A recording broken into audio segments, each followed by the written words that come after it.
teaching learning session of sociology. Today we'll start with a new course code BSOE 144. In this, we'll cover Unit 1 and Unit 2 of Block 1. Understanding ethnograph. What is ethnograph? Actually, the word ethnography comes from ethnos, a Greek term, ethnograph.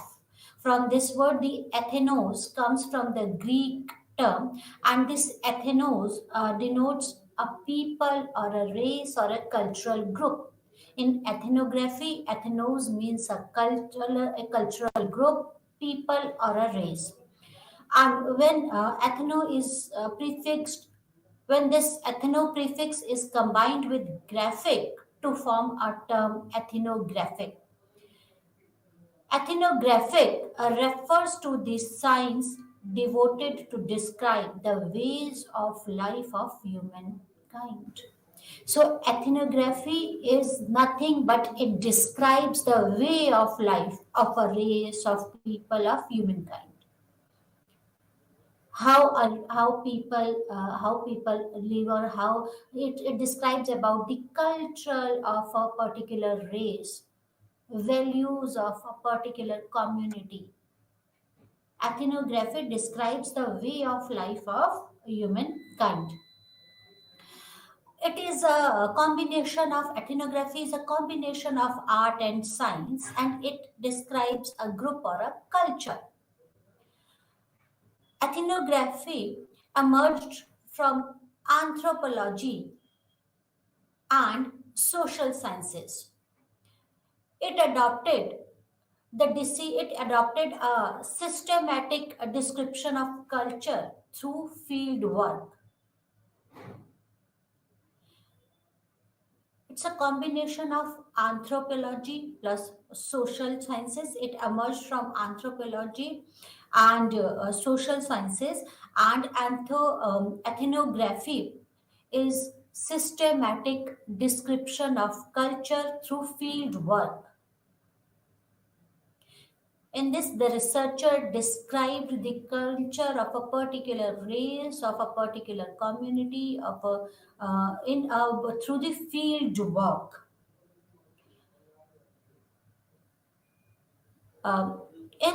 In ethnography, the researcher or the ethnographer participates overtly or covertly in people's daily lives for extended period. The researcher become the part of that community. They participate overtly or covertly in the people's daily lives, and they record and collect the available data. And through these data, they throw the light on the issues that are the focus of the research. It means that to carry out the research, the ethnographer or the researcher become the part of that race or that community. And by becoming the part of that group, they collect the data for their research. In this way, they provide an in depth, detailed description of everyday life of the people, and participate in their life. So this is a sort of a field work. In this field work, the researcher or ethnographer become a part of that community, and then they collect the data of their interest, and by doing this, they provide in-depth descriptions of their everyday life. Ethnography as a qualitative methodology lends itself to studying the belief, practices, social interaction, and behavior of the people through participant observation and later interpreting the data collected. As we all know, there are two types of field researches, the qualitative and the quantitative research. The ethnography is a qualitative type of a research. And in ethnography, the researcher basically studies about the beliefs, about the practices, about the social interaction and behavior of people, of a particular group. How he observes the behavior practices through participant observation. He or she becomes, the researcher becomes the part of that group, and by observation, through observation, the researcher or ethnographer collects the data. After collecting the data, the researcher interpret that collected data. So ethnography totally depends on the interpretation and the observation of the researcher. It is a type of a qualitative research. Ethnography is the study of the people in naturally occurring setting of fields by means of methods which capture their social meanings and ordinary activities. In ethnography, we study the beliefs, the practices, the custom of a people, of a particular community, of a particular race, or of the people in their naturally occurring settings. They live their life as they do so, and the researcher become the part of that community. He observes that community externally. He tries to understand their customs, their beliefs, their values, and try to capture the social meaning of their and ordinary activities. The researcher or the ethnographer, by observation method, try to understand their activities and try to understand the social meaning of their activities.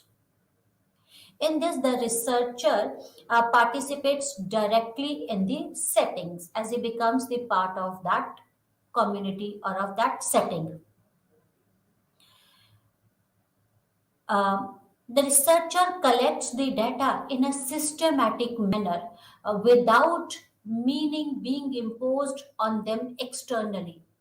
When researcher or the ethnographer interpret the data, it is expected that he or she should not impose the meaning to those activities.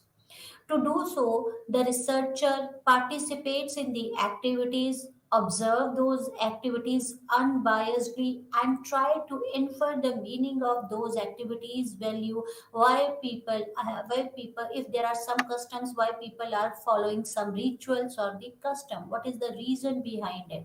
So, a researcher collects the data through observation method.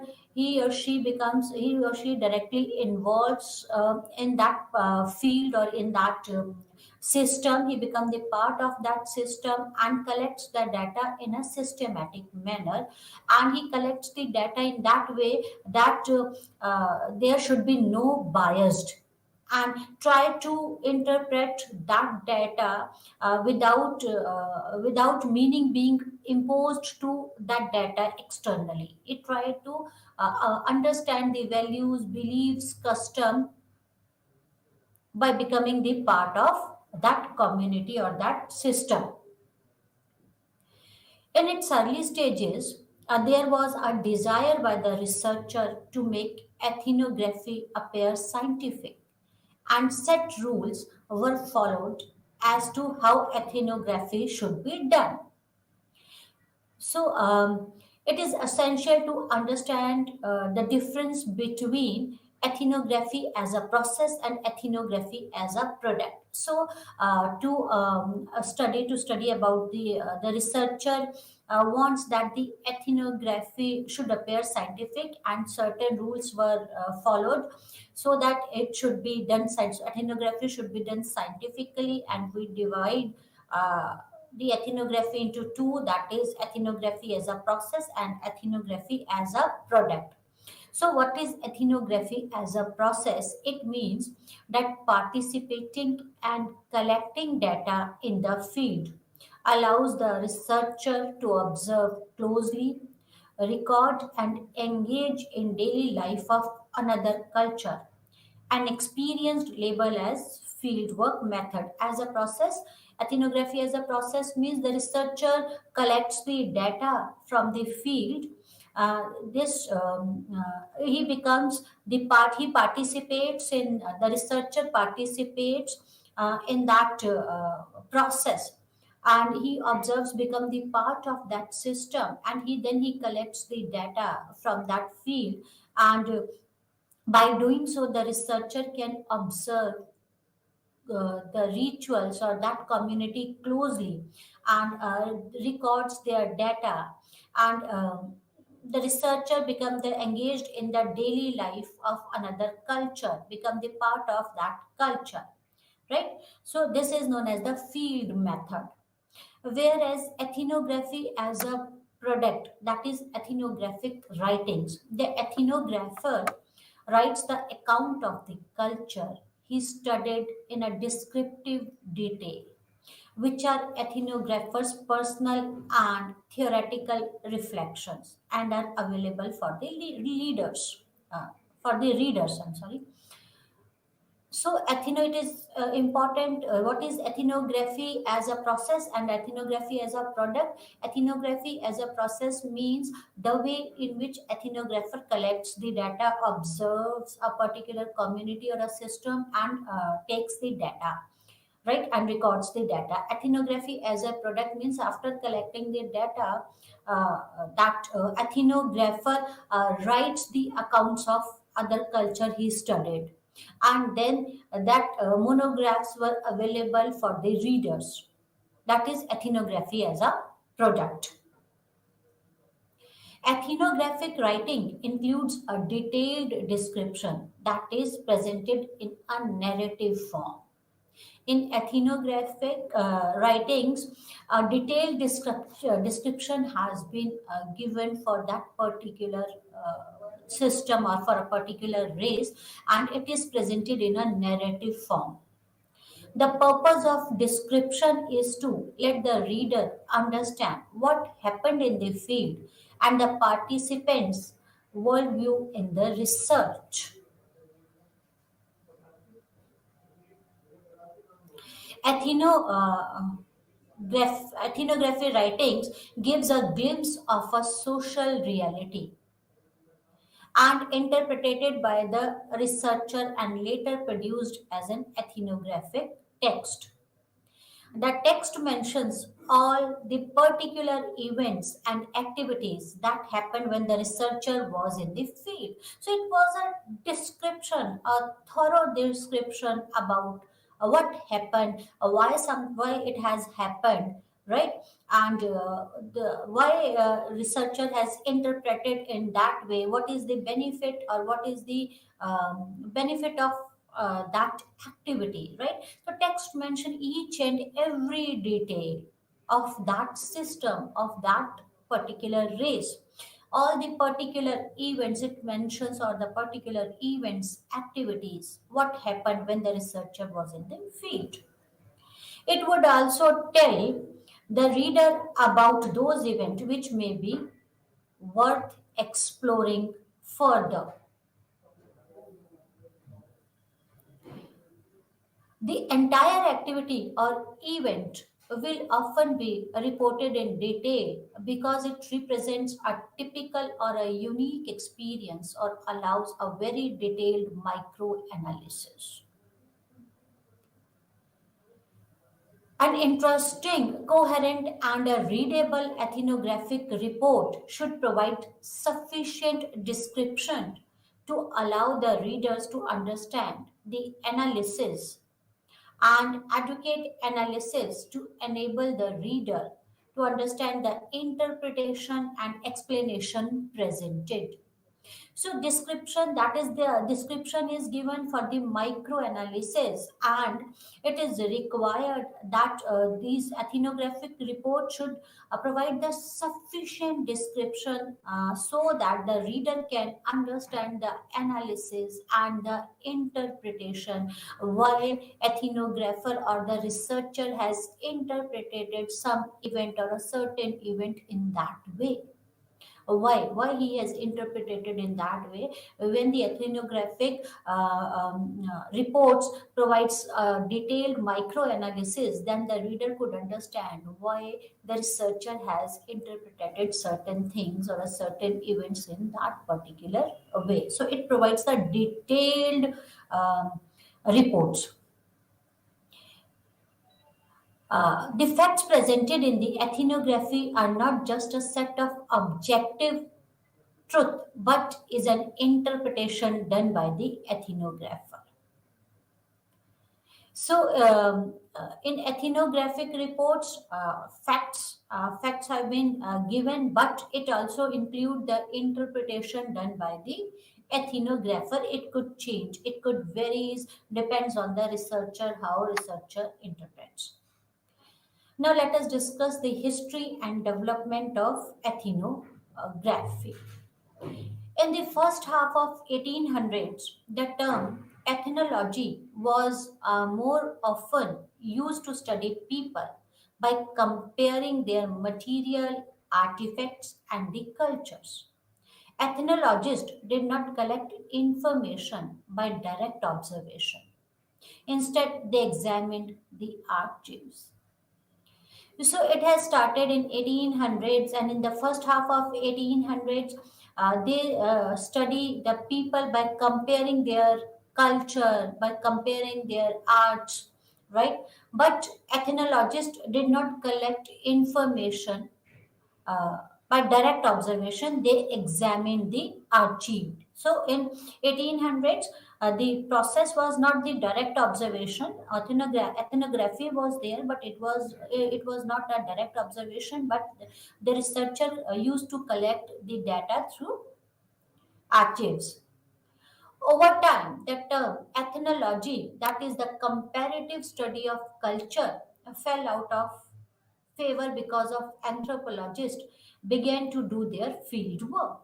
So, as I told you, that ethnology is a combination of anthropology and social sciences. When the anthropologists started doing their field work, so the term ethnology comes out. The term ethnography, that is ethnography, empirical study of a particular group of people, was used to refer to an integration of both the first hand empirical investigation and the theoretical and comparative interpretation of social organization and culture. So, ethnography includes the field work in which the investigators collect the first hand data, the primary data, as well as the ethnography includes the theoretical, comparative analysis and comparative interpretation of social organization and cultures of that group. So it includes both the field work as well as the theoretical work, that is the comparison and interpretation of the social organization and the culture, right? Uh, there are two schools of ethnography, British and Chicago School of Ethnography. Two independent intellectual developments during the 20th century, one in Britain and other in North America. It is also referred as the British and Chicago School of Ethnography. In Britain, this is known as the British School of Ethnography, and the development of intellectual development in North America is known as Chicago School of Ethnography. And this led to the development of a formal ethnograph. The classical tradition of social anthropology that developed in the Britain led to the British School of Ethnography, whereas the other is known as the Chicago School of Chicago Sociological Tradition. Boas. Boas is known as the father of American anthropology. Boas strongly denounced the half-baked generalization propagated by the early 19th century anthropologists based on their scanty data made available through others.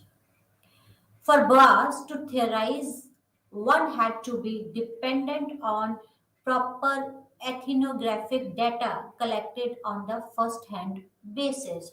So it was Boas who advocated for the collection of the first hand data for proper ethnograph.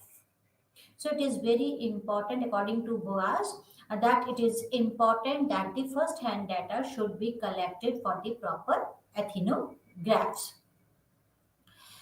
Thus, the Boas introduced new ways of doing fieldwork in anthropology, where he emphasized on the ethnographic fieldwork, cultural relativism, and participant observation method. So he described a new way of fieldwork. Boas described a new way of fieldwork. How can you do new fieldwork? Through the observation method, participants observation method, through cultural relativism and ethnographic field work.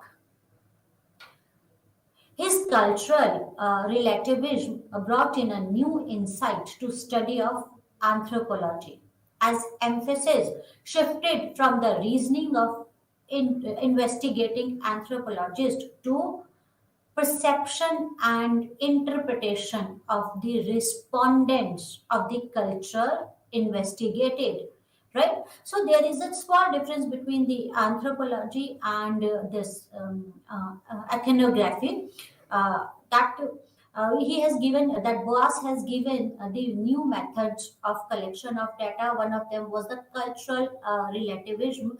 In cultural relativism, the study in cultural relativism, he described that in anthropology, the emphasis was given to reasoning of the investigating anthropologist. So it totally depends on the anthropologist how he interpret that data, how he reasoned something, how he interpret that data. But in ethnography, this shifted to the perception and interpretation of the respondent of the culture, right? So rather than now the researcher sees the events from the eyes of the respondent in ethnography, while in anthropology it depends on the researcher how he or she interprets the data. But in ethnography, the researcher becomes the eye of the respondent. So the perception and interpretation is based on the respondent of the culture. Um, E. Tyler and Morgan were pioneers who wrote on ethnography. Malinowski has explicitly described the steps in an ethnographic study. The famous work of Malinowski, Argonauts of Western Pacific, he described the methodological principles stating the goal of ethnography to grasp the native's point of view, his relation to life, and realize his vision of his world. So Malinowski explicitly defined the steps of ethnography study. His famous work, Argonauts of Western Pacific, in this work, he described the methodological principle or the goals of ethnography. The goals of ethnography, according to Malinowski, is to grasp the native's point of view. What is the native's point of view? Rather than interpreting the data, by the researcher. Researcher should participate and become the eye of that participant, and he should grasp, the researcher or the ethnographer should grasp the native's point of view, his relation to life, and realize his vision of his world. So once the researcher should um, visualize the word of the participant from the participant's eye. Malinovisky lived for 2 years between 1914 to 18 among the Kula of Tuberoin Islands, learned their language, used natives as informants, and directly observed the social life, participating in their everyday activities. To wrote his book for his field work, Malinovisky lived among the Kula tribe of Trobriand Island. He learned their language.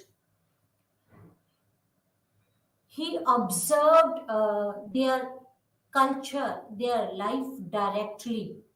He participated in their social life and their everyday activities.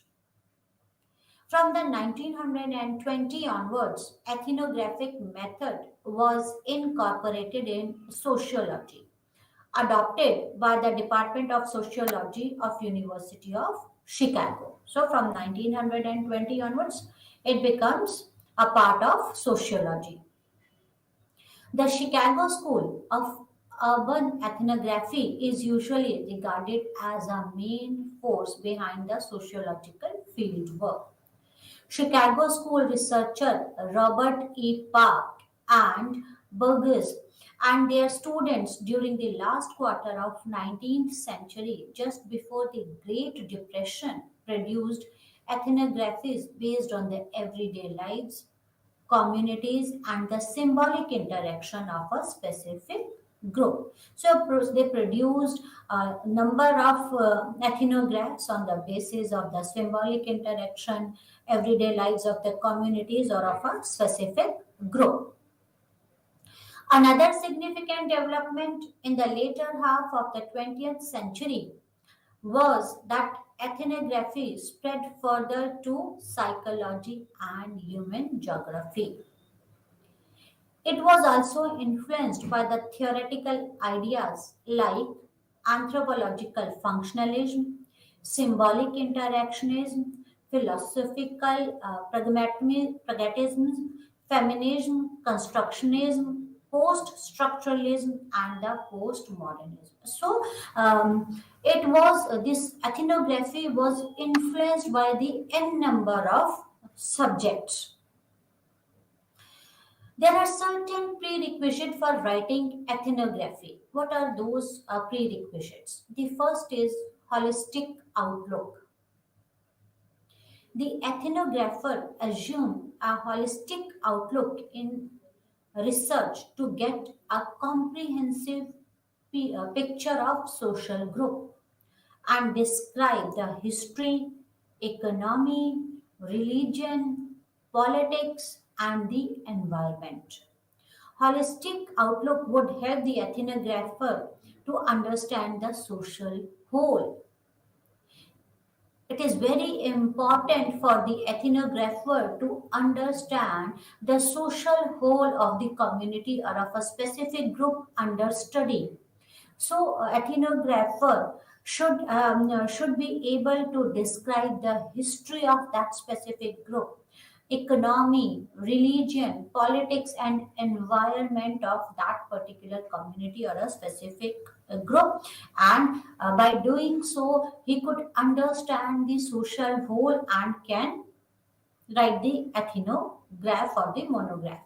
The second prerequisite is contextualization, placing the observations made on the field within the social context would provide a larger perspective.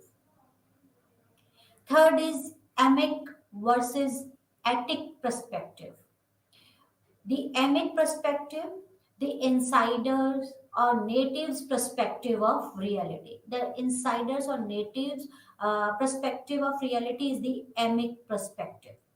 The emic perspective helps the field worker understand why the member of a social group do what they do, and the emic perspective helps record the multiple realities. That is, emic perspectives is the insider's perspective, the member of the perspective of the member of that group, that is the emic perspective. So researchers should understand the emic perspective, why the member of a particular group or the social group, why they do something, and what is the reason behind that, right? And the ethic perspective is the external or the social scientific perspective of reality. Most ethnographers record the amic perspective and then append it with their scientific analysis. Amic is the but amic perspective is the perspective of the native, while ethic perspective is the external and the social scientific perspective of the reality. The ethnographer combines the amic perspective and the ethic perspective. Combining both the emic and the ethic helps produce a more scientifically informed empirical reality. Next is non-judgmental view of reality. It is very important. It is important prerequisite for ethnographer to have a non-judgmental view in the field. They should refrain from making any inappropriate judgment if they encounter any unfamiliar practices. It is the researcher or the ethnographer just should observe the thing, should be able to understand the reality, should be able to understand the emic perspective rather than being a judgmental. The researcher or the ethnographer should not be judgmental. They should refrain from making any inappropriate judgment. Types of ethnography. The difference between the approaches and method used by the different ethnographers. So, on the basis of the approaches and methods, there are the various type of ethnographs. Uh, Ethnographic approaches could be positivism, functionalism, interpretative, feminist, and the postmodernism. Positivist and functionalist ethnography.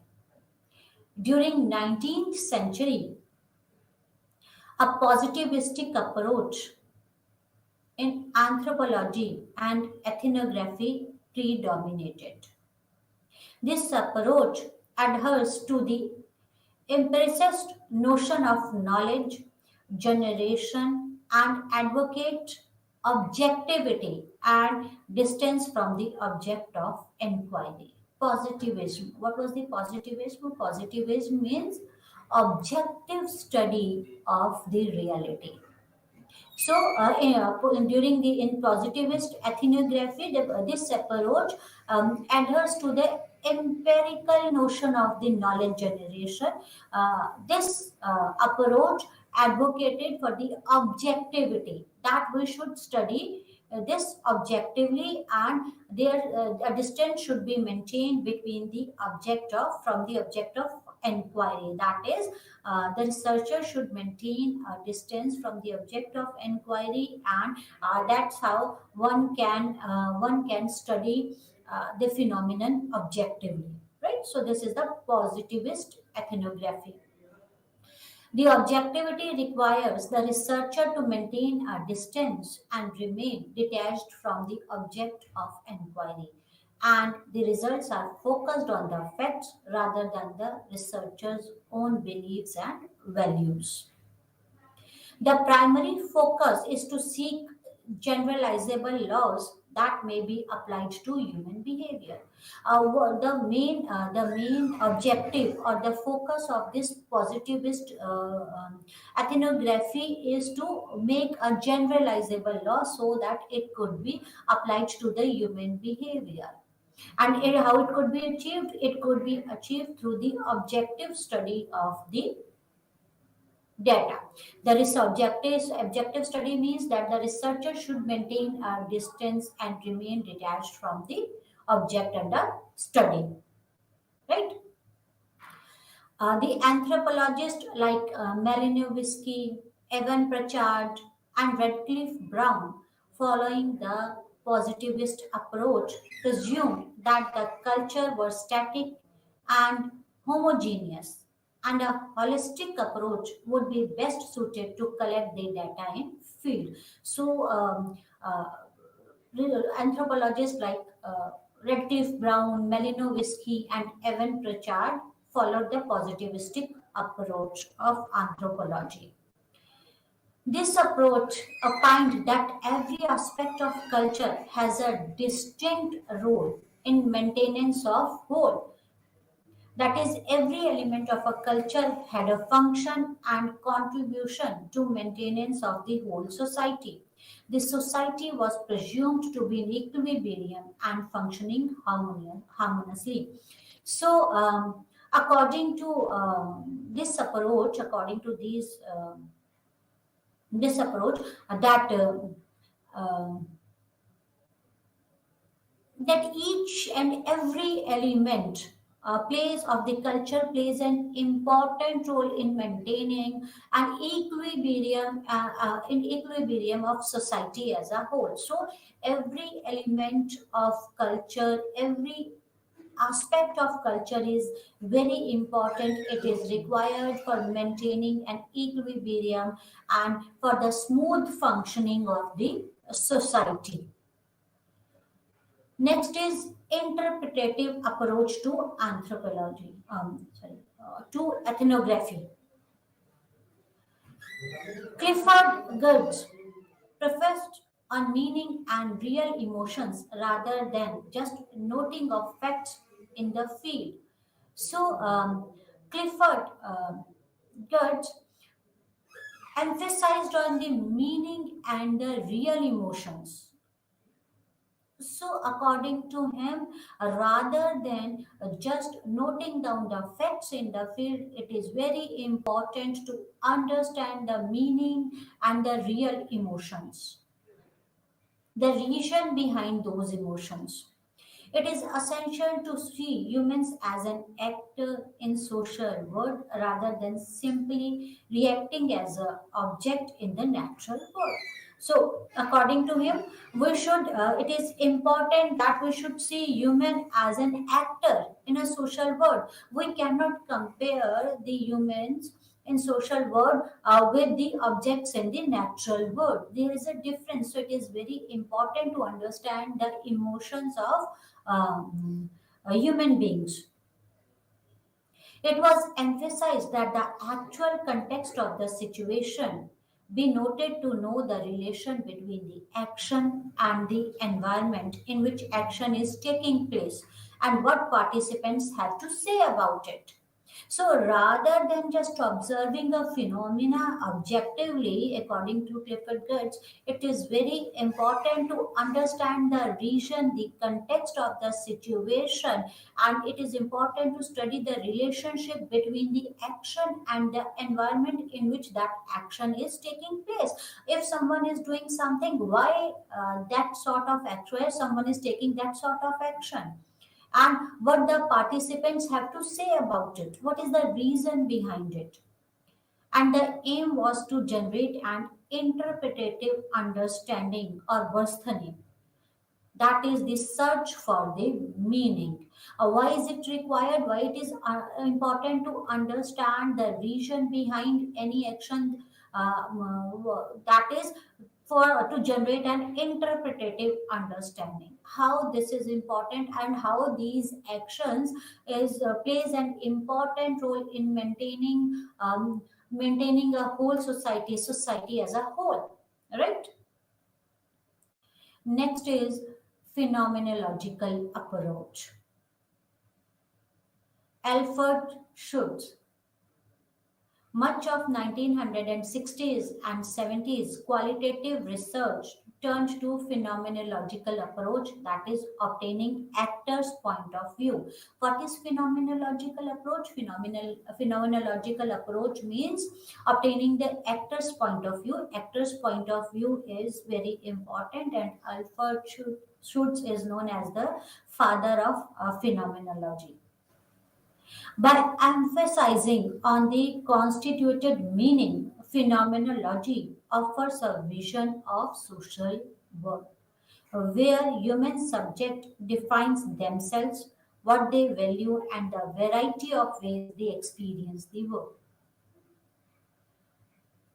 Phenomenology means a vision of the social world, means how the subject under study define themselves, what they value, what is important for them, and the variety of way they experience this world. It is very important to understand the perspective of the actor or the point of view of the actor. It becomes imperative for ethnographer to look how the lived world of the people under study is constituted. It is very important to understand the world of people under study or the group under study. Contemporary ethnographer cover this experiential dimension and subjective experiences of people they study and recreates the text in a reflexive manner. The idea is to make the detailed observations combined with historical dimensions and create a reflexive account whereas the reader can draw their conclusion. So in phenomenology, that the ethnographer or the researcher observes the data and he combines the observations with the historical dimensions of that particular group or the society or that particular action, and by combining the observed data with the historical aspects, he creates a reflexive account, and in this reflexive account the reader can draw their conclusion. It totally depends on the reader how they conclude this. Next is critical ethnography. Some ethnographies are strategically situated to shed light on the larger social, political, symbolic, or economic issues. Feminist ethnography, a women ethnographer have brought a new perspective to the way ethnographies are written and read.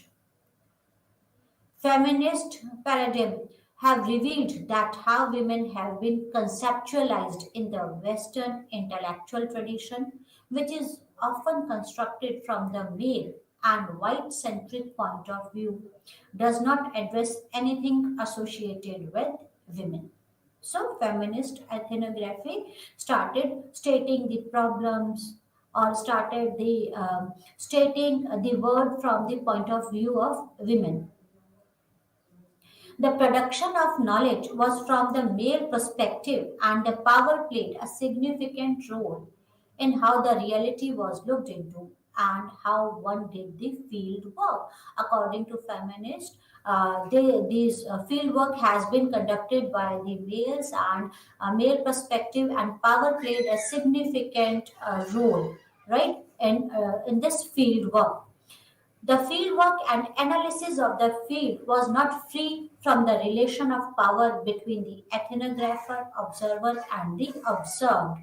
Right? So, according to this, the ethnographer neglected the women perspectives. Right?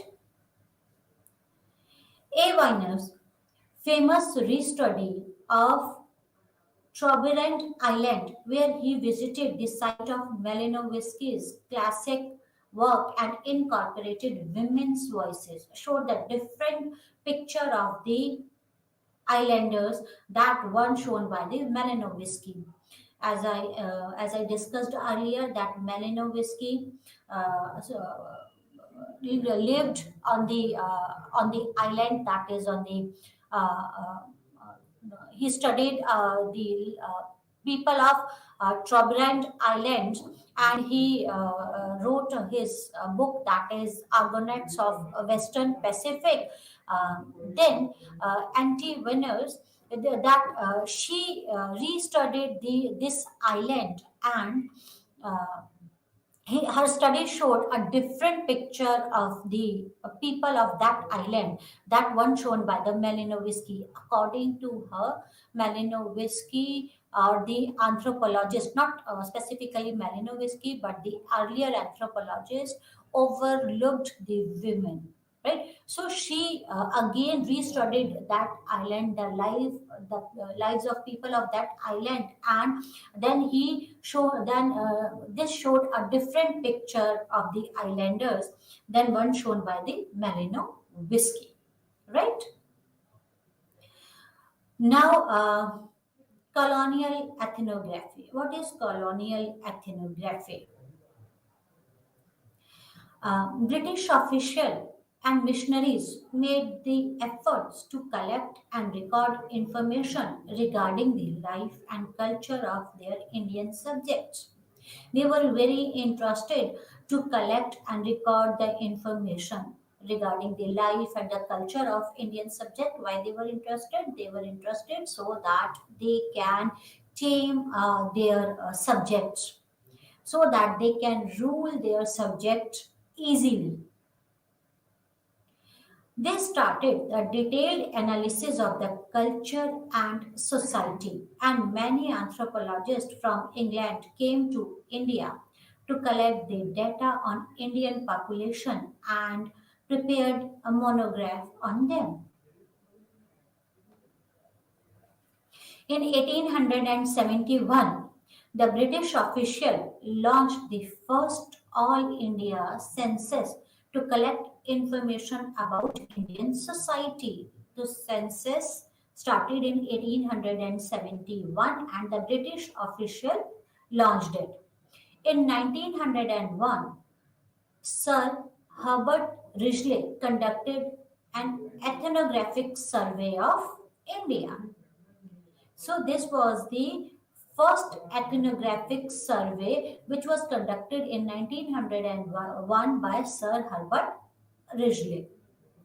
Why Britishers were so interested in ethnographic surveys of India, the study of the culture and the population of India, so that they can rule, so that they could understand their subject better, and it will help them to rule Indians. Since then, the census data has been invaluable source of information given the demographic details and the useful information for social and cultural analysis. Census plays an important role which gives us the information about the demographic details, about the social and the cultural analysis and the details.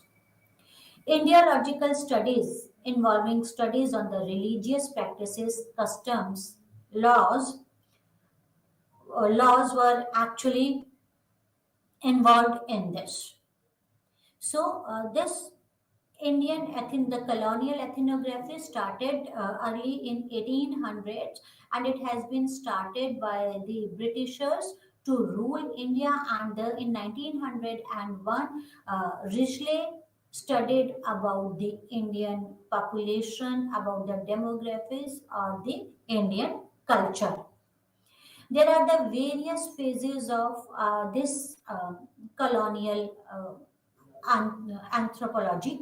The first is formative phase. For Majumdar, this phase ended in 1911, but for Vidyarthi, this phase extended to 1920. So this phase is from say the 1774, started in 1774 and ended till 1919. This phase So the ethnographic study on tribes and other communities. So in this phase, the studies were conducted on the tribes, specifically on the tribes and on other communities too. The monograph produced were on the customs, beliefs, tradition, and the caste communities and the social life, right? So they conducted this in this phase. These studies were conducted on the tribes, and they studied about the customs, about the beliefs, about the tradition, and the caste communities and the social life of these tribes. Scholars like Herbert Risley, S.C. Roy, L.K. Anantha Krishna Iyer started publishing ethnographic work on different communities. H.S. Risley in 1891 published his famous work Tribes and Caste of Bengal. So, in 1891, Risley studied about the tribes and the caste system of India, specifically in Bengal. So, he published his work, that is Tribes and the Caste of the Bengal, in 1891. The second phase was the constructive phase. It is from 1920 till 1949. L.K. Anantha Krishna Iyer published monographs on the tribe and the caste of Ernakulam. Risley published monograph on the tribes and the caste of Bengal. Iyer published the monographs on the tribes and caste of Ernakulam. He also wrote and presented a paper on marriage customs of the Cochin state and Nambuthari Brahmins of Malabar at Indian Science Congress in 1914. So Iyer studied about the marriage customs of Cochin, as well as he studied about the Nambuthari Brahmins of Malabar, and he presented the paper in a conference. S.C. Roy was the first Indian ethnographer who worked among the tribal population of Chota Nagpur and produced a monograph on Munda and their country in 1912. S.C. Roy studied the Munda tribe of Chota Nagpur, and he published the monograph on Munda tribe. Anthropologists like D.N. Majumdar, M. Chattopadhyay, Iravati Karve, and T.C. Das wrote on social institutions. S.C. Roy, Iyer, Risley studied about the tribes. Then the anthropologists like Majumdar, Karve, Chattopadhyay, T.C. Dubey studied about the social institution. They wrote on the social institutions, and their work gave a necessary impetus on social anthropology in India. The Changing Roof by T.N. Majumdar, Marriage and Family in Mysore in 1942 by M.N. Srinivas, and Hindu Method of Tribal Absorption in 1941 of N.K. Bose were significant work that were produced. So, very important work published by the Majumdar. The work published by the Majumdar was the Marriage and Family in Mysore in 1942, and the Hindu Methods of Tribal Absorption is produced by N.K. Bose. These were very significant work that were produced by the anthropologist, and these work helps us to study the culture of the particular community. These monographs were very important. After independence, during the analytical phase, that is between 1950 to 1990, many Indian scholars collaborated with foreign scholars and did field work on Indian villages. Before this, the anthropologists studied about the tribes, about the social institution. After independence, From 1950 to 1919, Indian anthropologists, along with foreign scholars, studied about the Indian villages. A shift was seen as an emphasis shifted from descriptive tribal studies to analytical studies on the village and the case studies. A large number of monographs were published on the village studies, both by the Indian and the foreign scholars like L.P. Vidyarthi, S.C. Dubey, D.N. Majumdar, M.N. Srinivas, B.K. Roy, G.S. Ghure, N.K. Bose, T.N. Madan, Iravati Karve are some of the Indian scholars who made a significant contribution to village and community studies. They study about the village and the community extensively. L.P. Vidyarthi's famous work, The Sacred Complex of Hindu Gaya in 1961, gave a concept of sacred complex. This is one of the important works, Sacred Complex. He described about the sacred complex of Hindu Gayas. Then M.N. Srinivas' famous book Social Change in Modern India, 1966, developed the Sanskritization concept. He has given the concept of Sanskritization in his book, that is the Social Change in Modern India, which has been published in 1966. Ethnographic Enquiry in Colonial India, some famous people and their work. Herbert Ridgely, 1851 to 1911. Ridgely was a colonial India's leading anthropologist. He was an official anthropologist and his work was mainly taken on the behalf of the government. The British government has given him the work to study about the Indian culture. He was he was an official anthropologist. In 1901, he became the Census Commissioner of India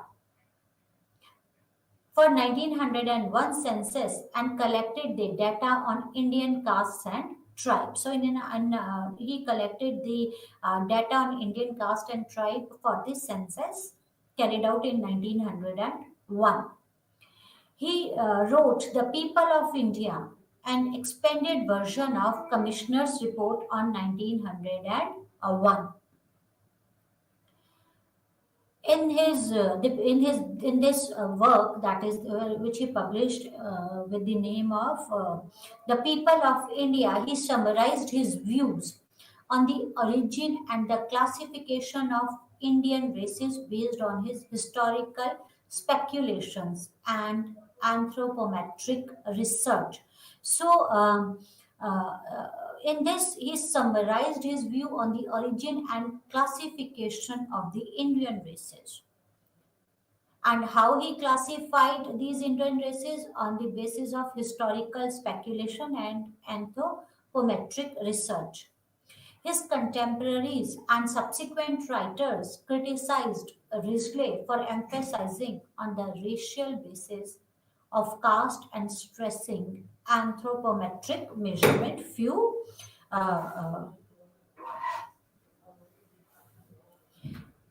Uh, then a few people criticized the Risley work. G.S. Ghure is known as the father of Indian sociology. He was the most influential Indian academic to write about the Indian sociology during colonial period and even after that. His famous work, Caste and Race in India, was published in 1932.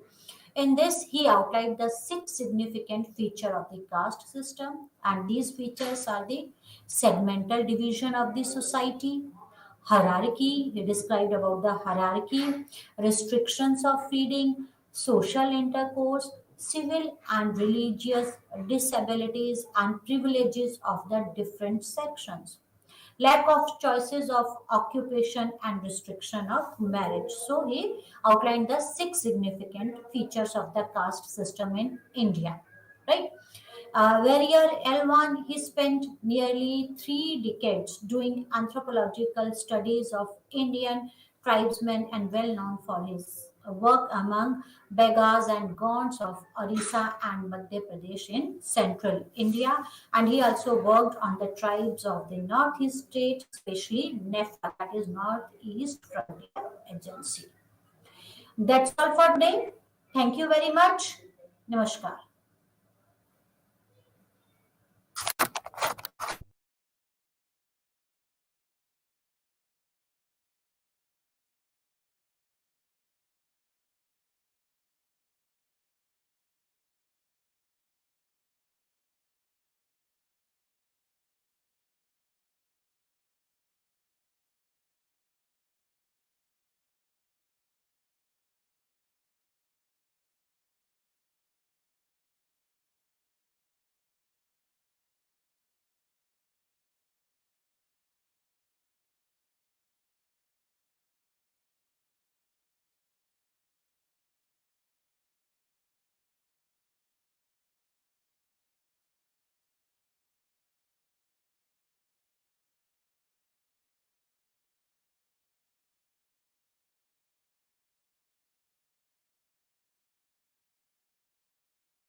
Good morning to all. I am Dr. Krishna, Academic Counselor in Sociology.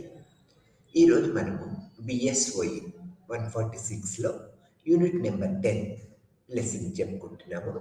ఈ unit number 10 power and discrimination in the family అనే lesson అన్నమాట.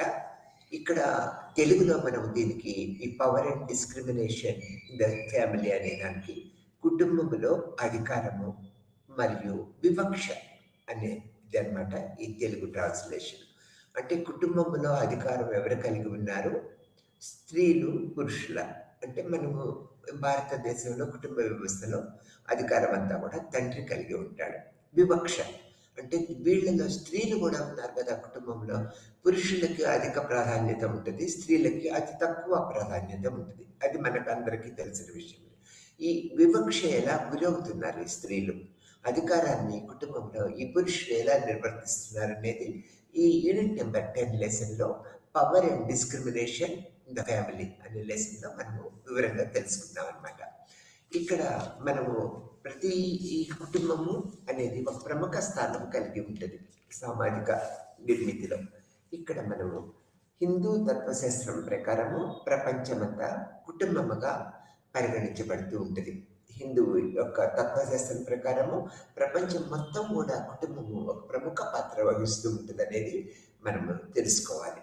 తర్వాత మన స్వంత కుటుంబ సభ్యులలో మాదిరిగానే ఒకరిని ఒకరు గౌరవించుకోవాలని, ఒకరిపై ఒకరు శ్రద్ధ వహించాలని తెలియజేస్తూ ఉంటుంది. అంటే మన తాత్విక చింతన ప్రకారము ఈ కుటుంబంలో ఒకరిపై ఒకరి గౌరవాన్ని పెంచుకోవాలని, ఒకరిపై ఒకరి శ్రద్ధ, ప్రేమను కలిగి ఉండాలనే విషయము తెలియజేస్తూ ఉంటుంది అనమాట. తర్వాత ఈ తత్వాన్ని మనం దాదాపు అన్ని ఇతర సిద్ధాంతాల్లో కూడా మనం చూడగలుగుతూ ఉంటాం. ఈ తాత్విక చింతన అనేది భారత కుటుంబాల్లోనే కాకుండా ప్రపంచవ్యాప్తంగా అన్ని కుటుంబాల్లో కూడా ఈ యొక్క చింతన అనేది మనము చూడగలుగుతూ ఉంటాం అనమాట. సోదర భావంతో ఒకరినొకరు సొంత కుటుంబ సభ్యులను చూసుకున్నట్లుగా చూసుకోవాలని మార్గనిర్దేశకం చేస్తూ ఉంటుంది అనమాట. ఎందుకు మానవ సమాజం ఈ విధంగా ఉన్నది అన్నట్లయితే మనం తీసుకున్నట్లయితే ప్రముఖంగా మానవ సమాజము కుటుంబంకు ప్రత్యేకంగా పరిగణిస్తూ ఉంటుంది అనమాట. తర్వాత కుటుంబ వ్యవస్థ లేకుండా ఏదైనా సమాజం ఉన్నాయా? అట్లా వీలు పడదనమాట. ఒక సమూహం ఎప్పుడు కుటుంబముగా పిలువబడుతూ ఉంటుంది అనమాట. సమాజాల్లో ప్రబలంగా ఉన్న ఇతర సమూహాల నుంచి కుటుంబాన్ని ఎలా వేరు చేయవచ్చు అనే ప్రశ్నలు తలెత్తుతూ ఉంటాయన్నమాట. ప్రాథమికంగా మానవ శాస్త్రవేత్తలు కుటుంబాన్ని ఒక సమూహముగా నిర్వహిస్తూ ఉంటారు అనమాట. వారి వివాహము ద్వారా కలపబడిన ఈ వ్యక్తులు ఒక చోట నివసిస్తూ ఒకే దగ్గర వంట చేసుకొని సంసార సేవలకు సంబంధించిన వాటిని పంచుకోవటము, సంతానోత్పత్తి, కుటుంబ సభ్యులకు, సామాజిక సభ్యులకు విద్యావంతులను చేసే బాధ్యత కుటుంబానికి ఉంటుంది. అంటే ఈ బాధ్యతలు కుటుంబం నిర్వహిస్తూ ఉంటుంది అనేది చెప్తూ ఉంటాం అనమాట. ఇక్కడ మనం ఇంకొకసారి కుటుంబం యొక్క నిర్వచనం తెలుసుకుందామా? ఒక చోట నివసిస్తూ ఒకే దగ్గర వంట చేసుకొని సంసార సేవలకు సంబంధించిన వాటిని పంచుకోవటము, సంతానోత్పత్తి, కుటుంబ సభ్యులకు సామాజికంగా సభ్యులను విద్యావంతులు చేసే బాధ్యత కుటుంబము స్వీకరిస్తూ ఉంటుంది, నిర్వచిస్తూ ఉంటుంది అనమాట. తర్వాత ఈ విధంగా కుటుంబ బాధ్యతలందరూ కూడా కుటుంబం యొక్క పెద్దలు ఈ యొక్క తక్కిన కుటుంబ సభ్యుల మీద ఈ విధమైన ప్రేమ, అభిమానాన్ని కలిగి ఉంటారు. ఇక్కడ నిర్వచనాలకు మనము అనేక మంది మానవ శాస్త్రవేత్తలు, సమాజ శాస్త్రవేత్తలు కుటుంబాన్ని అనేక రకాలుగా నిర్వచించారనేది మనము చెప్పుకోవచ్చు అనమాట. ఇప్పుడు కొన్ని నిర్వచనాలు మనము గమనిద్దాం అనమాట. ఒక ప్రసిద్ధ రచనలో ఇక్కడ సోషల్ స్ట్రక్చర్ 1949లో జీపీ ముర్దాక్ ఒక సామాజిక శాస్త్రవేత్త ఈ విధంగా కుటుంబాన్ని నిర్వచించారు. కుటుంబాన్ని ఈ ఒకే చోట నివసించటము, ఆర్థిక సహకారము, ప్రత్యుత్పత్తి అనే లక్షణాలను కలిగి ఉండే సమూహమే ఒక కుటుంబముగా ఇక్కడ జీపీ ముర్దాక్ మనకి నిర్వచించారు. ఎలా? ఒక చోట నివసించటము, ఆర్థిక సహాయం, ఆర్థిక సహకారము, ప్రత్యుత్పత్తి అనే లక్షణాన్ని కలిగి ఉండే ఒక సమూహమే ఒక కుటుంబముగా మనం నిర్వర్తిస్తూ ఉంటాం అన్నమాట. ఈ సమూహంలో యువకులు ఉంటారు. వారికి కనీసము ఏ ఇద్దరైనా సామాజిక ఆమోదాన్ని పొంది లైంగిక సంబంధాన్ని కొనసాగించటము, ఒకరు లేదా అంతకన్నా ఎక్కువ మంది ఈ స్వంత పిల్లలు లేదా దత్తత తీసుకున్న పిల్లలను కానీ కలిగి ఉండటం అనేది ఈ సమూహంలో ప్రధాన అంశాలుగా మనం చెప్పుకోవచ్చు. అంటే ఇద్దరు సమాజ ఆమోదం ప్రకారము లైంగిక సంబంధాన్ని కలిగి ఉండటం అంటే వివాహం చేసుకోవటము, తర్వాత సొంత పిల్లల్ని కానీ దత్తత పిల్లల్ని కానీ కలిగి ఉండటం అనేది ఈ కుటుంబానికి ఒక ప్రధాన అంశాలుగా మనము చెప్పుకుంటూ ఉంటాం అన్నమాట.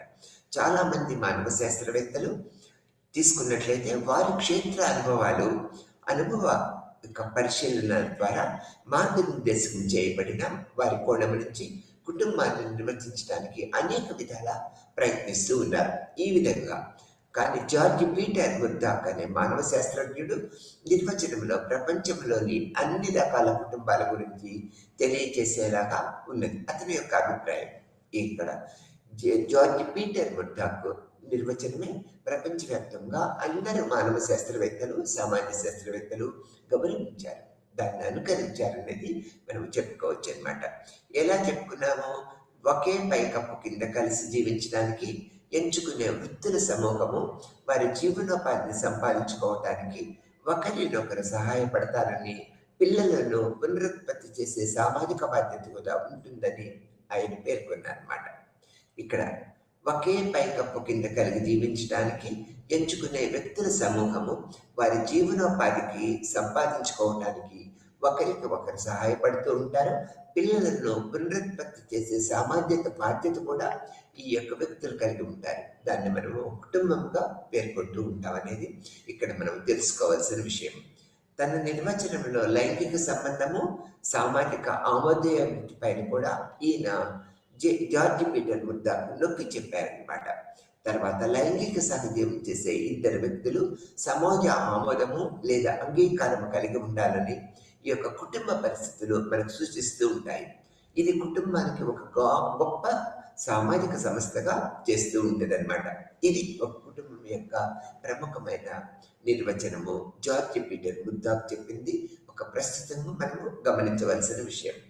తర్వాత కుటుంబంలో అనేక లక్షణాలు కలిగి ఉంటుందన్నమాట. ఇక్కడ మొట్టమొదటి లక్షణాన్ని మనం తీసుకున్నట్లయితే దాంపత్య సంబంధాలు.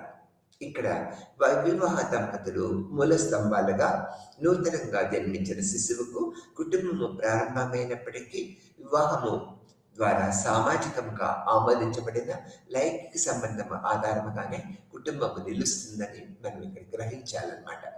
వ్యక్తుల మధ్య సంయోగ సంబంధము ఒక కుటుంబం యొక్క ప్రాథమిక లక్షణాలు. వైవాహపరమైన సంబంధము ఒక ఏకస్వామ్య కుటుంబంలోని భర్తపై భార్యకు, భార్యపై భర్తకు లైంగిక సంబంధమైన ఉత్తాధిపత్యము ఇస్తూ ఉంటుంది అనమాట. దాంపత్య సంబంధము భాగస్వాములను ఒకే కప్పు కింద కలిసి జీవించడాన్ని కలిగి ఉంటుంది అనమాట. ఒకే పొయ్యి నుంచి ఆహారాన్ని పంచుకోవటము, ఒకరినొకరు ఆర్థికంగా మానసికంగా సహాయము చేసుకుంటూ ఉండాలన్నమాట. శ్రమ విభజన ద్వారా సామాజిక నిబంధనలు అనుగుణంగా ప్రవర్తించమని సమాజ భాగస్వాములకి ఇది బోధిస్తూ ఉంటుంది. ఇవి అన్నమాట సామాజిక దాంపత్య సంబంధాలంటే ఈ విధంగా ఉంటాయి అనేది మనం ఇక్కడ గ్రహించాము. రెండో లక్షణాన్ని తీసుకున్నట్లయితే కుటుంబంలో ఇక్కడ మాతృపితృ సంబంధాలు. ఇక్కడ మాతృపితృ సంబంధాలంటే ఏంటి? ఇది కుటుంబము మరొక ముఖ్యమైన లక్షణంగా కుటుంబంలో మరొక ముఖ్యమైన లక్షణంగా మనం చెప్పుకుంటూ ఉంటాం. దాంపత్య సంబంధాల ద్వారా పునరుత్పత్తి అయిన పిల్లల చట్టబద్ధతను గుర్తించడం. వ్యక్తి సంపద అనే భావన ఉన్న సమాజాలలో పిల్లల చట్టబద్ధత చాలా ముఖ్యమైనదిగా మనం గుర్తించవలసిన విషయం. హోదా, స్థాయి, ఆస్తి వారసత్వంలో, సంతానంలో చట్టబద్ధత చాలా ముఖ్యమైన విషయాలుగా కుటుంబపరంగా మనం గుర్తిస్తూ ఉంటాం అన్నమాట. తమ జీవిత భాగస్వామి నుంచి విడాకులు తీసుకుంటే వారికి పునరుత్పత్తి చేసే హక్కు లేదని అనేక సమాజ చట్టాలు చెప్తూ ఉంటాయి. అనేక విధంగా అనేక సమాజాలను మనం తీసుకున్నట్లయితే విడాకులు తీసుకున్న తర్వాత పునరుత్పత్తి చేసే హక్కు స్త్రీలకు కానీ పురుషులకు కానీ ఉండదన్నమాట. తర్వాత ఇక్కడ సమాజం ఆమోదించిన రీతిలో పిల్లలను తయారు చేయటం కూడా కుటుంబ బాధ్యతగా మనం గుర్తించాలి.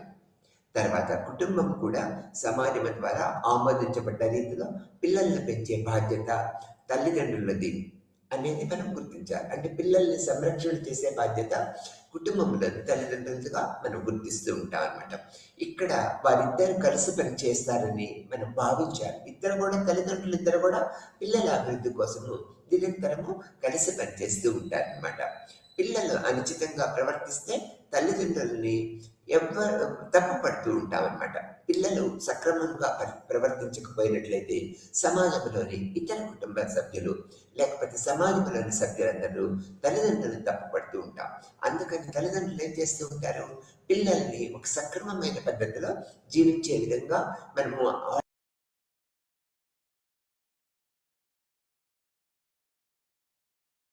మనం చెప్పుకోవచ్చు. ఇక్కడ కుటుంబంలో మూడో లక్షణాన్ని మనం తీసుకున్నట్లయితే పుట్టిన కుటుంబము సంతానోత్పత్తి కుటుంబముగా మనం చెప్పుకోవచ్చు అనమాట. జన్మించిన కుటుంబాన్ని సాంకేతికంగా దాంపత్య కుటుంబము లేదా పుట్టిన కుటుంబం అని పిలుస్తూ ఉంటాం అన్నమాట. ఈ వివాహంలో జీవిత భాగస్వామితో స్థాపించబడిన కుటుంబాన్ని సాంకేతికంగా సంతానోత్పత్తి కుటుంబము అంటూ ఉంటాం అన్నమాట. తర్వాత దాంపత్య కుటుంబము ఈ వివాహ జంట కలిసి నివసించడంలో మొదలవుతూ ఉంటుంది. తర్వాత వివాహితులకు పిల్లలు ఉన్నట్లయితే అది పుట్టిన కుటుంబము లేక సంతానానిక కుటుంబముగా ఉనికిలోకి వస్తూ ఉంటుంది అనమాట. ఇక్కడ ఒకే కుటుంబము, ఒకే దాంపత్య కుటుంబము పుట్టిన కుటుంబముగా పనిచేస్తూ ఉంటుంది. ఇక్కడ ఏది ఏమైనప్పటికీ రెండు కుటుంబాలలో ఒకే వ్యక్తి స్థాయి చాలా భిన్నంగా ఉంటూ ఉంటుంది అనమాట. ఒకదానిలో మీరు కుమారుడు కుమార్తె అనే స్థాయి ఉంటే మరొక కుటుంబంలో మీకు తల్లి తండ్రి అనే హోదా ఏర్పడుతూ ఉంటుంది అనమాట. కానీ ఒకటి లేకుండా మరొకటి ఉండదు. ఈ ద్వంద్వ స్వభావము ప్రతి కుటుంబ లక్షణములో మరొక విధంగా చెప్పాలంటే ప్రతి కుటుంబ దాంపత్య సంతానమే కుటుంబముగా మనము పేర్కొంటూ ఉండాలి. ఇవి కుటుంబ లక్షణాలుగా మనం తెలుసుకున్నాం అనమాట. ఇక్కడ కుటుంబానికి లక్షణాలు ఏ విధంగా ఉన్నాయో కుటుంబ విధులు కూడా ఆ విధంగా ఉంటాయి. ఈ కుటుంబ ప్రకార్యాలను మనం తీసుకున్నట్లయితే ఇక్కడ ముఖ్యమైన కొన్ని ప్రకార్యాల గురించి మనం తెలుసుకుందాం. మలినోస్కీ యొక్క మానవ శాస్త్ర సిద్ధాంతవేత్త ప్రకారము ఈ యొక్క విధులు ఏ విధంగా ఉంటాయి అనేది మలినోస్కీ ఒక సామాజిక శాస్త్రవేత్తగా మానవ సామాజిక శాస్త్రవేత్తగా తన అభిప్రాయాన్ని ఈ విధంగా చెప్పారు. ప్రతి సాంస్కృతిక సంస్థ ప్రజల అవసరానికి అనుగుణంగా పనిచేసే లక్షణం కలిగి ఉంటుంది. ఇతని అభిప్రాయం ప్రకారం ఏంటి, ప్రతి ఒక్క సాంస్కృతిక సంస్థ ప్రజల అవసరానికి అనుగుణంగా పనిచేసే సంస్థగా తీర్చిదిద్దబడుతుంటుంది. అటువంటి లక్షణాలను కలిగి ఉంటుంది అనేది మనం చెప్పుకుంటూ ఉంటాం. ఇదే విధంగా సమాజంలోని ప్రాథమిక సామాజిక సంస్థ అయిన కుటుంబం కూడా వివిధ విధులను నిర్వహిస్తూ ఉంటుంది. అది ఈ విధంగా మలినోస్కీ తన అభిప్రాయాన్ని వినిపించారు. ఇక్కడ కుటుంబ విధుల్లో మొదటిది ఏంటి అన్నట్లయితే మానసిక భద్రత.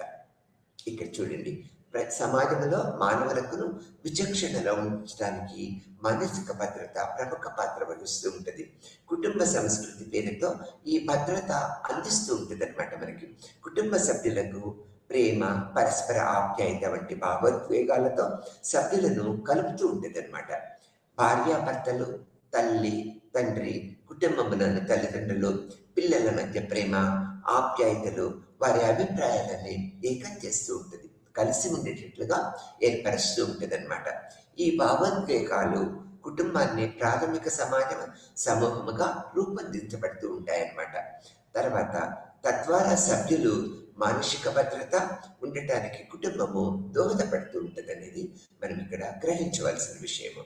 తర్వాత దేశము వ్యాపార వ్యవస్థ పెరుగుదలతో చాలా సమాజాలు కుటుంబ ప్రాముఖ్యతని ప్రతనానికి గురవుతూ ఉన్నాయి. అన్ని దేశాలలో కూడా ప్రపంచవ్యాప్తంగా మానసిక ఆరోగ్య సమస్యలు పెరగటానికి ఇది ఒక ప్రధాన కారణంగా కూడా మనం గుర్తించవలసిన విషయము. జపానీస్ అమెరికా సమాజాలు పడిపోతున్న కుటుంబ ప్రమాణాలను వ్యక్తివాదము పెరుగుదలతో కుటుంబము మానసిక మద్దతు కోల్పోతూ ఉన్నాయనేది మనం గ్రహించవలసిన విషయము. యువకులు సామాజిక వ్యతిరేక ప్రవర్తనకు దారితీస్తుందని చెప్పడానికి ఒక ఉదాహరణగా కూడా ఎన్నో రకాల ఉదాహరణలుగా ఉన్నాయి. అందుకని మనము కుటుంబ పరంగా కుటుంబ సభ్యులకి మానసిక భద్రత ఏర్పరచడానికి కుటుంబ సభ్యులందరూ కూడా ఎంతో దోహదం చేస్తూ ఉంటారు.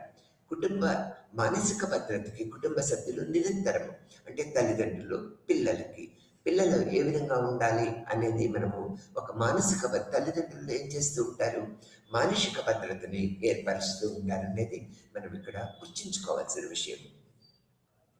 తర్వాత ఇక్కడ కుటుంబ విధులలో ఈ రెండవ విధిని మనం తీసుకున్నట్లయితే సామాజిక నియంత్రణ అని చెప్తూ ఉంటాం. సమాజము మనబడకు సమాజంలో సభ్యులు సామాజిక క్రమము అంటే సాంఘికీకరణ లేదా కట్టుబాట్లకు అనుగుణంగా ప్రవర్తించడము చాలా ముఖ్యం అన్నమాట.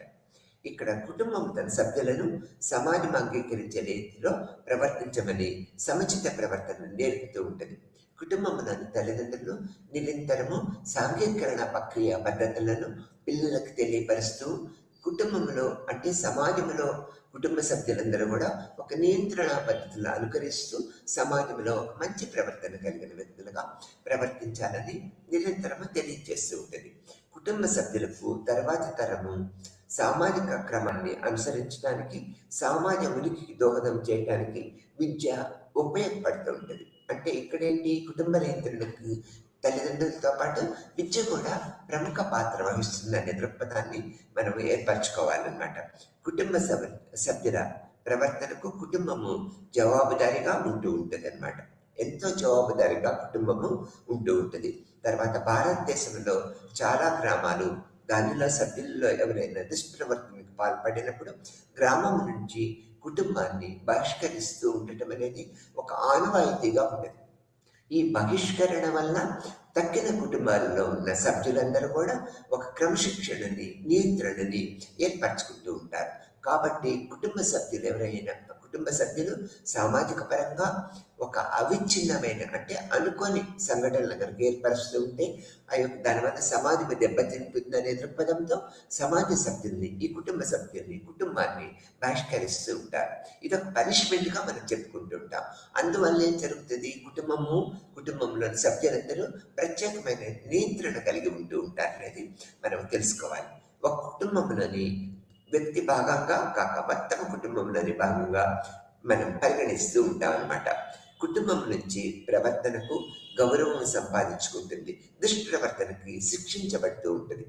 ఇది ఒక సామాజిక నియంత్రణ పద్ధతుల్లో కుటుంబము ఈ విధంగా ప్రముఖ పాత్ర వహిస్తుంది అనేది మనం గుర్తుంచుకోవాలి. తర్వాత లైంగిక వాంఛ, సంతానోత్పత్తి సంతృప్తి అనేది మనము కుటుంబ ప్రక్రియలలో అంటే ప్రకార్యాలలో ప్రముఖమైనదిగా మనం చెప్పుకుంటూ ఉంటాం. ఈ ప్రతి జాతి తమ నిరంతర మనుగడ కోసము సంతానోత్పత్తి చేయడం ముఖ్యం. ఇతర జంతువులతో లేని ప్రక్రియ పద్ధతి ఈ యొక్క సమాజ సభ్యుల్లో మనం చూస్తూ ఉంటాం అన్నమాట. ఇతర జంతువులు కూడా రతి అనేది ఒక ఋతుపరమైనది. ఇది మానవుల్లో నిరంతరము ఉంటుంది. కావున అభిజ్ఞాన సామర్థ్యం ఉన్న మానవులు సహవర్తుల ఎంపిక, లైంగిక సంపర్కంలో పాల్గొనడం వంటి ప్రత్యేక నియమాల్లో ముందు వరుసలో ఉంటూ ఉంటారన్నమాట. మానవుడు ఇతర జంతువుల నుంచి వేరు చేసే లక్షణాల్లో ఇది ఒకటి ప్రముఖమైనదిగా మనం చెప్పుకోవచ్చు అనమాట. అయినప్పటికీ మనము జంతు ప్రపంచంలో ఒక భాగం కాబట్టి లైంగిక కోరికలు, ఆకలి, దాహము, నిద్ర వంటి సహజమైనవిగా పేర్కొంటూ ఉంటాం. అయినప్పటికీ మనము జంతు ప్రపంచంలో ఒక భాగం కాబట్టి లైంగిక కోరికలు, ఆకలి, దాహము, నిద్ర వంటివి ఒక సహజమైన ప్రక్రియ పద్ధతులుగా మనం చెప్పుకుంటూ ఉంటాం. ఇది సమాజం అభివృద్ధి చెందినందున మానవ జీవితాన్ని మరింత వ్యవస్థీకృతం చేయడానికి నిబంధనలు, నియమాలు అభివృద్ధి చేయబడ్డాయనేది మనకు తెలిసిన విషయమే. ఈ ప్రక్రియలో మానవుడు లైంగికతపై నియంత్రణ కలిగి ఉంటాడు. ఇద్దరు యుక్త వయస్కులు లైంగిక విధిని నిర్వర్తించడానికి అనుమతించే సంస్థ వివాహము అనేది మనకు తెలిసిన విషయమే. కుటుంబము లైంగిక విధులు నిర్వహించడంతో పాటు సంస్థకు వ్యవస్థీకృతంగా పరుస్తూ ఉంటుంది అనమాట. సమాజం నిరంతరము ఉనికి కోసము సంతానోత్పత్తి కుటుంబానికి చాలా ముఖ్యమైన బాధ్యతగా మనము ఇక్కడ చెప్పుకుంటూ ఉంటాం అన్నమాట. ఇది ఒక కుటుంబ పద్ధతిలో ఒక ప్రముఖమైన పద్ధతిగా మనం ఇక్కడ ఏర్పరచుకుంటూ ఉంటాం. తర్వాత కుటుంబ ప్రకార్యాలలో విధులలో ఈ యొక్క పిల్లల సామాజికీకరణ అనేది ఒక ప్రముఖమైన పాత్ర వహిస్తూ ఉంటుంది. ఎలా అంటే కుటుంబము కేంద్రముగా ఇతర సమూహాల నుంచి వర్గీకరించబడి ఉన్నాయి.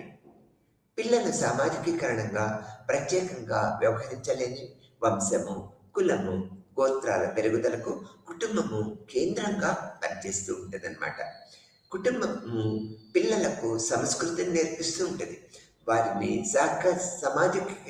సమాజీకరించే బాధ్యతను కుటుంబాన్ని తల్లిదండ్రులను అనుకరిస్తూ ప్రాథమికమైన విషయాలు పిల్లలందరూ నేర్చుకుంటూ ఉంటారనమాట. అందుకే వారు పిల్లలను మొదటి గురువులుగా తల్లిదండ్రులను మనము పేర్కొంటూ ఉంటాము. సమాజంలో తద్వారా తరమును ఉత్తమ పౌరులుగా తీర్చిదిద్దడంలో కుటుంబము, తల్లిదండ్రుల బాధ్యత ఎక్కువగా ఉంటూ ఉంటదన్నమాట. కుటుంబము సాంస్కృతిక వారసత్వ కేంద్రముగా పనిచేస్తూ ఉంటదన్నమాట. ఇక్కడ అలవాట్లు, పద్ధతులు, జీవన శైలి, ఆచారాలు, పెద్దల పట్ల గౌరవము ఇవన్నీ శిశువుకి వ్యక్తిత్వాన్ని తెచ్చిపెడుతూ ఉంటాయి. ఈ విధంగా శిశువులని తీర్చిదిద్దుతూ ఉంటాయన్నమాట. ఈ బాధ్యతను ఒక తరం నుంచి మరొక తరానికి అందించే సంస్థగా కుటుంబము ముఖ్య పాత్ర నిర్వహిస్తూ ఉంటుందనేది మనం గ్రహించవలసిన విషయం. తర్వాత ఆర్థిక సహకారము, వారసత్వాన్ని మనం తీసుకున్నట్లయితే ఈ కుటుంబం విధులలో ఇది ఒక ప్రముఖ పాత్ర వహిస్తూ ఉంటుంది. కుటుంబము దాని సభ్యుల మధ్య శ్రమ విభజనతో కూడిన ఆర్థిక వ్యవస్థ. ఇది ఆహార సేకరణ, ఉత్పత్తి, వినియోగాన్ని నిర్వర్తించే అన్ని కార్యకలాపాలకు ఆధారభూతమైనదిగా మనం చెప్పుకుంటూ ఉంటాం. తమ సభ్యుల భవిష్యత్తులో పెట్టుబడులు, వాటి ప్రయోజనాలు పొందుటకు కుటుంబం ఒక సంస్థగా పనిచేస్తూ ఉంటుంది అనేది మనం ముందు కూడా చెప్పుకున్నాం అన్నమాట. ఒక వ్యక్తి తండ్రి పాత్రలో ఉండి తమ తల్లిదండ్రులను జాగ్రత్తగా చూసుకోవటంలో అతని పిల్లల భవిష్యత్తుకు సంబంధించి తమ తల్లిదండ్రులను ఎలా చూసుకోవాలో, వారు తమ కోసం సంపాదించలేని డబ్బును పెట్టుబడిగా పెట్టారని అతను తన పిల్లలకు తెలియజేయటం వల్ల వారికి బాధ్యతలను నేర్పినట్లుగా అవుతూ ఉంటుంది అనమాట.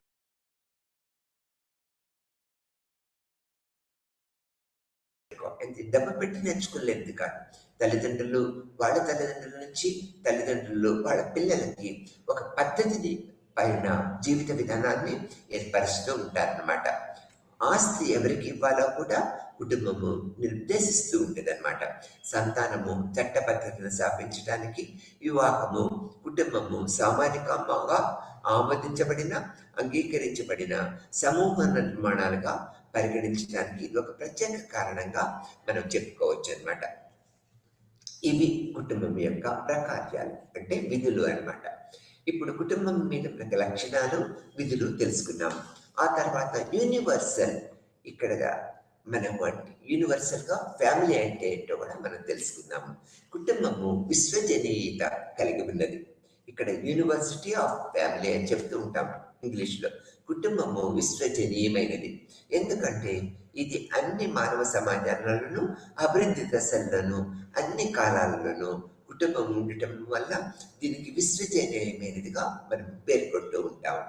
మానవ సమాజాలలో ఏ దశలోనూ కుటుంబం లేదని చెప్పడానికి తగిన ఆధారాలు ఏమీ లేవు. అంటే విశ్వజనీయమైనది కుటుంబముగా చెప్పుకుంటూ ఉంటాం. కుటుంబము నాకు ప్రాథమిక విధులని కలిగి ఉంటాయి. అట్లా అవి ఏదంటే ఆర్థిక, లైంగిక, పునరుత్పత్తి, సాంఘికరణ, దాని సార్వత్రిక స్వభావానికి ఇవన్నీ దోహదం చేస్తూ ఉంటాయి. ప్రాథమిక విధులు ఏం కలిగి ఉంటాయని చెప్పుకున్నాము? ఆర్థిక విధులు, లైంగిక విధులు, పునరుత్పత్తి విధులు, సాంఘికరణ విధులు కలిగి ఉంటాయి అన్నమాట కుటుంబం. దీని ద్వారా సమాజ అభివృద్ధి, సంతానోత్పత్తి, రక్షణ అన్నీ కూడా కుటుంబ పెద్దల ద్వారా పిల్లలకి మనం కలిగిస్తూ ఉంటాం అన్నమాట. తర్వాత కుటుంబ వ్యవస్థీకృత విధానాన్ని సమాజాన్ని బట్టి నిరంతరము మారుతూ ఉంటుంది.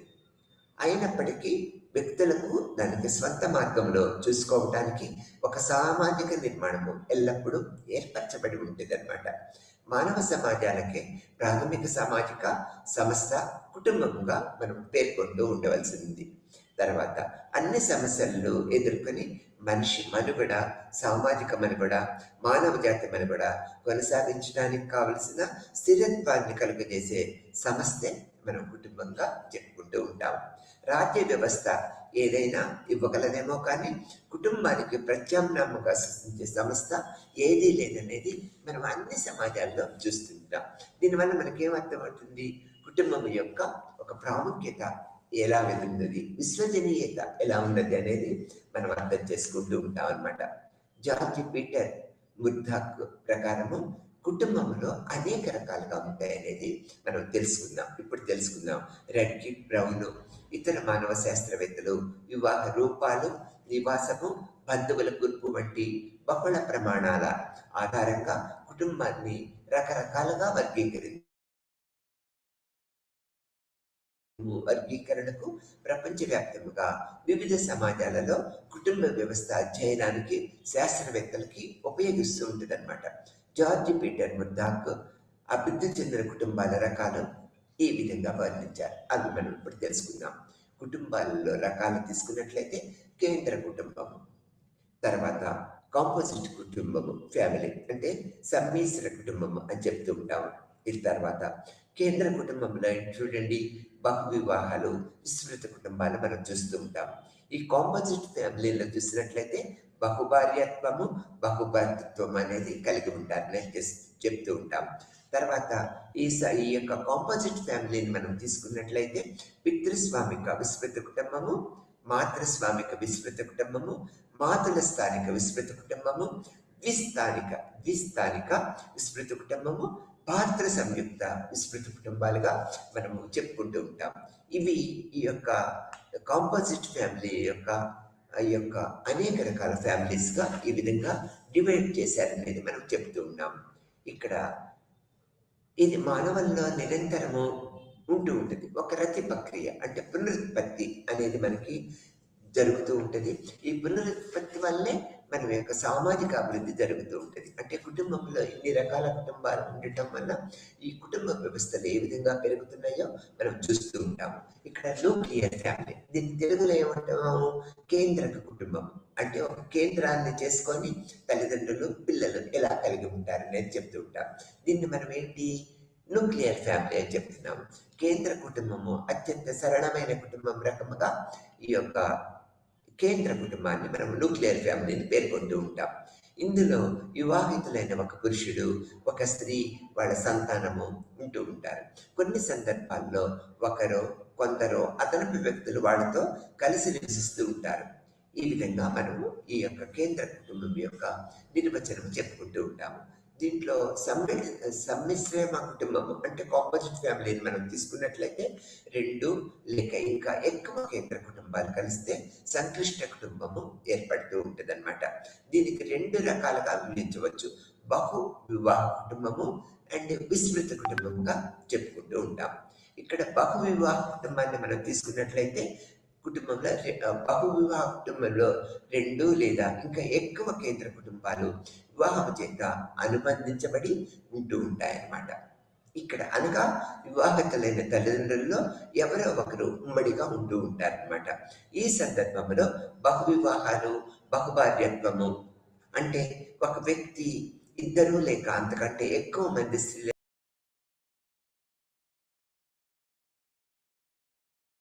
అంతకంటే ఎక్కువ మంది పురుషుల్ని వివాహం చేసుకోవటము కావచ్చుగా మనం చెప్పుకుంటూ ఉంటాం. బహుభార్యత్వ కుటుంబంలో ఒక వ్యక్తి తన సొంతముగా భావించే ప్రత్యేక గుడిసెల్లో ఇంట్లో నివసిస్తూ అదేవిధంగా కుటుంబ సమావేశానికి, ఇతర రాజకీయ ప్రయోజనాల కోసము ఒక ప్రదేశాన్ని ఉపయోగిస్తూ ఉంటారన్నమాట. అదే ప్రహరీలో ప్రతి భార్యకు ఒక గుడిసె లేకపోతే ఇల్లు ఉంటూ ఉంటుంది అనమాట. ఆ భార్య వంట చేయటము, పిల్లల సంరక్షణ బాధ్యతను నిర్వహించటము చేస్తూ ఉంటుంది. బహుభార్య కుటుంబం అనేది కేంద్ర కుటుంబాల సమూహం. ఈ కుటుంబాల ప్రాతినిధ్యము భార్యలు నిర్వహిస్తూ ఉంటారు. బహుభర్తృత్వ కుటుంబం దీనికి ఎంటైర్లీ భిన్నంగా ఉంటుంది అనేది మనం చెప్పుకుంటూ ఉంటాం. ఇది బహు వివాహ కుటుంబముగా మనం చెప్పుకుంటూ ఉంటాం అనమాట. విస్తృత కుటుంబం, దీన్ని మనం ఇంగ్లీష్లో ఏం చెప్తూ ఉంటాము? ఎక్స్టెండెడ్ ఫ్యామిలీ అని చెప్తూ ఉంటాం. ఒక కుటుంబంలో కుమారుడు వివాహం చేసుకొని తన నూతన వధువుతో పాటు తల్లిదండ్రులతో కలిసి నివసించే సిద్ధముగా ఉంటూ ఉంటారన్నమాట ఇక్కడ. అలాగే మిగతా సోదరులు ఇదే స్వభావాన్ని కల కేంద్ర కుటుంబం ఉంటే తద్వారా తల్లిదండ్రులు పిల్లలకు మంచి సంబంధాన్ని విస్తృతపరచడం ద్వారా ఏర్పడిన కుటుంబమే విస్తృత కుటుంబం అని అంటూ ఉంటాం అన్నమాట. అలా ఒకదానితో ఒకటి ఒకే నియమ నిబంధనలు కలిగి ఉంటారనమాట. ఒక యువకుడు కేంద్ర కుటుంబము అతని తల్లిదండ్రుల కేంద్ర కుటుంబంలో కలిసి ఉండటం ద్వారా వివాహానంతర నివాసాన్ని బట్టి విస్తృతమైన కుటుంబాన్ని పితృస్వామిక, మాతృస్వామిక, ద్విస్వామిక, మాతుల స్వామిక, భాతృ సంయుక్త కుటుంబాలుగా వర్గీకరించబడుతూ ఉంటాయి. దీన్ని మనము విస్తృత కుటుంబాలుగా చెప్తూ ఉంటాము. ఎక్స్టెండెడ్ ఫ్యామిలీస్ అంటూ ఉంటాం దీన్ని మనము ఇంగ్లీష్లో. తర్వాత పితృస్థానిక విస్తృత కుటుంబం. ఇక్కడ 2 లేక ఎక్కువ కేంద్ర కుటుంబాలు ఉండి అవి తండ్రి కొడుకుల సంబంధాన్ని విస్తృతపరచడం ద్వారా ఆమోదించబడుతూ ఉంటాయన్నమాట.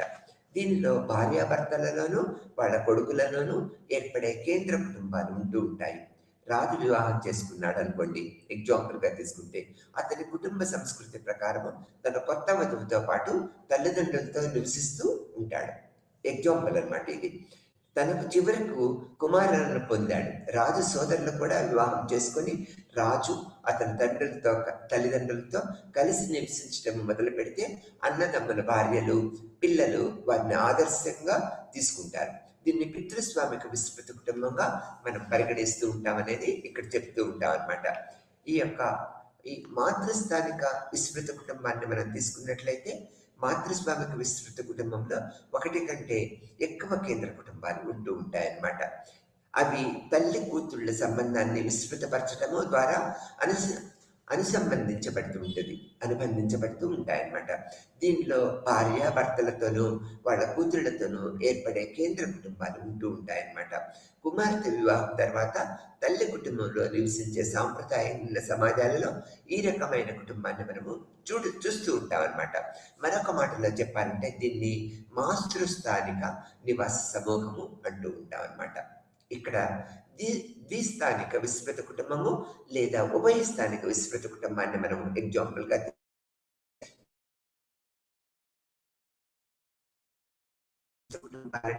ఇక్కడ మనం ఏం చెప్పుకుంటూ ఉంటాము, కుటుంబము ప్రతి పత్ని స్థానిక కుటుంబాలుగా మనం సమ్మేళనంగా మనం చెప్పుకుంటూ ఉంటాం. దానిలో 1 కంటే ఎక్కువ కేంద్ర కుటుంబాలు తండ్రి కొడుకుల సంబంధాన్ని విస్తృతపరచడం ద్వారా కానీ, తల్లి కూతుళ్ళ సంబంధాన్ని విస్తృతపరచడం ద్వారా కానీ అనుబంధించబడి ఉంటూ ఉంటాయి. దానిలో భార్యాభర్తలలోనూ వారి కొడుకులలోనూ, ఇక్కడ కొందరిలో కూతుళ్లలోనూ, కొందరిలో ఏర్పడిన కేంద్ర కుటుంబము ఉంటూ ఉంటది అనమాట. ఆ కొడుకులలోనూ కూతుళ్లలోనూ వాళ్ళ జీవిత సహచరులలోనూ పిల్లలతోనూ ఏర్పడిన కుటుంబాలను ఏర్పరచబడి ఉంటాయి. దీన్ని ద్విస్థానిక విస్తృత కుటుంబము లేదా ఉభయస్థానిక విస్తృత కుటుంబంగా మనం చెప్తూ ఉంటాం. ఇక్కడ మాతృ స్థానిక విస్తృత కుటుంబం అన్నట్లయితే దీని అర్థాన్ని మనం ఇప్పుడు తెలుసుకుంటూ ఉంటాం. మాతృస్థానిక విస్తృత కుటుంబము మామ, సోదరి కొడుకు సంబంధాల ద్వారా మేనమామ, మేనల్లుళ్ళు విస్తృతపరచడం ద్వారా అనుసంధించబడి ఉంటాయన్నమాట. 1 కంటే ఎక్కువ కేంద్ర కుటుంబాలు మిళమితమై ఇందుట్లో ఉంటూ ఉంటాయి. దీనిలో ఒక పురుషుడు, అతని భార్య పిల్లలు గల కేంద్ర కుటుంబాలు, అతని సోదరి కుమారుడు భార్య పిల్లలతో ఏర్పడే కేంద్ర కుటుంబము మిళమితమై ఉంటాయి. అందుకని మనం ఇక్కడ ఏం చెప్తున్నాము, సోదరి పిల్లలను చూసుకోవడానికి మామయ్యలకు అనేక బాధ్యతలు అప్పగించిన సమాజంలో దీన్ని గమనించవచ్చు. సోదరి పిల్లలు కూడా మామయ్య ఆస్తిలో వాటా కోరవచ్చు. అంటే ఈ యొక్క సామాజిక సంబంధాలు ఆ విధంగా ఉంటాయి. ఈ యొక్క కుటుంబాలని మాతృస్థానిక విస్తృత కుటుంబంగా మనము చెప్పుకుంటూ ఉంటాం. ఈ యొక్క కుటుంబం అంటే అనేక రకాలుగా ఎలా ఉంటాయి అనేది మనం చెప్తూ ఉంటాము. భాతృ సంయుక్త కుటుంబాలు. ఈ యొక్క భాతృ సంయుక్త కుటుంబాలంటే పాకిస్తానిక్ విస్తృత కుటుంబాలలో అతి సాధారణంగా 3 తరాల బంధువులు కలిసి ఉంటారు. ఇందులో తల్లిదండ్రులు, వాళ్ళ పిల్లల కుటుంబాలు, తల్లిదండ్రులు మరణిస్తే వారి పిల్లలు కలిసి ఉండవచ్చు. పలువురు అన్నదమ్ములు కుటుంబాలు పెద్దలుగా ఉంటూ 2 లేక ఎక్కువ సోదరుల కుటుంబాల కలయిక వల్ల ఏర్పడే విస్తృత కుటుంబాన్ని భాతృ సంయుక్త కుటుంబాలుగా మనం చెప్తూ ఉంటాం అన్నమాట. ఈ విధంగా కుటుంబాలలో ఎన్ని రకాలు ఉంటాయనేది మనం వివిధ ప్రక్రియా పద్ధతుల్లో మనం తెలుసుకుంటూ ఉన్నాం అనమాట. ఇక్కడ హిందూ విస్తృత కుటుంబాన్ని మనం తీసుకున్నట్లయితే ఇక్కడ కేంద్ర కుటుంబం అంటే ఇక్కడ ఆర్గనైజేషన్ అండ్ ఫంక్షన్స్ మనం గమనించినట్లయితే ఈ కుటుంబాలన్నీ కూడా ఎలా ఉంటాయి, వీటి లక్షణాలు ఎలా కలిగి ఉంటాయి. ఇక్కడ సంస్థలు విధులను మనం తీసుకున్నట్లయితే ఈ విధమైన లక్షణాలు మనం గమనించవచ్చు అనమాట. హిందువుల్లో విస్తృత కుటుంబం ఆసియా దేశాలు వాటి కుటుంబ వ్యవస్థలకి పెట్టింది పేరుగా మనం చెప్పుకుంటూ ఉంటాం అనమాట. ఇవి కొన్నిసార్లు పాశ్చాత్య దేశాలకు విరుద్ధంగా కనిపిస్తూ ఉంటాయి, కొన్నిసార్లు అంటే తరచుగా కనిపిస్తూ ఉంటాయి అన్నమాట. సుదీర్ఘ చరిత్ర కలిగిన సామాజిక సంస్థలు, సాంప్రదాయాలు కలిగిన భారతదేశము కుటుంబ వ్యవస్థ ప్రత్యేకతల గురించి చర్చించాల్సిన, మనం తెలుసుకోవాల్సిన విషయమే. ఈ యొక్క హిందూ తత్వశాస్త్రం ప్రకారము కుటుంబము ప్రాథమిక సామాజిక వ్యవస్థ కావున దానిపై ప్రత్యేకమైన శ్రద్ధ వహిస్తూ ఉంటదన్నమాట. ఒక కుటుంబము అద్భుత నిర్మాణంలో ఏర్పడే కుటుంబ సమూహాలతో సహజంగా సమాజము ఏర్పడుతూ ఉంటదన్నమాట. హిందువులు తమ కుటుంబ జీవితంలో ఎలా ఉండాలో విస్తృతమైన మార్గదర్శక సూత్రాలను వివిధ గ్రంథాలు, ధర్మశాస్త్రాల ద్వారా పేర్కొనబడ్డాయన్నమాట. ఆశ్రమ వ్యవస్థలో కుటుంబంలో మనిషి పాత్ర, దాని ప్రాముఖ్యతను మనం గుర్తిస్తూ ఉంటాం అన్నమాట. ఈ గృహస్థాశ్రమంలో విస్తృతంగా చర్చిస్తూ ఉంటాం. ఇక్కడ మానవుడు వాటిని సాధించాలని నిర్దేశిస్తూ ఉంటారు. ధర్మాలను ఎలా వదులుకోకూడదో కూడా హిందూ ధర్మం నొక్కి చెప్తూ ఉండేదన్నమాట. హిందూ కుటుంబం సమాజంలో అనుసరించాల్సిన క్రమాన్ని మనకు తెలియపరుస్తూ ఉంటుంది. అయినప్పటికీ చాలా విధాలుగా విచ్ఛిన్నాలను కలిగి వారిని ప్రోత్సహించలేకపోయినా వాటిని సమాజము సర్దుబాటు చేసుకుంటూ ఉంటుంది అనేది మనం ఇక్కడ గుర్తించవలసిన విషయం. ఇక్కడ ఆర్గనైజేషన్ అండ్ ఫంక్షన్స్ మనం కుటుంబం పరంగా తీసుకున్నట్లయితే హిందూ సమాజంలో కుటుంబాలు కేంద్ర కుటుంబము, ఉమ్మడి కుటుంబము, విస్తృత కుటుంబాలు అనేక రకాలుగా ఉండవచ్చు అన్నమాట. కుటుంబాల ఆధారంగా ఆర్థిక సామ్రాజ్యాలు నిర్మించి సమూహాలు కూడా ఉంటూ ఉంటాయి. ఈ ఉమ్మడి కుటుంబము లేదా సంయుక్త కుటుంబంలో ఒక పురుషుడు, అతని భార్య, పిల్లలు, అతని సోదరులు, ఆ సోదరుల భార్యలు, పిల్లలు, అతని కొడుకు భార్యలు, పిల్లలు ఉంటూ ఉంటారు. కొడుకు వివాహానంతరము తల్లిదండ్రుల నుంచి విడిపోకుండా అదే ఇంట్లో వాళ్ళతో నివసిస్తూ ఒక కుంటలో వండింది తింటూ ఆస్తి పంచకుండా ఉంటే అలాంటి కుటుంబాలు ఏర్పడుతూ ఉంటాయన్నమాట. ఆధునిక కాలంలో ఈ రకమైన కుటుంబాలు తక్కువగా ఉన్నప్పటికీ ప్రతి కుటుంబము ఉమ్మడి కుటుంబంగా ఉండాలని కోరుకుంటూ ఉంటుంది. అంటే ప్రతి కుటుంబము అటువంటి ఆశయము కలిగి ఉంటుంది అనేది మనం ఇక్కడ చెప్పుకుంటూ ఉంటాం. విస్తృత కుటుంబాలు కేంద్ర కుటుంబాల సమూహమని మనం గమనించవలసిన విషయము. ఇవి పితృస్వామిక సంబంధాన్ని కలిగి ఉంటాయన్నమాట.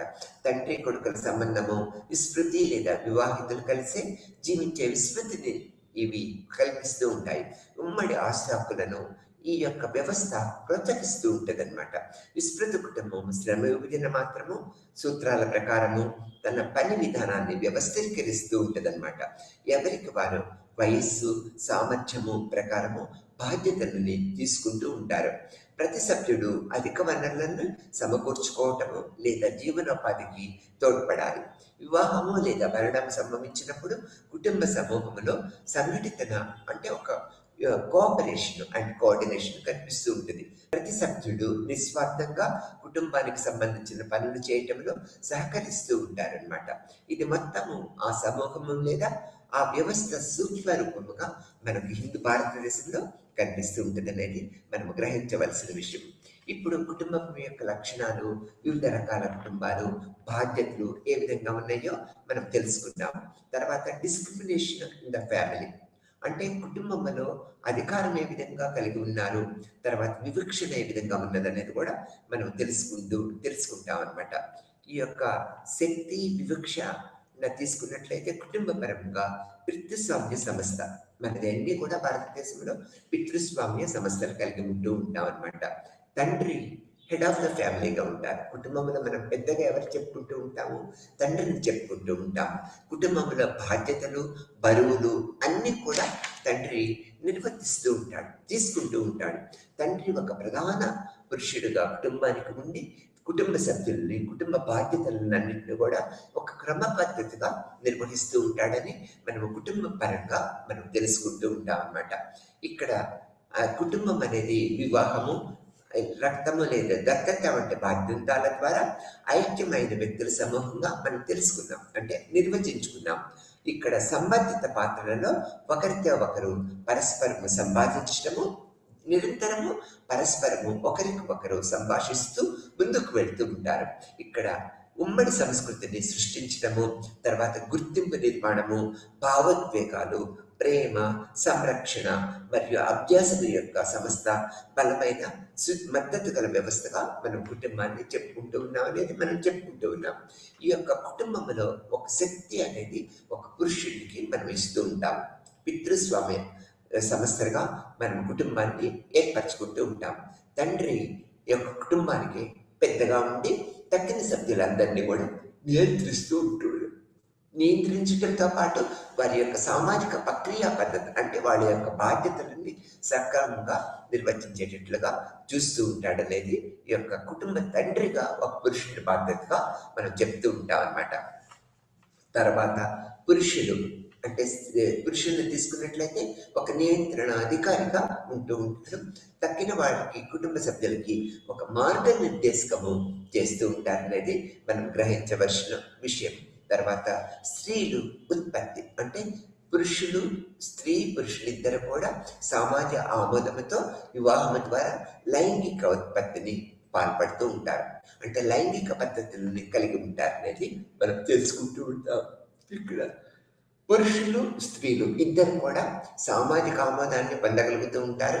ఒకే కప్పు కింద జీవిత విధానాన్ని కొనసాగిస్తూ ఉంటారు. ఒకే వంటగదిని కలిగి ఉంటారు.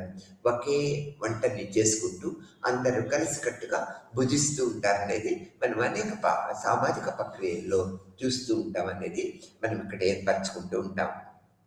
తర్వాత లైంగికపరమైన పద్ధతులు, అంటే లైంగికపరమైన కలయిక ద్వారా స్త్రీ పురుషులు సామాజిక పునరుత్పత్తికి నిరంతరము పాటుపడుతూ ఉంటారు.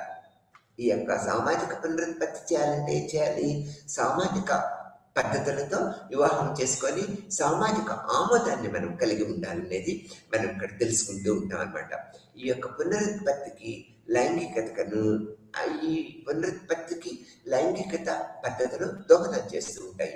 ఈ లైంగికత నియంత్రణ కూడా ఈ యొక్క సామాజిక సభ్యుల్లో ఏర్పరచుకుంటూ ఉంటారు. అంటే ఇప్పుడు జంతువులు ఎప్పుడు పడితే అప్పుడు లైంగిక ప్రక్రియ పద్ధతులు సీజనల్గా చేస్తూ ఉంటాయి.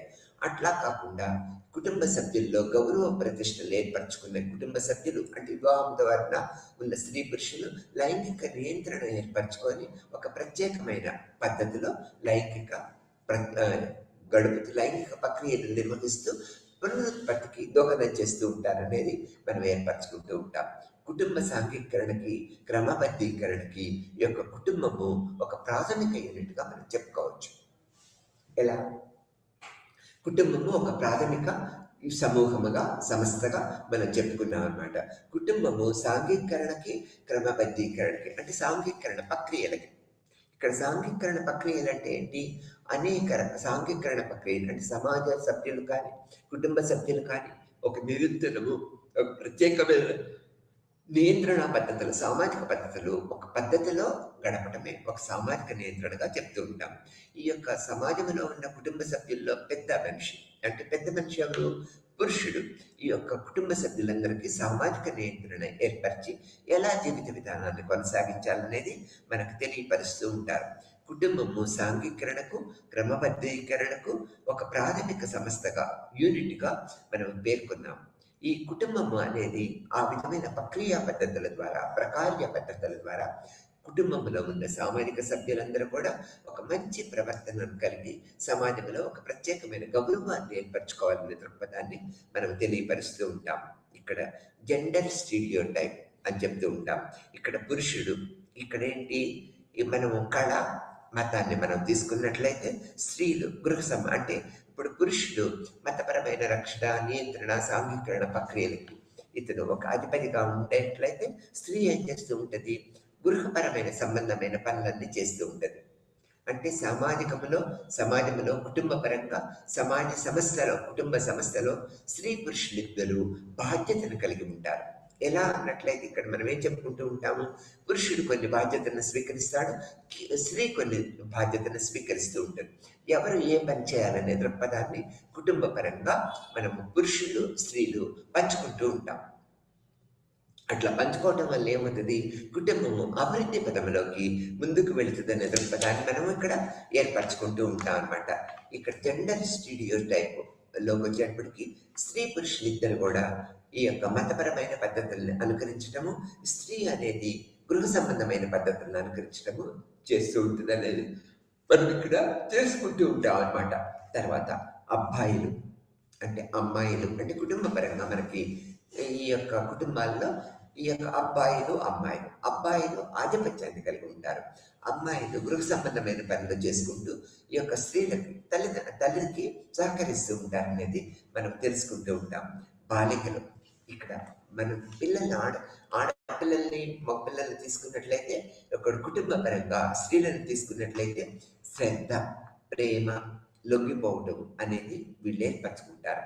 అంటే ఈ యొక్క బాలికలు అనేది కుటుంబ పరంగా ఒక ప్రత్యేకమైన ఒక పద్ధతిని కలిగి ఉంటారు అనేది మనం తెలుసుకుంటాం. ఎలా పద్ధతిని కలిగి ఉంటారు, స్త్రీ పురుషులు ఇద్దరు నియంత్రణ చేస్తూ ఉంటారు. సమాజంలో ఉన్న తల్లిదండ్రులకు కానీ వాళ్ళ పిల్లలకు కానీ వీళ్ళకి ఈ విధమైన పద్ధతులు చేయటం వల్ల ప్రత్యేకమైన అంటే కుటుంబంలో పెద్దలు శ్రద్ధని, ప్రేమని కలిగి ఉంటారు. తర్వాత సమయానుకూలంగా లొంగిపోవడం కూడా నేర్చుకుంటూ ఉంటారు. ఆ యొక్క లైంగిక లొంగిపాట్లు అనేవి కుటుంబ పరంగా మనం స్త్రీలలో చూస్తూ ఉంటాం అనమాట. తర్వాత ఇక్కడ అబ్బాయి అంటే స్త్రీలు ఎక్కువ పనిచేస్తూ ఉంటారు, అనేక విధాలు నష్టపోతూ ఉంటారు, హింసకి, వివక్షణకి, అన్యాయానికి గురి అవుతూ ఉంటారు. ఇక్కడ అధికారము, ఆధిపత్యాన్ని తీసుకున్నట్లయితే కుటుంబము అంతా కూడా ఒక యూనిట్గా మనం పేర్కొంటాము. సీనియర్ పురుషులు హెడ్ ఆఫ్ ద ఫ్యామిలీస్గా ఉంటూ ఉంటారు. తక్కిన కుటుంబ సభ్యులందరికీ కూడా they will give the instructions, suggestions ఇస్తూ ఉంటారు. అంటే కుటుంబ పెద్దగా ఉంటూ ఉంటారు. స్త్రీలందరూ కూడా పురుష సభ్యులపై ఆధారపడుతూ ఉంటారు అనేది మనము తెలుసుకోవాల్సిన విషయం. అంటే పురుషుడు ప్రముఖ పాత్ర వహిస్తూ హెడ్ ఆఫ్ ద ఫ్యామిలీకి హెడ్గా ఉంటూ కుటుంబ సభ్యుల్లో స్త్రీలని, పిల్లల్ని రక్షణ ఏర్పరచుకుంటూ బాధ్యతలను కలిగి ఉంటూ సాంఘికరణ ప్రక్రియలో వీళ్ళ జీవిత విధానం కొనసాగించుకుంటూ చూడటంతో పాటు ఈ యొక్క సమాజంలో వీళ్ళకి ఒక రక్షణగా, ఒక మూల స్తంభంగా నిలబడుతూ ఉంటాడనేది మనకి కుటుంబ పరంగా పురుషుడికి ఒక ప్రధాన పాత్ర ఉన్నదనే దృక్పథాన్ని మనము తెలుసుకుంటూ ఉంటాం. ఇక్కడ ఈ గృహ అంటే సమాజంలో అంటే కుటుంబంలో స్త్రీ పురుషులు కలిసి ఉంటారు, ఒకే కప్పు మీద కింద నివసిస్తూ ఉంటారు, ఒకే వంటగదిలో వండుకొని తింటూ ఉంటారు అనేది అనేక రకాల డెఫినేషన్స్ మనం చెప్పుకున్నాం. ఇక్కడ గృహ పనులు అండ్ పంపిణీ అంటే సమాజంలో కుటుంబంలో ఉన్న సభ్యులందరూ పనిని ఎలా డివైడ్ చేసుకుంటూ ఉంటారు అనేది మనం ఇప్పుడు గ్రహించుకుంటాం. ప్రధాన పనులు అంటే కుటుంబ పరంగా ఉన్న పనులయ్యో మనం మొదట గుర్తిస్తూ ఉంటాం. తర్వాత పురుషుడు ఏం చేస్తాడు, బలమైన పనులు, వ్యవసాయ పనులు, ఉత్పత్తి విషయాల్లో ఏర్పరచుకున్న పనులన్నీ పురుషులు చేస్తూ ఉంటారు. తక్కిన పనులన్నీ స్త్రీలకి కేటాయిస్తూ ఉంటారు. అంటే ఇక్కడేంటి మనం చెప్పుకునేది, పురుషుడు స్త్రీలు శ్రమ విభజన చేసుకుంటారు కుటుంబంలో. అంటే పురుషుడు బలమైన పనులు, వ్యవసాయ అభివృద్ధి పనులు, కుటుంబ అభివృద్ధి పనులు చేస్తూ ఉంటే స్త్రీలు కుటుంబ రక్షణకి, కుటుంబము గృహ సంబంధమైన విషయాలకి ప్రాముఖ్యత ఇస్తూ ఉంటారు. పిల్లల్ని చూసుకోవటము, వృద్ధులైన అత్తామామలను చూసుకోవటము, ఇంటికి వచ్చిన బంధుమిత్రులను చూసుకోవటము స్త్రీ చేస్తూ ఉంటారు. ఇలా చేయటం వలన పని విభజన జరుగుతూ ఉంటుంది అనేది మనం చెప్పుకుంటూ ఉంటాము. తర్వాత అందుకని మనం ఇక్కడ పురుషుల్నేంటి రొట్టె విజేతలు అంటే ఆహార పదార్థాలు అంటే వ్యవసాయం చేసే ప్రక్రియ పద్ధతిలో పురుషులందరూ నిలబడి ఉంటారనేది చెప్తున్నాం. స్త్రీలు వచ్చేటప్పటికి ఇల్లు శుభ్రత చేసుకోవటము, వృద్ధుల్ని చూసుకోవటము, వచ్చిన చుట్టాలని ప్రేమగా చూసుకోవటం అనేది జరుగుతూ ఉంటారు. ఇవి స్త్రీతో పాటు ఉన్న పిల్లలు కూడా మనము చూస్తూ ఉంటాం అనమాట. ఇక్కడ ఎగ్జాంపుల్ మనం తీసుకున్నట్లయితే ఒక స్త్రీ పెళ్ళైన తర్వాత అత్తమామల దగ్గరికి పోయినట్లయితే అక్కడ పద్ధతులన్నీ ఎంటైర్లీ డిఫరెంట్ ఉంటాయి అన్నమాట. ఆ పద్ధతుల్ని వీళ్ళు అడాప్ట్ చేసుకొని ఒక నియంత్రణ పద్ధతుల్ని ఏర్పరచుకొని ఆ విధమైన ప్రక్రియ అంటే కుటుంబ అభివృద్ధి పనులకి స్త్రీ పురుషులు ఇద్దరు కూడా మనం ప్రత్యేకమైన పాటు పడుతూ ఉంటారనేది మనం ఇక్కడ తెలుసుకుంటూ ఉండాలనేది మనం తెలుసుకుందాం అనమాట. ఇక్కడ స్త్రీ పురుషులు ఇద్దరు కూడా కుటుంబ అభివృద్ధికి నిరంతరము 50-50% లాగా పాటుపడుతూ ఉంటారనేది మనం ఏర్పరచుకున్నాము. బలమైన పనులు, వ్యవసాయ ఆధారిత పనులన్నీ కూడా ఎక్కువ పురుషుడే చేస్తూ ఉంటాడు. స్త్రీలందరూ కూడా గృహ సంబంధమైన విషయాలకి, కుటుంబ కుటుంబ పెద్ద అంటే సీనియర్స్ అయిన అంటే వృద్ధులైన కుటుంబ సభ్యులను రక్షించుకోవటము, పిల్లల్ని చూడటము, గృహ సంబంధమైన పనులన్నీ చేయడానికి స్త్రీలను మనము కేటాయించుకుంటూ ఉంటాము. మన హిందూ సమాజం ప్రకారం మనం ఏం చేస్తూ ఉంటాము, ఫ్రమ్ ది బిగినింగ్ నుంచి, అతి పురాతన కాలం నుంచి ఫిఫర్ టు ద సన్స్ అంటే కొడుకులకి ఎక్కువ ప్రాధాన్యత ఇస్తూ ఉంటాం. అంటే ఈ విధమైన ప్రాధాన్యత అనేది మన భారతదేశంలో అన్ని హిందూ సమాజాలలో మనం చూస్తూ ఉంటాం. ఇక్కడ కొడుకుకి ఎక్కువ ప్రాధాన్యత ఇవ్వటము, ఈ యొక్క స్త్రీకి అతి తక్కువ ప్రాధాన్యత ఇవ్వటం అనేది జరుగుతూ ఉంటుంది అనేది మనం ఇక్కడ తెలుసుకోవాల్సిన విషయం అనమాట. అందుకని కొడుకుకి ఒక బాలికలకు వివక్షణ ఏర్పడుతుంది, కొడుకు మీద ఒక బలమైన ముద్ర ఏర్పడుతూ ఉంటుంది. కొడుకు వల్ల సమాజ అభివృద్ధి ఏర్పడుతుంది అనేది మనం దృక్పథాన్ని ఏర్పరచుకుంటూ ఉంటాం. అందుకని కొడుకు ఒక సామాజిక గౌరవాన్ని పొంది, కొడుకు ఉన్నా కూడా తండ్రి అధిపతిగా ఉంటూ కొడుకు ద్వారా కొడుకుకే ఎక్కువ ప్రిఫరెన్స్ ఇస్తూ ఉంటారు. కొడుకుతో పాటు కూతుళ్ళు కనుక ఉన్నట్లయితే అంత ప్రిఫరెన్స్ ఇవ్వరు. కూతుళ్ళందరూ కూడా తల్లికి అనుబంధంగా ఉంటారు, కొడుకులందరూ కూడా తండ్రికి అనుబంధంగా ఉంటారు. తల్లికి చేదోడు వాదోడుగా బాలికలు ఉన్నట్లయితే ఈ పిల్లలు మగ పిల్లలందరూ కూడా తండ్రికి చేదోడు వాదోడుగా ఉండి అనేక రకాల విషయాల్లో వీళ్ళకి హెల్పింగ్ హ్యాండ్స్గా ఉంటారు. అంటే ఈ వివక్ష అనేది మగపిల్లలకి ఎక్కువ ప్రాధాన్యత ఇవ్వటము, ఆడపిల్లలకి తక్కువ ప్రాధాన్యత ఉంటుంది. అతి పురాతన కాలం నుంచి అన్ని దేశాల్లో జరుగుతున్న విషయంగా మనం చెప్పుకోవచ్చు. ఇంటి పనులకు స్త్రీలు కేటాయించబడుతూ ఉంటారు. వ్యవసాయ పనులన్నిటికీ కూడా మనం ఇక్కడ పురుషుల్ని అంటే పిల్లల్ని, మగ పిల్లల్ని మనము చేస్తూ ఉంటాం అనమాట. ఇక్కడ బాలికలపై ప్రత్యేకమైన వివక్షణ అంటే అంత ఇబ్బంది పెట్టే వివక్షణ కాదు, బాలుల మీద బాలికల్ని కొద్దిగా చిన్న చూపు చూస్తామనే దృక్పథాన్ని మనము ఏర్పరచుకుంటున్నాము. అందుకని ఏం చేస్తున్నాము, బలమైన పనులు, ఎక్కువ వ్యవసాయ పనులు చేసేది ఎవరు, మగపిల్లలు. కాబట్టి మనం ఇక్కడ పోషకాహారతో కూడిన ఈ యొక్క ఆహార పదార్థాలన్నీ మగపిల్లలకు ఇస్తూ ఉంటాం, ఆడపిల్లలకి తక్కువ ప్రిఫరెన్స్ ఇస్తూ ఉంటాం. బలమైన ఆహారము మగపిల్లలకి ఇవ్వటము, బలము లేని ఆహారము ఆడపిల్లలకి ఇవ్వడానికి మనం ప్రయత్నిస్తూ ఉంటాం అనమాట. ఈ విధమైన దీనివల్ల ఏంటి, అనారోగ్యం ఏర్పడుతూ ఉంటుంది, అవిద్య ఏర్పడుతూ ఉంటుంది. ఆడపిల్లలను మనం చూసుకున్నట్లయితే పాత రోజుల్లో అక్కడ స్కూల్ ఉన్నంత వరకు చదివిస్తారు, తర్వాత చదివించరు అనమాట. పక్క గ్రామాలకు మగపిల్లల్ని చదువుకు పంపుతాం కానీ పక్క ప్రదేశాలకి ఆడపిల్లల్ని పంపం. ఎందుకంటే మన యొక్క ఆర్థిక వనరులు ఆ విధంగా ఉండటం, తర్వాత సామాజిక పద్ధతులు అంటే మగపిల్లాడిని చదివిస్తే మనకి చేయూత అందుతాడు అనే దృక్పథాన్ని ముసలి టైంలో. అదే ఆడపిల్ల ఏంటి, ఎంత చదివించినా ఏం చేసినా కూడా పక్క ఊరికి అంటే ఇంకో కుటుంబానికి కోడలుగా వెళ్ళిపోతుంది అనే దృక్పథం. కాబట్టి ఇక్కడ మనం పురుష పిల్ల అంటే బాలులకే ఎక్కువ ప్రాధాన్యత ఇస్తాం, బాలికలకి అతి తక్కువ ప్రాధాన్యత ఇస్తాం అనేది మనం ఇక్కడ చెప్పుకుంటూ ఉంటాం. తర్వాత వరకట్న పద్ధతులు అంటే స్త్రీని మనము పాత రోజుల్లో ఏంటి, ఎదురు ధనం ఇచ్చి స్త్రీలను తెచ్చుకునేవాళ్ళం. అప్పుడు స్త్రీ సంతతి తక్కువ కాబట్టి, ఇప్పుడు స్త్రీ సంతతి కూడా పురుష సంతతి ఎంత ఉన్నదో అంత ఉన్నది. అటువంటి అప్పుడు మనం డిమాండ్ చేస్తూ ఉంటాము స్త్రీల కుటుంబాల దగ్గర నుంచి. ఆ డిమాండ్ అంటే మనకి వారసత్వ లక్షణాల ప్రకారం వచ్చిన ఆస్తిని మొత్తము కూడా ఇక్కడ వరకట్న రూపంలో స్త్రీకి వచ్చిన వాటాని వరకట్న రూపంలో మనకి స్త్రీ తీసుకుంటూ ఉంటాం. మనం ఇక్కడ వరకట్న పద్ధతులు ఆ విధంగా ఉన్నాయనేది మనం చెప్పుకుంటూ ఉంటాం. ఈ యొక్క పురుషులకి ఎక్కువ ప్రాధాన్యత ఇవ్వటము, స్త్రీలకి తక్కువ ప్రాధాన్యత ఇవ్వటము. ఇక్కడ వరకట్న నిషేధము, చిన్నపిల్లలకే వయసు అవ్వటము, చిన్నపిల్లలకంటే శారద వివాహ చట్టాలు, వయసు ఎక్కువ అవటం వల్ల పిల్లలు పుట్టరనే బాధతో కుటుంబ నియంత్రణ ఆపరేషన్స్, అన్ని రకాల ఆపరేషన్స్ చేసి బాలికలకు అతి తక్కువ ప్రాముఖ్యత, పురుషులకి ఎక్కువ ప్రాధాన్యత ఇస్తూ ఉంటాం అనమాట. ఆహార కేటాయింపు, మగపిల్లలకి ఎక్కువ బలమైన ఆహారం పెడుతూ ఉంటాం, ఆడపిల్లలకి పౌష్టికాహార లోపం ఉన్నది. అన్ని ఏరియాస్లో భారతదేశంలో అతి తక్కువ బలమైన ఆహారం పెడుతూ ఉంటాం అనేది మనకు తెలిసిన విషయమే. విద్యా అవకాశాలు అంటే ప్రస్తుతం విద్యా అవకాశాలు పెరగటం వల్ల ఏమవుతున్నది, స్త్రీ పురుషులిద్దరిని సమానంగా చూస్తూ ఉంటాము. పారిశ్రామికీకరణ, విద్యా అవకాశాలు పెరగటం వల్ల స్త్రీలు కూడా అన్ని విద్యలలో అన్ని రంగాల్లో ఉందన్నమాట. బాగా చదువుకోవటం వల్ల పెద్ద పెద్ద ఉద్యోగాలు స్త్రీలు ఉండటం వల్ల ఇప్పుడేం జరుగుతున్నది, వివక్ష చాలా వరకు తగ్గిపోయింది. పారిశ్రామికీకరణ, పాశ్చాత్యీకరణ ప్రభావాలు, ఇతర దేశ ప్రభావాలు ఉండటము, సామాజికంలో అనేక రకాల మార్పు అవటము, విద్యా వ్యాప్తి ఎక్కువ అవటము, సాంకేతిక విద్యా పరిస్థితులు పెరగటము, అంటే ఈ పరిస్థితుల వల్ల పురుషుడికి మనం ఎంత ప్రాముఖ్యత ఇస్తున్నామో ప్రస్తుత కాలంలో 50-50 ప్రాముఖ్యత, స్త్రీలకు కూడా అంత ప్రాముఖ్యత ఇస్తున్నాము. కానీ పాత రోజుల్లో పిల్లలకి, అంటే మగ పిల్లలకి ఇచ్చినంత ప్రాతినిధ్యత ఆడపిల్లలకి ఇస్తూ ఉండేవాళ్ళం కాదనేది మనకు తెలిసిన విషయమే.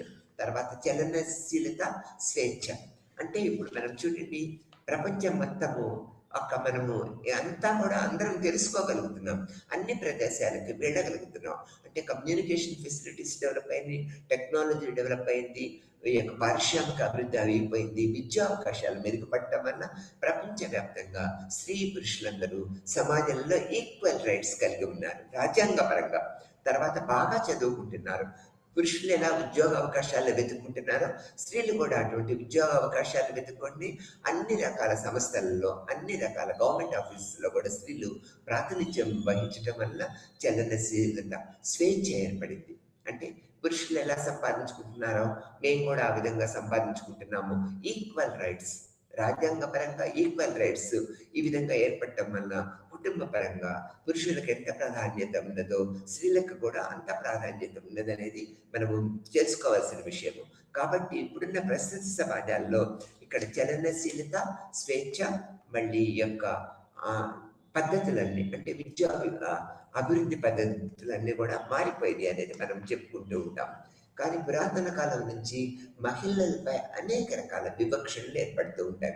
తక్కువ స్థాయి, సమాజంలో తక్కువ స్థాయిని ఏర్పరచడము, బలమైన ఆహారం ఇవ్వకపోవటము, తర్వాత ఎక్కువ పనికి గురి చేయటము, తర్వాత చదువు అనేది లేకుండా చేయటము, ఆ తర్వాత పిల్లల పెంపకానికి పెద్దల యొక్క సేవలకే వీళ్ళని కేటాయించటము, ఈ యొక్క వివక్షణ పద్ధతులన్నీ పోయి ప్రస్తుతము 21వ శతాబ్దంలో స్త్రీలు కూడా కుటుంబ పరంగా ఎంతో ఉన్నతి స్థానానికి వచ్చారు. పురుషుడికి ఎటువంటి స్థానం ఉన్నదో అభివృద్ధిలో స్త్రీలకు కూడా కుటుంబ అభివృద్ధిలో అటువంటి ప్రాముఖ్యత సంపాదించుకుంటున్నారనేది ప్రపంచవ్యాప్తంగా మనకు తెలిసిన విషయమే. తర్వాత మహిళలపై ఉన్న ప్రాచీన కాలం నుంచి మహిళలపై అనేక రకాలుగా హింసలు ఏర్పడ్డాయనేది మనకు తెలిసిన విషయమే. అప్పుడు ఆ హింసలు ఏర్పడ్డప్పుడు ఎంతమంది ఏమి చెప్పినా కూడా హింసని నివారించడానికి మార్గాలు లేవు. ఎందుకంటే అప్పుడున్న సామాజిక వ్యవస్థ, కుటుంబ వ్యవస్థ ఆ విధంగా ఉన్నది. కాబట్టి నిరంతరము ఈ స్త్రీలకి ఈ యొక్క గృహ సంబంధమైన విషయాలకి, పిల్లల పెంపకము, ఈ యొక్క వృద్ధుల రక్షణకే కేటాయించాము. అంటే అభివృద్ధి పథంలో స్త్రీలకి స్వేచ్ఛ, ముందుకు వెళ్ళడానికి స్వేచ్ఛ లేదనేది మనకు తెలిసిన విషయమే. కానీ ప్రస్తుత వ్యవస్థలో మారిపోవటం వల్ల ప్రస్తుతము అన్ని రంగాలలో స్త్రీ అనేది ప్రముఖ పాత్ర వహిస్తూ ఉంటుంది. నూతన విద్యా విధానాల వల్ల, ఈ కంప్యూటరైజేషను, అనేక రకాల సిద్ధాంతాల వల్ల మనం అనేక రకాల సూచనలు ఏర్పరచుకొని స్త్రీలు కూడా కుటుంబ పరంగా అనేక రకాల అభివృద్ధి పథంలోకి వచ్చారు అనే దృక్పథాన్ని మనము ఏర్పరచుకుంటున్నాం. అందుకని మనం ఇక్కడ సామాజిక పద్ధతుల్లో స్త్రీకి కూడా ఎన్నో రకాల ప్రైవేట్ పద్ధతుల వలన స్త్రీల అభివృద్ధి మెరుగుపడుతుందనే దృక్పథాన్ని మనం ఏర్పరచుకుంటూ ఉంటాం. స్త్రీలపై ఉన్న లైంగిక వేధింపులను కట్టడి చేయటము, వరకట్న మరణాలను తగ్గించడము, తర్వాత యాసిడ్ దాడులకు గురి కాకుండా ఉండటము, పరువు హత్యలను మనము ఖండించడము, అన్ని రకాల పరువు హత్యలను మనము ప్రపంచవ్యాప్తంగా తగ్గించి వస్తూ ఉన్నాం అనమాట. రచ్చబండ అంటే వివక్షకు గురైనప్పుడు గ్రామ ప్రాంతాల్లో కుల పంచాయతీలు, రచ్చబండలు ఉంటాయి. అంటే అట్లా ఆ రచ్చబండల వల్ల, కుల పంచాయతీల వల్ల స్త్రీ పురుషులకి సమాన హక్కులు మనం ఏర్పరుస్తూ ఉంటాం. తర్వాత వివాహంలో అనేక రకాల మార్పులు వచ్చినాయి. మనకు పాత రోజుల్లో ఉంటే ఏంటి, బాల్య వివాహాలు, చార్జా చట్టాన్ని తీసుకొచ్చినప్పుడు మన వివాహ వ్యవస్థలు ఏంటి, స్త్రీకి బాలికలకు 14 ఏళ్ళు, తర్వాత బాలురికి 18 ఏళ్ళు అనేది పెట్టుకున్నాం. తర్వాత నూచు చట్టం వల్ల ఏంటి, బాలికలకు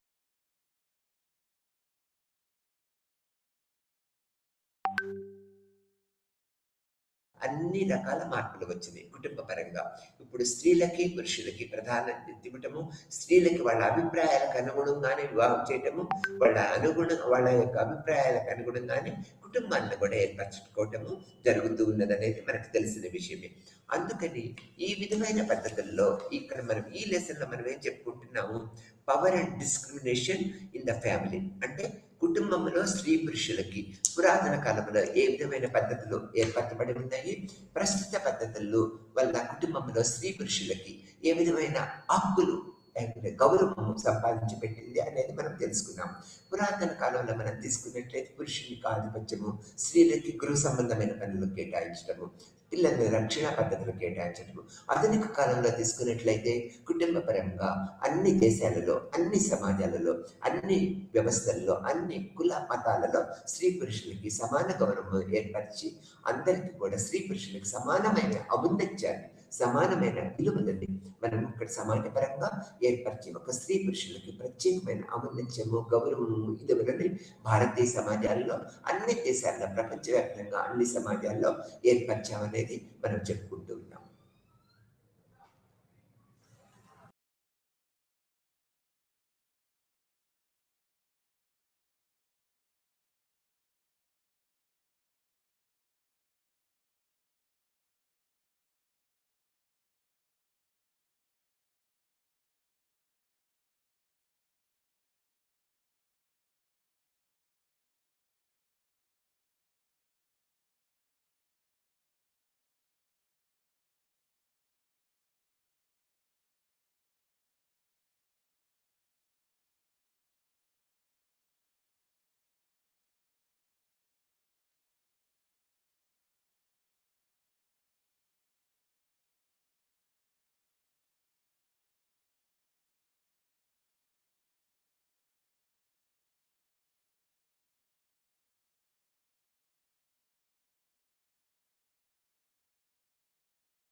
নমস্কাৰ, মই নীলাঞ্জনা তালুকদাৰ। আজি আপোনালোকলৈ লৈ আহিছোঁ জৈৱ বৈচিত্ৰ্যৰ বিষয়ে অন্য এটি নতুন বিষয়। আমি আগৰ ক্লাছত আমি জৈৱ বৈচিত্ৰ্যৰ বিষয়ে পঢ়িছিলোঁ। জৈৱ বৈচিত্ৰ্যনো কি আৰু তাৰ মূল্যসমূহ কি সেই বিষয়ে আমি পঢ়িছিলোঁ। আজি আমাৰ বিষয়বস্তুসমূহ হৈছে জৈৱ বৈচিত্ৰ্যৰ প্ৰতি ভাবুকি আৰু জৈৱ বৈচিত্ৰ্যৰ সংৰক্ষণ কিদৰে কৰিব পাৰি সেই বিষয়ে আমি চাম। ইয়াৰে আগতে আমি জৈৱ বৈচিত্ৰ্যৰ ভাবুকিসমূহৰ বিষয়ে যোৱাৰ আগতে চাই লওঁ আহক জৈৱ বৈচিত্ৰ্যনো কি সেইটো এবাৰ উনুকিয়াই চাইছোঁ। জৈৱ বৈচিত্ৰ্য বুলিলে কোনো এক নিৰ্দিষ্ট ভৌগোলিক অঞ্চলৰ কোনো এখন দেশৰ বা সমগ্ৰ ভূমণ্ডলত বসবাস কৰা অণুজীৱ, উদ্ভিদ, প্ৰাণী নিৰ্বিশেষে সকলো ধৰণৰ জীৱৰ জাতি প্ৰজাতিৰ সংখ্যাৰ প্ৰাচুৰ্য আৰু সিহঁতৰ মাজৰ বিভিন্নতা, এইবোৰৰ দেহৰ জিনীয় স্তৰৰ আভ্যন্তৰীণ ভিন্নতা আৰু এইবোৰে পৰিৱেশত সৃষ্টি কৰা পৰিস্থিতিতন্ত্ৰৰ বিচিত্ৰতাকে বুজায়। জৈৱ বৈচিত্ৰ্য। জৈৱ শব্দটোৰ মানে হৈছে বায়ু, লিভিং, আৰু বৈচিত্ৰ্য শব্দটোৰ মানে আমি যদি সহজ অৰ্থত বুজিবলৈ যাওঁ তেনেহ'লে বিভিন্নতা। তাৰ মানে জীৱ-জন্তু বা উদ্ভিদ এইসমূহ জীৱ হয়, ইয়াৰ প্ৰাণ থাকে, জীৱন থাকে। ইয়াৰ মাজত যেতিয়া বিচিত্ৰতা আহে বা বিভিন্নতা আহে তাকে জৈৱ বৈচিত্ৰ্য বুলি কোৱা হয়। এতিয়া জৈৱ বৈচিত্ৰ্য ক'ত পোৱা যায়? কোনো এক নিৰ্দিষ্ট ভৌগোলিক অঞ্চলত যেতিয়া কোনো এখন দেশত হ'ব পাৰে, সেই এখন দেশৰে আৰু বিভিন্ন ৰাজ্য আছে, সেই ৰাজ্যৰ নিৰ্দিষ্ট অঞ্চলত সেই ৰাজ্যৰ ভূমণ্ডলত বসবাস কৰা বিভিন্ন ধৰণৰ অণুজীৱ থাকিব, বিভিন্ন ধৰণৰ প্ৰাণী থাকিব, জীৱ-জন্তু থাকিব, উদ্ভিদ থাকিব। এই বিভিন্নতাকে একত্ৰিত কৰি আমি যেতিয়া তাক ষ্টাডি কৰোঁ বা পঢ়োঁ তাক জৈৱ বৈচিত্ৰ্য বুলি কোৱা হয়। সকলো ধৰণৰ প্ৰাণী, অণুজীৱ, একদম ক্ষুদ্ৰ, আটাইতকৈ ক্ষুদ্ৰ যিবোৰ মাইক্ৰ' অৰ্গেনিজম হয় বা অণুজীৱ বুলি কোৱা হয় অসমীয়াত, অণুজীৱ, উদ্ভিদ, প্ৰাণী নিৰ্বিশেষে সকলো ধৰণৰ জীৱৰ জাতি প্ৰজাতিৰ যেতিয়া সংখ্যাৰ প্ৰাচুৰ্য একেলগে যেতিয়া থাকে আৰু সিহঁতৰ মাজৰ বিভিন্নতা। এতিয়া আমি চাওঁ, আমি যেতিয়া দেখোঁ এটা কুকুৰ আৰু এটা মেকুৰী, এই দুটাৰ মাজৰ ডিফাৰেঞ্চ আমি ধৰিব পাৰোঁ। আমি সকলোৱে জানো যে এইটো এটা কুকুৰ, এইটো এটা মেকুৰী। ঠিক তেনেদৰে বাঘ, হাতী, ঘোঁৰা সকলোবোৰ বেলেগ বেলেগ আছে। এতিয়া তাৰেই মাজত কুকুৰৰো এতিয়া বেলেগ বেলেগ ব্ৰিডছ থাকে, তাৰে মাজতো বিভিন্নতা থাকে। গতিকে এই সকলো বিভিন্নতাকে সাঙুৰি যেতিয়া আমি একেলগে পঢ়োঁ তাক জৈৱ বৈচিত্ৰ্যৰ বিষয়ে পঢ়া বুলি কোৱা হয়।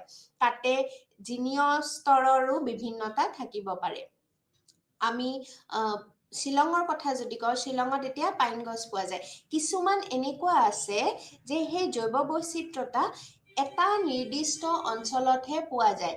যিদৰে শ্বিলঙৰ কথা ক'লো, পাইন গছ আমি যদি ইয়াত আনি ৰুই দিওঁ তেনেহ'লে সি হয়তো জীৱিত নাথাকিব। তাৰ যিটো বায়ুমণ্ডল, তাৰ যিটো লোকেলিটি, সি যিটো জাগাত সি আগৰ পৰাই আছে, তাৰ সেই জাগাটোতে সি অন্য জাগাত যদি তাৰ পৰা লৈ অহা হয় তেনেহ'লে তাক কি কৰিব? সি জীয়াই থাকিব নোৱাৰিব অন্য এটা জাগাত। সেয়াই হৈছে বিভিন্নতা, আৰু বিভিন্ন ধৰণৰ যিবিলাক অৰ্গেনিজম আছে কিছুমান নিৰ্দিষ্ট এলেকাতহে বা নিৰ্দিষ্ট অঞ্চলতহে পোৱা যায়। আৰু এইবোৰে পৰিৱেশত যি সৃষ্টি কৰে, পৰিস্থিতিতন্ত্ৰৰ বিচিত্ৰতা যি সৃষ্টি কৰে তাকে জৈৱ বৈচিত্ৰ্য বুলি কোৱা হয়। আমি জৈৱ বৈচিত্ৰ্যৰ বিভিন্ন ধৰণৰ ডাইভাৰ্চিটি আমি পঢ়িছিলোঁ, ফৰেষ্ট ডাইভাৰ্চিটিৰ বিষয়ে পঢ়িছিলোঁ, বাৰ্ড ডাইভাৰ্চিটি, বিভিন্ন ধৰণৰ চৰাই আছে। কিছুমান এনেকুৱা চৰাই আছে যিবোৰ পৰিভ্ৰমী চৰাই হয়, যিবোৰ অন্য দেশত থাকে আৰু ঠাণ্ডাৰ দিন অহাৰ লগে লগে তাত যেতিয়া উপকূল পৰিৱেশ নাথাকে তেনেস্থলত সেই চৰাইসমূহ ইয়ালৈ মাইগ্ৰেট কৰে বা পৰিভ্ৰমণ কৰে। সেইবোৰক মাইগ্ৰেটৰী বাৰ্ডছ বুলি কোৱা হয়। জেনেটিক ডাইভাৰ্চিটিৰ বিষয়ে আমি পঢ়িছিলোঁ, ৰেচ ডাইভাৰ্চিটি, বিভিন্ন ধৰণৰ মানুহ, তেওঁলোকৰ অৱয়ব, তেওঁলোকৰ দেহৰ গঠন আদি বিভিন্ন ধৰণৰ হয়। প্লেণ্ট ডাইভাৰ্চিটিৰ বিষয়ে আমি পঢ়িছিলোঁ। প্লেণ্ট ডাইভাৰ্চিটি মানে উদ্ভিদ ডাইভাৰ্চিটি, উদ্ভিদৰ মাজত বিভিন্নতাৰ বিষয়ে আমি পঢ়িছিলোঁ। গতিকে এয়া আছিলে জৈৱ বৈচিত্ৰ্য। জৈৱ বৈচিত্ৰ্যৰ ডেফিনেশ্যন আমি চাই লৈছোঁ। জৈৱ বৈচিত্ৰ্য বুলিলে কোনো এক নিৰ্দিষ্ট ভৌগোলিক অঞ্চলত বিভিন্নতাকে বুজায়। আৰু জৈৱ বৈচিত্ৰ্যৰ বিভিন্ন প্ৰকাৰসমূহো আমি পঢ়িছিলোঁ। মেৰাইন বায়'ডাইভাৰ্চিটি, মেৰাইন অৰ্থাৎ সাগৰীয় অঞ্চলত বিভিন্ন ধৰণৰ মাছ, কাছ আদি বিভিন্ন ধৰণৰ একুৱেটিক অৰ্গেনিজম বা মেৰাইন অৰ্গেনিজম পোৱা যায়। এই সকলোবোৰেই বৈচিত্ৰ্য বিভিন্ন ধৰণৰ পোৱা যায় আৰু সেই বিভিন্ন ধৰণৰে চৰিত্ৰ বা শাৰীৰিক গঠন আদি বেলেগ বেলেগ ধৰণৰ হয়। এতিয়া আমি আহিছোঁ জৈৱ বৈচিত্ৰ্যৰ প্ৰতি ভাবুকি কিদৰে আহে সেই বিষয়ে আমি পঢ়িব লাগিব। জৈৱ বৈচিত্ৰ্যৰ প্ৰতি ভাবুকি আমি প্ৰথমতে জানি ল'ব লাগিব যে জৈৱ বৈচিত্ৰ্য কোনো এক নিৰ্দিষ্ট অঞ্চলত বহুলভাৱে থাকে। জৈৱ বৈচিত্ৰ্য বোলোতে আমি বিভিন্ন ধৰণৰ গছ, ফৰেষ্ট হ'ব পাৰে আৰু তাতে বিভিন্ন ধৰণৰ অৰ্গেনিজমছ বা এনিমেলছ হওক বা প্লেণ্টছ হওক, এই বিভিন্ন ধৰণৰ থাকিব। মানে বিভিন্ন ধৰণৰ জীৱ জন্তু, বিভিন্ন ধৰণৰ পোক পৰুৱাৰ পৰা আৰম্ভ কৰি চৰাই চিৰিকটিৰ পৰা আৰম্ভ কৰি পানীত মাছ কাছৰ পৰা আৰম্ভ কৰি সকলো ধৰণৰে নিৰ্দিষ্ট অঞ্চল এটাত বিভিন্ন ধৰণৰ অৰ্গেনিজম বা এই প্ৰাকৃতিক যিবোৰ অৰ্গেনিজম আছে এইবোৰ তাত বাস কৰিব। এতিয়া সেইবোৰৰ প্ৰতি ভাবুকি কিদৰে আহিছে সেই বিষয়ে আমি পঢ়িব লাগিব। আমি এতিয়া জানো যে বিকাশক্ৰমৰ মাজেৰে পৃথিৱীত যেনেকৈ বহু জীৱৰ সৃষ্টি হ'ল, তেনেকৈ বহু প্ৰজাতিৰ বিলুপ্তিও ঘটিল। আমি জানো যে এক্সটিংক্ট স্পিচিজৰ বিষয়ে আমি জানো। কোৱা হয় যে আগতে ডাইনছৰ আছিলে ইয়াতে আৰু ডাইনছৰসমূহ আইচ এজত বহুতে মৃত্যু ঘটা বুলি কোৱা হয়। বহুতৰ মতে এই ডাইনছৰসমূহ কেনেকৈ এক্সটিংক্ট হ'ল বা বিলুপ্তি ঘটিল, এই যিবোৰ ডাইনছৰ আছিল তেওঁলোকে খোৱাৰ অভাৱত এটা সময়ত গৈ অভাৱত বিলুপ্তি ঘটিল বুলি কোৱা হয়। গতিকে বিভিন্নজনৰ বিভিন্ন মত আছে, কিন্তু আমি জানো ঠিক তেনেদৰে কিছুমান আৰু বিলুপ্তিৰ প্ৰজাতি আছে, যেনে ডোডো, তেনেকুৱা ধৰণৰ কিছুমান আছিলে, এতিয়া নাই। এই নাই যে এতিয়া যে নাই, বিলুপ্তি যে ঘটি যায়, এই বিলুপ্তি ঘটাৰ কাৰণ কি কি হ'ব পাৰে? বিকাশক্ৰমৰ মাজেৰে আমি জানো যে বিভিন্ন ধৰণৰ বিকাশক্ৰম হয়, ইভলিউশ্যন হয়। বহু এনেকুৱা জীৱ থাকে যিবোৰ এটা সময়ত বেলেগ থাকে, বহু যুগ পিছত সি বিকাশ ঘটি বিকাশক্ৰমৰ মাজেৰে সি এটা অন্য এটা শ্বেপ লয়, অন্য এটা অৱয়ব লয় আৰু এটা বেলেগ জাতিৰ বা বেলেগ প্ৰজাতি এটাৰ সৃষ্টি হ'ব পাৰে। সেই জীৱৰ সৃষ্টিও হয় আৰু বহু জাতিৰ সেইদৰে বিলুপ্তিও ঘটা পৰিলক্ষিত হয়। অৰ্থাৎ ই এক প্ৰাকৃতিক প্ৰক্ৰিয়া আৰু অতি ধীৰ গতিৰে হোৱা ঘটনা। ইয়াক আমি এজন মানুহৰ জীৱিত কালতে এটা জীৱ প্ৰজাতিৰ উদ্ভাৱন আৰু বিলুপ্তি দেখাটো সম্ভৱ প্ৰায় খুব কমেই হয়, কাৰণ ই এক প্ৰাকৃতিক প্ৰক্ৰিয়া আৰু ই ঘটোতে বহু বছৰ বা বহু সময় লাগি যায়। সেয়ে ইয়াৰ জৰিয়তে জৈৱ বৈচিত্ৰ্যৰ প্ৰাচুৰ্যত বিশেষ প্ৰভাৱ নপৰে। জৈৱ বৈচিত্ৰ্যৰ যি প্ৰাচুৰ্য, ইয়াৰ জৰিয়তে বিশেষ প্ৰভাৱ এই কাৰণেই নপৰে কাৰণ জৈৱ বৈচিত্ৰ্যত বিভিন্ন ধৰণৰ অৰ্গেনিজমছ আছে। পোক পৰুৱাৰ পৰা আদি কৰি জীৱ জন্তুৰ পৰা আদি কৰি চৰাই চিৰিকটি আদি বিভিন্ন ধৰণৰ আছে, অসংখ্য প্ৰজাতি আছে। গতিকে তাৰে মাজৰ পৰা যদি কোনো কাৰণত কালক্ৰমত এনেকুৱা এটা জীৱ প্ৰজাতিৰ যদি বিলুপ্ত ঘটিও যায়, তেন্তে সেইটো আচলতে চকুত নপৰে।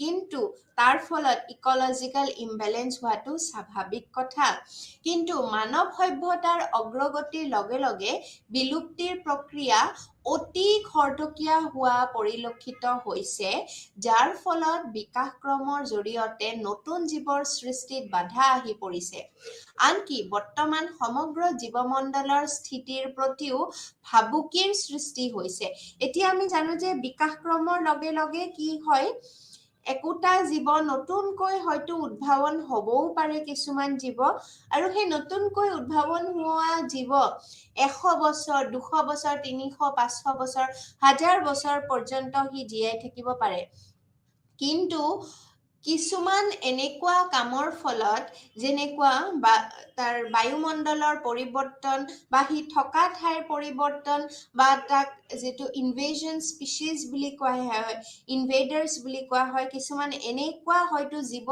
আহি যাব পাৰে সেই একেটা অঞ্চলত যেটো অঞ্চলত আগৰ পৰাই অন্য এটা জীৱ প্ৰজাতি আছিল সেই অন্য এটা জীৱ প্ৰজাতিয়ে তাত খাই লৈ বসবাস কৰি আছিল তাতে অন্য এটা জীৱ প্ৰজাতি যদি আহি যায় তেতিয়া খাদ্যৰ অভাৱ ঘটিব পাৰে খাদ্যৰ বাবে কম্পিটিশন হ'ব পাৰে আৰু তেতিয়াই সাৰ্ভাইভাল অফ দা ফিটেষ্ট মানে যিয়ে জীয়াই থাকিব পাৰিব খাদ্য খাই জীয়াই থাকিব পাৰিব আৰু অন্য যেটো প্ৰজাতি যেটো আটাইতকৈ ষ্ট্ৰং প্ৰজাতি যদি সহজ ভাষাত কবলৈ যাও শক্তিশালী প্ৰজাতি যেটো হয় সাৰ্ভাইভাল যেটো ফিট হয় তাত জীয়াই থাকিবৰ বাবে এই তাত জীয়াই থাকিব আৰু তেনেদৰে হয়তো এটা স্পিচিজ বা এটা জাতি হয়তো বিলুপ্তি ঘটিব পাৰে ইয়াৰ জৰিয়তে জৈৱ বৈচিত্ৰ্য প্ৰাচুৰ্যত কোনো ধৰণৰ বাধা ঠিক নপৰে কিন্তু এই যে মানৱ সভ্যতা মানুহে কি কৰিছে এতিয়া জীৱ-জন্তুৰ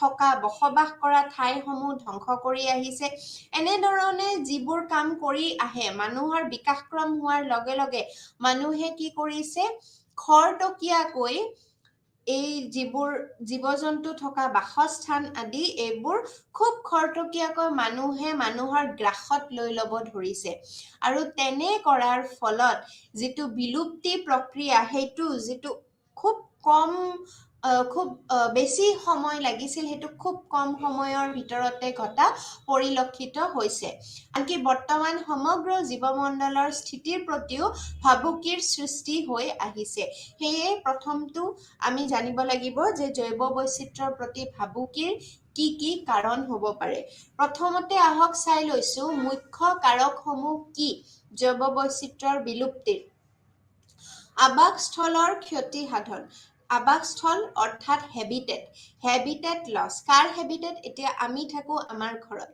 ঠিক তেনেদৰে এই পৃথিৱীখনেই আমাৰ ঘৰ ঠিক তেনেদৰে যিমান জীৱ-জন্তু আছে অকল আমিয়েইটো নহয় এতিয়া আমি এটা বিষয়ে আগৰ ক্লাছত পঢ়িছিলো যদি মনত আছে জৈৱ বৈচিত্ৰ্য পঢ়োতে জৈৱ বৈচিত্ৰ্যৰ কিছুমান মূল্য থাকে জৈৱ বৈচিত্ৰ্যৰ মূল্যসমূহ যেনে প্ৰডাক্টিভ ইউজ ভ্যালু উৎপাদনমূলক ব্যৱহাৰ মূল্য social ভ্যালু অৰ্থাৎ সামাজিক মূল্য থাকে এস্থেটিক ভ্যালু নান্দনিক মূল্য উপভোগীয় মূল্য থাকে এই মূল্যসমূহৰ বিষয়ে যেতিয়া আমি ডিসকাস কৰিছিলো আলোচনা কৰিছিলো তেতিয়া আমি ইয়াৰ বিষয়ে জানিছিলো যে যিদৰে পৃথিৱীখন আমাৰ ঘৰ যিদৰে পৃথিৱীখন আমাৰ মানে অৰ্থাৎ আমাৰ বুলি কওঁতে মানৱ সভ্যতাৰ যিদৰে ঠিক তেনেদৰে এই পৃথিৱীখন সমস্ত প্ৰাণী জগতৰ যিমান জীৱ-জন্তু আছে যিমান গছ-গছনি আছে যিমান পোক-পৰুৱা চৰাই-চিৰিকটি আছে সকলোৰে বাবে এই পৃথিৱীখন গতিকে আমাৰ এই পৃথিৱীখনত জীয়াই থকাৰ যিমান অধিকাৰ আছে সেই অন্য যিবোৰ প্ৰাণী আছে সেই প্ৰাণীসমূহৰো সমানে অধিকাৰ আছে কিন্তু এটা কথাই যে মানুহৰ যেটো মগজু ভগৱানে সৃষ্টি কৰোতে পৃথিৱী সৃষ্টি কৰোতে সৃষ্টিকৰ্তা জুনেই নহওক কিয় ভগৱান হওক বা যিয়েই নহওক কিয় সৃষ্টিকৰ্তাই যেতিয়া সৃষ্টি কৰিছিলে পৃথিৱীখনৰ যেতিয়া সৃষ্টি হৈছিলে তাৰ পিছত যেতিয়া মানৱ সভ্যতাৰ যেতিয়া উন্নতিৰ পথত দুপে আগবাঢ়িলে তেতিয়া মানুহে অন্য জীৱ-জন্তুক পিছ পেলাই থলে আৰু তাৰ বাবে আজি মানৱ সভ্যতা আটাইতকৈ এটা অগ্ৰসৰ জাতি অগ্ৰসৰ জাতি বুলি ক'ব পাৰি মানৱ সভ্যতা। কিন্তু এই মানুহে যিবোৰ পৃথিৱীৰ ধ্বংসৰ কাম কৰি আহিছে তাৰ ফলত অন্য যিবোৰ জীৱ-জন্তুসমূহ আছে বা অন্য প্ৰাণী জগত যিমান আছে বাকী সমূহে দুৰ্ভোগ ভুগিবলগীয়া হৈছে মানুহৰ বাবে, মানুহৰ বিলাসিতাৰ বাবে, মানুহৰ লোভৰ বাবে। আৰু এই আৱাসস্থলৰ ক্ষতি সাধন এইটো এটা অন্যতম কাৰণ হয় জৈৱ বৈচিত্ৰ্যৰ লোপ পোৱাৰ ক্ষেত্ৰত ই এক অন্যতম কাৰণ। প্ৰাকৃতিক আৱাসস্থলৰ ধ্বংস আৰু বিলুপ্তিয়েই জৈৱ বৈচিত্ৰ্য বিলুপ্তিৰ মুখ্য কাৰণ। আমি জানো যে জৈৱ বৈচিত্ৰ্যৰ উপভোগীয় মূল্য আছে, উৎপাদনমূলক ব্যৱহাৰ মূল্য আছে। যেনে জৈৱ বৈচিত্ৰ্যৰ পৰা আমি খৰি পাওঁ, গছ-গছনিৰ, বিশেষকৈ আমি য'ত চকী, মেজ, বিচনা, য'ত আমি নিত্য দৈনন্দিন কামত যিবোৰ ব্যৱহাৰ কৰি আহি আছো এই সকলোবোৰ সামগ্ৰী আমি জৈৱ বৈচিত্ৰ্যৰ পৰাই পাওঁ। এই বিষয়ে আমি আগতে পঢ়ি আহিছো। ঠিক তেনেদৰে ছ'চিয়েল ভেলু বা সামাজিক যি মূল্য আছে জৈৱ বৈচিত্ৰ্যৰ সেইটোকো আমি নস্যাৎ কৰিব নোৱাৰো, কাৰণ আমি তাৰ পৰাই আমি এতিয়া হিন্দু ধৰ্মত বিশেষকৈ পূজা পাতল যেতিয়া কৰা হয় আমি ফুল ব্যৱহাৰ কৰোঁ, ফল ব্যৱহাৰ কৰোঁ। নট অনলি হিন্দু ধৰ্ম, যিকোনো ইছলাম হওক বা যিকোনো ধৰ্মত ধৰ্মীয় ৰীতি নীতিৰ সৈতে জৈৱ বৈচিত্ৰ্য ওতঃপ্ৰোতভাৱে জড়িত হৈ আছে। আমি হয়তো জীৱ-জন্তু এৰি দিওঁ, মঠ মন্দিৰত এৰি দিওঁ, বলি বিধানৰ প্ৰথা আছে, ইত্যাদি ইত্যাদি বিভিন্ন ধৰণৰ যিবোৰ কাম এই এনেধৰণৰ বৈদিক ৰীতি, ধৰ্মীয় ৰীতি নীতিৰ লগত জড়িত থকা কামবোৰৰ সৈতে জৈৱ বৈচিত্ৰ্যৰ ওতঃপ্ৰোতভাৱে জড়িত হৈ আছে, সেই বিষয়ে আমি জানো। গতিকে জৈৱ বৈচিত্ৰ্য যদি ধ্বংস হৈ যায় মানুহৰ কিদৰে প্ৰভাৱ পৰিব সেয়া আমি এটা অনুমান কৰিব পাৰো। এতিয়া মুখ্য কাৰকসমূহ কি হ'ব পাৰে? প্ৰথম কথা, আৱাসস্থলৰ ক্ষতি সাধন। কিদৰে আৱাসস্থলৰ ক্ষতি সাধন হয়? যোৱা 10,000 বছৰত পৃথিৱীৰ বুকুৰ প্ৰাকৃতিক আৱাসস্থলৰ পৰা অৰণ্য আৰু তৃণভূমিৰে আগুৰা বহুত নিযুত হেক্টৰ মাটি মানুহে কাঢ়ি আনিলে কৃষি কাৰ্যৰ বাবে, নিজৰ বসতি স্থানৰ বাবে আৰু উন্নয়ন প্ৰকল্পৰ বাবে। আমি জানো যে মানৱ সভ্যতাই কিদৰে এতিয়া ভাৰতবৰ্ষতে ইণ্ডাছ ভেলী চিভিলাইজেশ্যন প্ৰথমতে হৈছিলে। কিয়? কাৰণ সিন্ধু নদীৰ উপত্যকা, সিন্ধু নদীৰ ওচৰত মানুহে বসতি স্থান কৰিছিলে, থাকিবলৈ লৈছিলে। কাৰণ মানুহে এইটো গম পোৱা হ'ল যে বসতি স্থান কিদৰে সম্ভৱ, যেতিয়া খাদ্য যোগাৰ কৰাটো সম্ভৱ হ'ব, খেতি সম্ভৱ হ'ব। খেতি কিদৰে সম্ভৱ হ'ব? য'ত পানী আছে, পানীৰ ওচৰত, নদীৰ ওচৰত খেতি সম্ভৱ হ'ব। গতিকে মানুহে জানে যে খেতিৰ কথা মানুহে জানে, খেতি কোন অঞ্চলত কৰিলে ভাল হয় ইত্যাদি ইত্যাদি মানুহে জানে, সেইটো ভাল কথা। তাৰ পিছত আহিলে বসতি স্থান। যেতিয়া মানুহৰ সংখ্যা বৃদ্ধি হ'বলৈ ধৰিলে, গাঁও অঞ্চলত মানুহৰ বসতি স্থান আছিলে, চহৰমুখী হ'ল মানুহবোৰ, তাতেও মানুহে ঠাই নোপোৱা হ'ল, পাহাৰে পৰ্বতে ঘৰ দুৱাৰ বনালে। পাহাৰে পৰ্বতে ঘৰ দুৱাৰ বনায়ো যেতিয়া সকলো ঠাই বন্দী হৈ গ'ল, তাৰ পিছত মানুহে এতিয়া অৰণ্যৰ মাজলৈ যাবলৈ ধৰিলে। মানে যিবোৰ আৱাসস্থল জীৱ-জন্তুৰ আছিল সেই আৱাসস্থলসমূহ মানুহে অলপ অলপকৈ কাঢ়ি আনিবলৈ ধৰিলে। এই প্ৰক্ৰিয়াটো বেদখল কৰা, অৰণ্যৰ মাটিসমূহ বেদখল কৰা, এই প্ৰক্ৰিয়াটো আজিৰ এদিন দুদিনৰ কথা নহয়। ই বহু যুগ বছৰৰ পৰা চলি আহিছে আৰু লাহে লাহে লাহে লাহে মানুহ আগবাঢ়ি গৈ গৈ গৈ গৈ এটা সময়ত বহু হেক্টৰ মাটি মানুহে কাঢ়ি আনিলে। আৰু ইয়াৰ বাবে কিহৰ বাবে কৰিছিল? কৃষি কাৰ্যৰ বাবে, নিজৰ বসতি স্থানৰ বাবে আৰু উন্নয়নমূলক প্ৰকল্পৰ বাবে। এতিয়া ৰাস্তা ঘাট বনাবলৈ হ'লেও কি কৰিবলগীয়া হয়? অৰণ্য বন জংঘল কাটিবলগীয়া হয় ৰাস্তা ঘাট নিৰ্মাণৰ বাবে। নেশ্যনেল পাৰ্ক ইত্যাদি যিবোৰ উদ্যান আছে সেইবোৰ আমি জানো, ৰাষ্ট্ৰীয় উদ্যান আদি বিভিন্ন ধৰণৰ আছে, সেই বিষয়ে আমি আলোচনা কৰিম। কিন্তু সেইবোৰৰ যেতিয়া মানুহ টুৰিষ্ট হিচাপে আহিবলৈ ল'লে তেতিয়াও কি হয়, তেতিয়াও ৰাস্তা ঘাট নিৰ্মাণ কৰিবলগীয়া হয়, ইত্যাদি ইত্যাদি বিভিন্ন কাৰণত কি হয়, মানুহে যেতিয়াই মুঠৰ ওপৰত মানুহে এনেবোৰ প্ৰকল্প কেতিয়া হাতত লয়, যেতিয়া উন্নতিৰ শিখৰত আগবাঢ়ে মানৱ সভ্যতাই।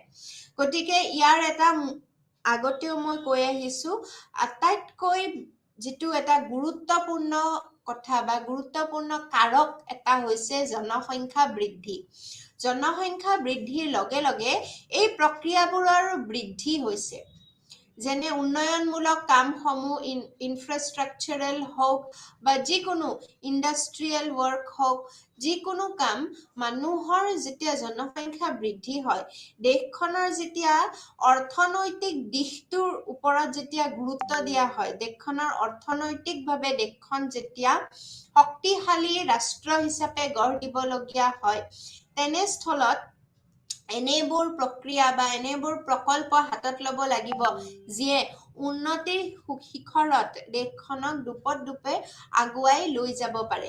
গতিকে জনসংখ্যা বৃদ্ধিৰ লগে লগে এই প্ৰক্ৰিয়াবোৰৰো বৃদ্ধি হৈছে আৰু ফলস্বৰূপে বহু জীৱ প্ৰজাতিৰো বিলুপ্তি ঘটিছে। এতিয়া এনেবোৰ কৰাৰ ফলত আৱাসস্থলৰ ক্ষতি সাধন হোৱাৰ ফলত তাত থকা বিভিন্ন ধৰণৰ জীৱ জন্তু আদিৰ মৃত্যু ঘটিবলৈ লৈছে। সেয়া অতি স্বাভাৱিক কথা, যেতিয়া সেই জীৱ জন্তুসমূহ থকা ঠাইসমূহ নোহোৱা হৈ যাব তেতিয়া তেওঁলোক থাকিব নোৱাৰিব আৰু এটা সময়ত গৈ যিমানে মানুহে অগ্ৰসৰ হৈ গৈ থাকিব, মাটি কাঢ়ি লৈ গৈ থাকিব, সিমানে জীৱ জন্তুবোৰৰ থকা ঠাইৰ অভাৱ ঘটি যাব আৰু স্থলজ বসতি স্থানবোৰৰ উপৰিও জলজ পৰিৱেশৰো ক্ষতি সাধন হৈছে। প্ৰাকৃতিক আৱাসস্থলৰ মাজেৰে ৰাস্তা ঘাট, নলা নৰ্দমা নিৰ্মাণ, ৰেলপথ নিৰ্মাণ, মানুহৰ বাসস্থান নিৰ্মাণ আৰু অন্যান্য কাৰণত বৃহৎ অঞ্চলৰ বন্য আৱাসস্থল খণ্ড বিখণ্ড হৈছে আৰু ধ্বংস হোৱা একোটা খণ্ড একোটা প্ৰজাতিৰ একমাত্ৰ বাসস্থানো হ'ব পাৰে। খণ্ডিতকৰণৰ ফলত প্ৰাণীৰ বিস্তাৰণত অসুবিধাৰ সৃষ্টি হৈ খাদ্যাভাৱ হ'ব পাৰে। এতিয়া আমি এই বিষয়ে জনা উচিত যে আমি যেতিয়া ৰাস্তা ঘাট, নলা নৰ্দমা বা মানুহৰ বাসস্থান যেতিয়া নিৰ্মাণ কৰিবলৈ তেনেবোৰ বনাঞ্চল যেতিয়া আমি কাঢ়ি লৈ আহোঁ, তেতিয়া সেই জীৱ জন্তুসমূহৰ তাত থকাটো এক প্ৰকাৰ কোনো ধৰণৰ তেওঁলোকৰ আৰু থকাৰ কোনো উপায় নোহোৱা হৈ যায় বুলিয়েই ক'ব পাৰি। আৰু এই বন্য আৱাসস্থল যেতিয়া খণ্ড বিখণ্ড হৈ যায়, এনেকুৱা কিছুমানো প্ৰজাতি থাকিব পাৰে যি অকল সেই স্থানতে উপলব্ধ আছিলে, আমি হয়তো নাজানো, কিন্তু সেই প্ৰজাতিটো অকল হয়তো কেৱল সেই অঞ্চলটোতেই হয়তো থাকিব পাৰে। গতিকে আমি সেই আৱাসস্থল, তেওঁলোকৰ আৱাসস্থলখিনি ভাঙি দিয়াৰ ফলত, ভাঙি দিয়া বুলি কৈছো, যেতিয়া আমি কাঢ়ি আনিম তেওঁলোকৰ আৱাসস্থলখিনি খণ্ড বিখণ্ড হৈ যাব।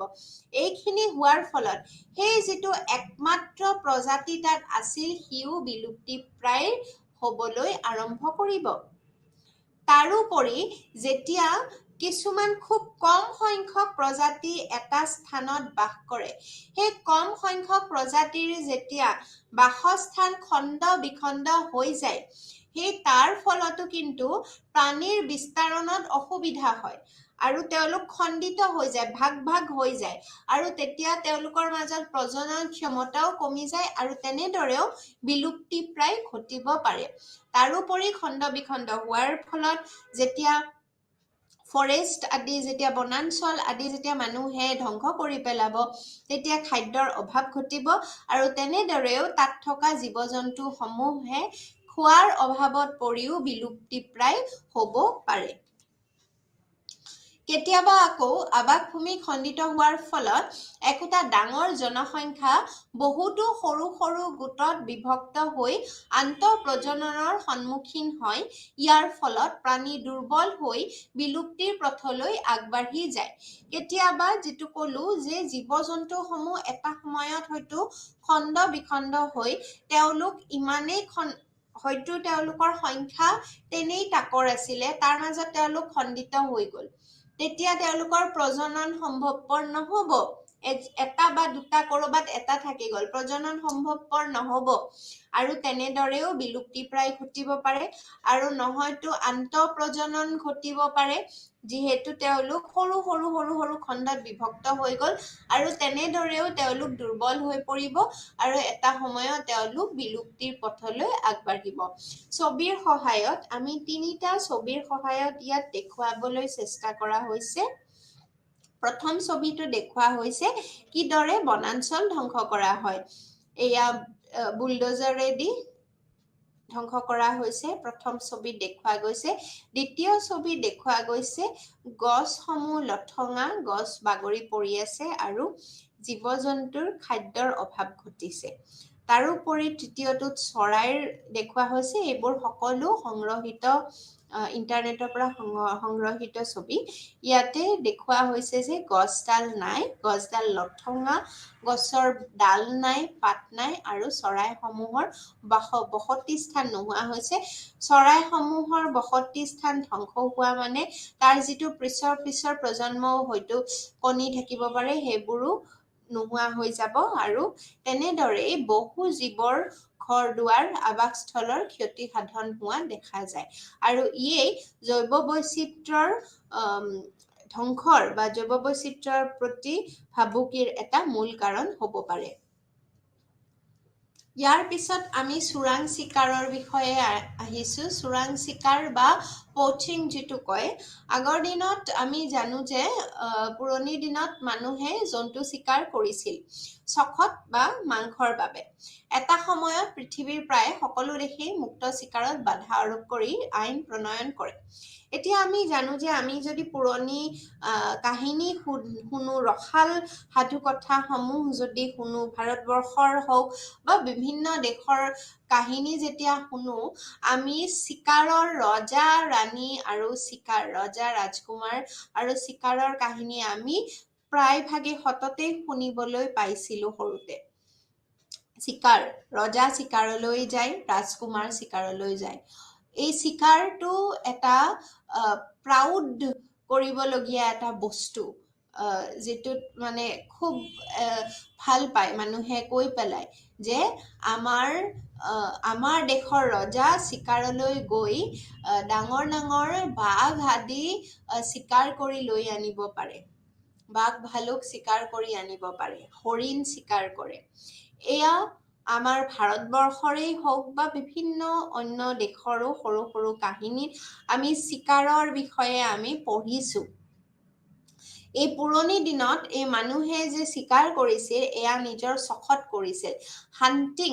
হাণ্টিং বা যিটো চিকাৰ বুলি কয়, সেয়া মানুহৰ চখ আছিল আৰু সেয়া বিশেষকৈ চখৰ বাবেই কৰিছিল আৰু নহয়তো মাংসৰ হৰিণৰ মাংস আদি খুব লোভ লগা হয়, সেইবোৰ মাংসৰ বাবেই চিকাৰ কৰিছিল।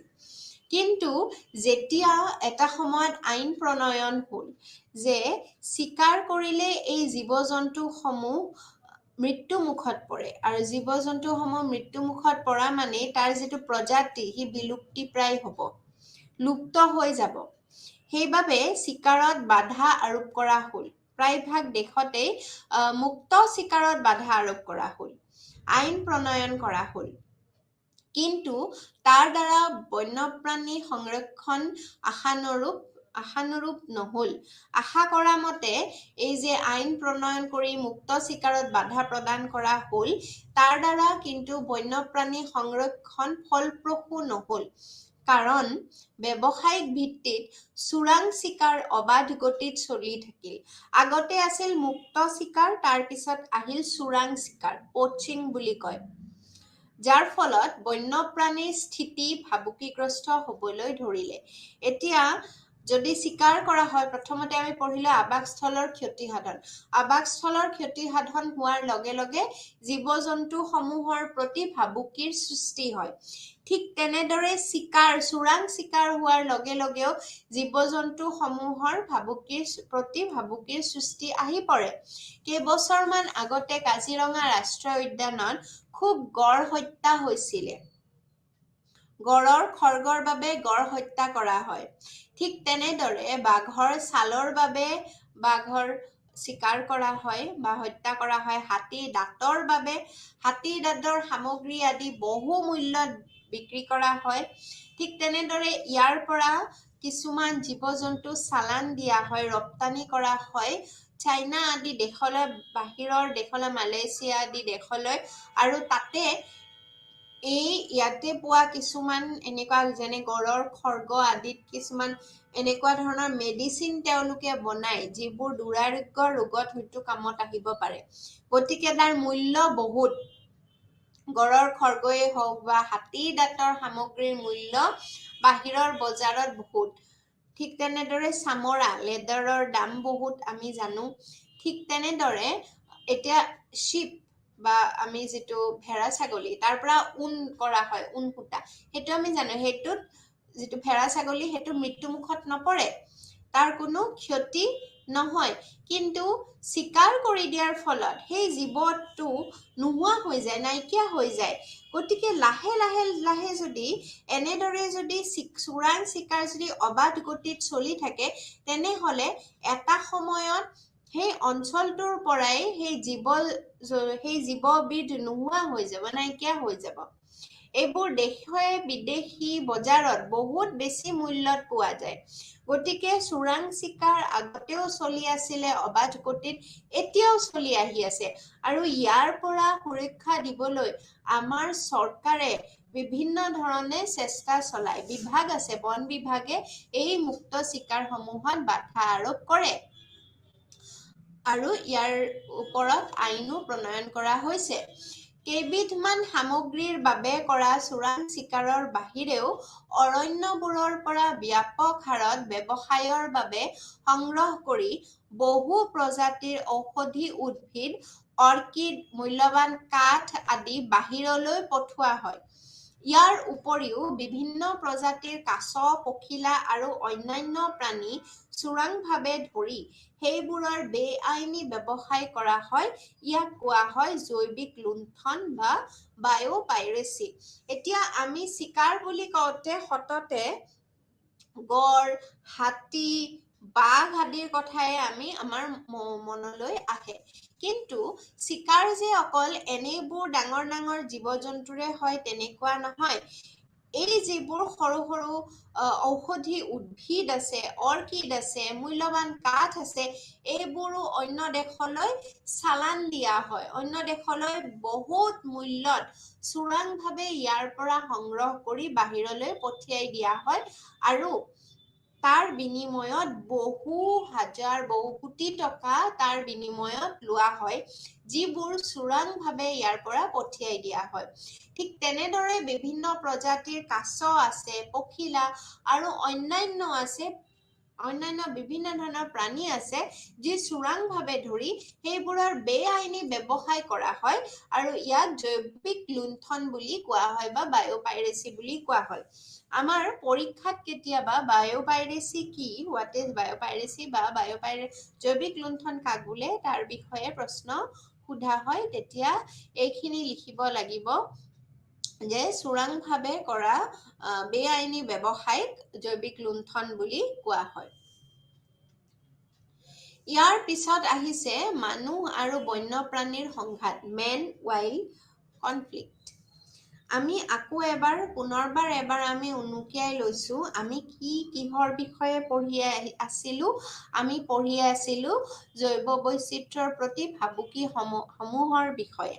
তাৰে মাজত আমি প্ৰথমতে পঢ়িলো আৱাসস্থলৰ ক্ষতি সাধনৰ বিষয়ে আমি পঢ়িলো। আৱাসস্থল কিদৰে ধ্বংস কৰাৰ ফলত জীৱ-জন্তুসমূহ লোপ পাবলৈ ধৰিছে। তাৰ পিছতে আমি পঢ়িলো চোৰাং চিকাৰৰ বিষয়ে। চোৰাং চিকাৰৰ পিছত আৰু এটা সমানে গুৰুত্বপূৰ্ণ এটা কাৰক হৈছে মানুহ আৰু বন্যপ্ৰাণীৰ সংঘাত। আমি সততে শুনিবলৈ পাওঁ যে মানুহ আৰু বন্যপ্ৰাণীৰ সংঘাত ঘটিছে। কিদৰে?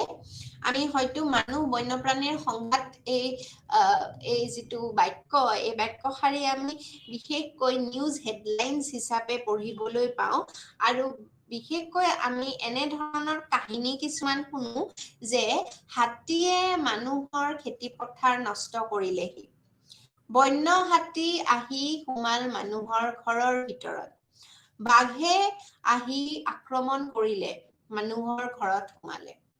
সঁচাকৈয়ে মানুহৰ ঘৰ আছিল নে সেয়া? এটা সময়ত সেই অঞ্চল, সেইকাৰণে উনুকিয়াই দিছো আৱাসস্থলৰ ক্ষতি সাধনৰ বিষয়ে যে আমি অলপ আগতে পঢ়ি আহিলো। সেই আৱাস ভূমি কাৰ আছিলে? সেই আৱাস ভূমি আছিলে এই জীৱ জন্তুসমূহৰ। মানুহে তাত সোমাই মানুহে ধ্বংস কৰিছিল এই জীৱ জন্তুসমূহৰ আৱাসসমূহ। আৰু মানুহে তাত ঘৰ বনাইছিল কেইবা হাজাৰ বছৰ আগতে। এতিয়া সেই জীৱ জন্তুসমূহ কলৈ যাব? সেইকাৰণে খাদ্যৰ যিমান পাৰে সিহঁতৰ নিজা অঞ্চলতে থাকিবলৈ চেষ্টা কৰে। কিন্তু কোনো স্থানত হয়তো খাদ্যৰ এনেদৰে অভাৱ ঘটিবলৈ লয় যে তেওঁলোক বাধ্য হৈ যায় ওলাই আহিবলৈ। ওলাই আহিব মানে আগবাঢ়ি আহিবলৈ বাধ্য হৈ যায়। আৰু তেনেদৰে কেতিয়াবা মানুহৰ গাঁৱে ভূঞে মানুহে কি কৰে, ঘৰচীয়া জীৱ জন্তু থাকে, পহু ইত্যাদি থাকে, সেইবোৰ খাবলৈ, সেইবোৰৰ গোন্ধ পাই আহে আৰু সেইবোৰ ৰাতি লৈ যায় খাদ্য হিচাপে গ্ৰহণ কৰে এই জীৱ জন্তুসমূহে, বাঘ আদি। আমি সততে শুনিবলৈ পাওঁ, আনকি গুৱাহাটীৰো পাহাৰ অঞ্চল, মালিগাঁও পাহাৰ, খাৰঘুলি ইত্যাদি অঞ্চলত বাঘ ওলাই বুলি কয়। আচলতে সেই পাহাৰীয়া অঞ্চলসমূহ এটা সময়ত সেই বাঘৰ বসতি স্থানেই আছিলে, কিন্তু মানুহেহে তাক ধ্বংসৰ মুখলৈ ঠেলি দিলে। মানুহে তাত আৱাসস্থল কৰা আৰম্ভ কৰি দিলে আৰু সেই বাঘ যি আছিলে তাৰ পৰা দূৰলৈ যাবলগীয়া হৈ গল। বাঘেও নিবিচাৰে মানুহৰ মাজত থাকিবলৈ, সিও বিচাৰে সিও নিজৰ ঠাইতে থাকিবলৈ সি বিচাৰে, কিন্তু মানুহেহে খেদি গৈছিলে। আৰু এটা সময়ত খাদ্যৰ অভাৱত সি ওলাই আহিবলগীয়া হৈ যায়। বন্য আৱাসবোৰ মানুহৰ ধ্বংসলীলাৰ বাবে সংকুচিত হৈ অহাৰ ফলত কিছুমান বনৰীয়া জন্তু বিচৰণ ভূমি আৰু খাদ্যৰ অভাৱৰ বাবে অৰণ্যৰ বাহিৰলৈ ওলাই আহে। ইহঁতে শস্য নষ্ট কৰে। আমি জানো শস্য নষ্ট কৰাৰ বিষয়ে আমি প্ৰায়ভাগে আমি নিউজ চেনেলবোৰত দেখিবলৈ পাওঁ, খেতি পথাৰ নষ্ট কৰে আহি হাতীয়ে। হাতীয়ে আচলতে খেতি পথাৰ নষ্ট কৰিম বুলি নাহে, সি খাদ্যৰ অভাৱত আহে, ভোকত আহে, ধান খাবলৈ আহে। আৰু ঠিক আহোতে মানুহে কি কৰে, লাঠি জোং লৈ ওলাই যায় সিহঁতক খেদি পঠিয়াবলৈ।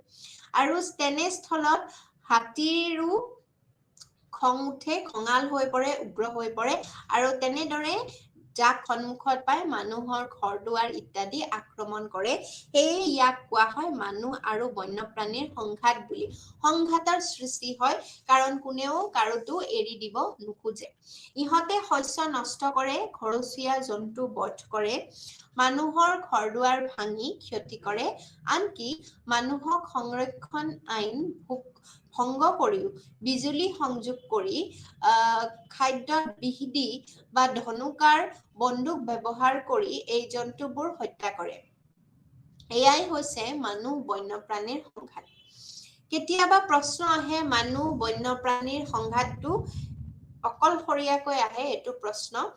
বন্যপ্ৰাণীৰ প্ৰতি ভাবুকি বা জৈৱ বৈচিত্ৰ্যৰ প্ৰতি ভাবুকিৰ মাজত এই প্ৰশ্নটো নিদি ডাইৰেক্ট এইটো প্ৰশ্নই দিয়া হয় যে মানুহ আৰু বন্যপ্ৰাণীৰ সংঘাত কাক বোলে বুজাই লিখা।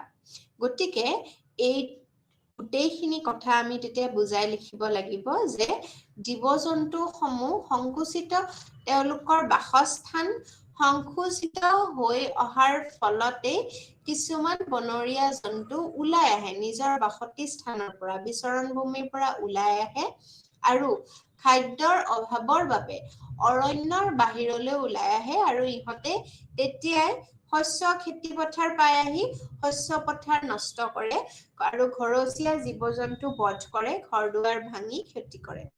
আনকি মানুহে সংৰক্ষণ আইন ভংগ কৰে আইন ভংগ কৰি কি কৰে মানুহে বিজুলী বাতি সংযোগ কৰে ইত্যাদি ইত্যাদি খাদ্যত বিহি দিয়ে খেতি পথাৰত বিহি দি দিয়ে বা ধনুকাৰ লৈ বন্দুক আদি লৈ এই জীৱ-জন্তু সমূহক অত্যাচাৰ কৰে আৰু তেনেদৰে জীৱ-জন্তু সমূহেও যি মানুহ সন্মুখত পায় বা ঘৰদুৱাৰ যি পায় তাক নষ্ট কৰি দিয়ে এতিয়া ইয়াৰ মূল কাৰণসমূহ কি আমি জানিব লাগিব মূল কাৰণ এটাটো হৈছে যে মানুহে আচলতে বহু বছৰ আগতে এই জীৱ-জন্তু সমূহৰ যি বসতি স্থান সেই বসতি স্থান দখল কৰিছিলে মানুহে যাৰ ফলত আজি এনে ধৰণৰ দুৰ্ভোগ ভুগিবলগীয়া হয় অৰণ্যৰ বাসস্থলীৰ সংকোচনৰ ফলত সংকোচন হৈ যায় অৰণ্যৰ বাসস্থলী তেতিয়া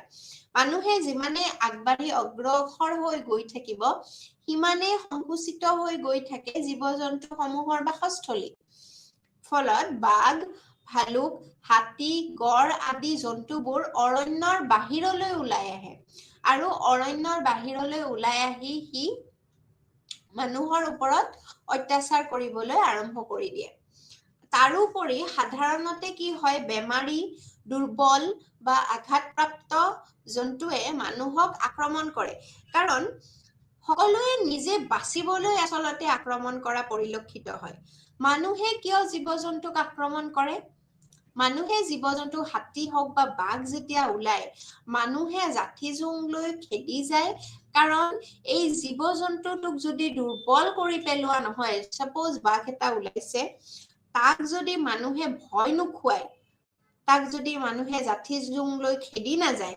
তেনেহলে সি আহি মানুহক আক্ৰমণ কৰাৰ পূৰ্ণ সম্ভাৱনা থাকে ঠিক তেনেদৰে জীৱ-জন্তুও ভাবে যে আমি যদি আমাৰ খংটো নেদেখাও তেনেহলে আমাক আক্ৰমণ কৰি আমাক শেষ কৰি পেলাব গতিকে এই দুই পক্ষৰ মাজত অৰিয়াঅৰিৰ সৃষ্টি হয় আৰু সাধাৰণতে যিবোৰ বেমাৰী হয় দুৰ্বল হয় বা আঘাতপ্ৰাপ্ত জন্তু হয় সিহঁতি কি কৰে সিহঁতি শিকাৰ কৰিব নোৱাৰে আঘাতপ্ৰাপ্ত যেনে বাঘ ইত্যাদি শিকাৰ কৰিব নোৱাৰা হৈ যায় ধৰি দৌৰি অন্য জীৱ-জন্তু ধৰি নিজে খাব নোৱাৰা হৈ যায় আৰু খাদ্যৰ অভাৱত পৰিয়েই সি কি কৰে সি ওলাই আহে মানুহৰ বসতি স্থানলৈ ওলাই আহে তাতে সাধাৰণতে গড়ালত যেতিয়া ৰাতি হাঁহ কুকুৰা আদি বান্ধি থৈ দিয়ে বা গৰু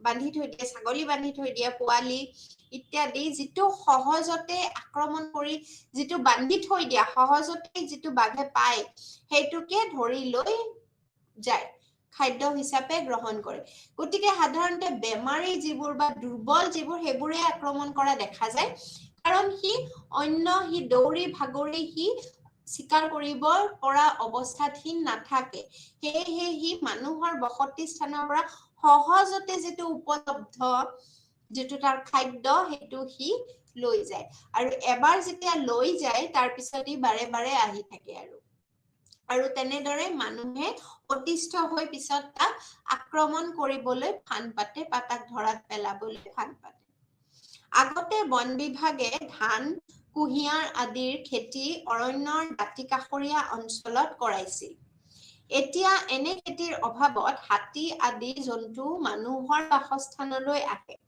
এতিয়া যিবোৰ অৰণ্যৰ কাষত মানুহ থাকে মানুহে কি কৰে খেতি বাতি কৰে এতিয়া অৰণ্যত থকা জীৱ-জন্তু খিনিয়ে খাব কি খাদ্যৰ অভাৱ যেতিয়া ঘটে বন বিভাগৰ হেতু এটা দায়িত্ব এই জীৱ-জন্তু খিনিক ৰক্ষণাবেক্ষণ দিয়াৰ লগতে খাদ্যৰ যোগাৰ কৰি দিয়াটো বন বিভাগে কি কৰে ধান কুহিয়াৰ আদিৰ খেতি একেবাৰে যিটো বাউণ্ডেৰীত দাঁতিত অৰণ্যৰ দাঁতি কাষৰীয়া অঞ্চলসমূহত আগতে কৰায় এই খেতিসমূহ কৰাইছিল কিন্তু এনে খেতিৰ অভাৱত কি হয় হাতী আদি জন্তু মানুহৰ বাসস্থানলৈ আহে হাতী আদি জন্তুসমূহ আজিকালি এই এনে বন বিভাগে এনেবোৰ পদক্ষেপ নোলোৱা হৈছে যাৰ ফলত হাতী আদি জন্তু মানুহৰ বাসস্থানলৈ আহে খাদ্যৰ অভাৱত গতিকে এটা আমি জানিলো যে আৱাসস্থলৰ ক্ষতি সাধন হোৱাৰ ফলতে জীৱ-জন্তুসমূহ ওলাই আহে খাদ্যৰ অভাৱত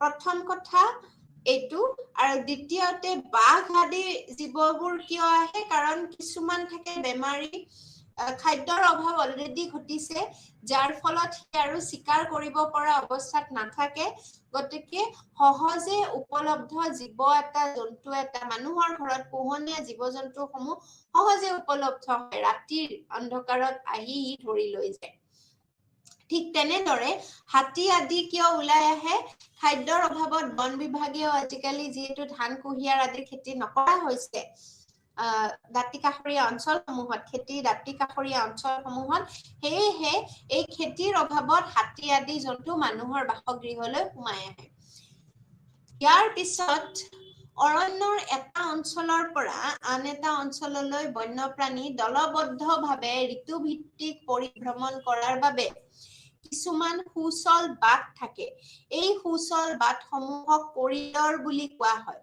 বৰ্তমান এইবোৰ ৰাস্তা পদূলি বা ৰেল লাইন আদিয়ে অধিকাৰ কৰি লোৱাত জন্তুবোৰে মানুহৰ বাসস্থানত আক্ৰমণ চলায় এইটো এটা খুব গুৰুত্বপূৰ্ণ কথা আমাৰ দীপৰ বিলৰ বিষয়ে নিশ্চয়কৈ সকলো অৱগত এই দীপৰ বিলৰ মাজেৰেও কোনোবা যদি আহিছে দীপৰ বিল চাবলৈ ইয়াতেও ৰেল লাইন এটা যোৱা দেখিবলৈ আমি পাওঁ এই ৰেল লাইনটো আচলতে এইটো এটা এলিফেন্ট কৰিডৰ আছিলে মানে এই হাতী যাবলৈ এটা সুচল বাট হাতীয়ে কি কৰে ঝুম পাতি মানে একেলগে জাক পাতি ওলাই আহে আহি এঠাইৰ পৰা আন ঠাইলৈ সি পৰিভ্ৰমণ কৰে আৰু তেতিয়া ৰাতি বিশেষকৈ এই হাতীসমূহ জাক পাতি আহে পোৱালীসমূহ লৈ জাক পাতি সি অঞ্চলটো এটা অঞ্চল নিৰ্দিষ্ট তাৰ এটা এলেকা এটা ৰাস্তা থাকে সেই ৰাস্তাইদি সি গতি কৰে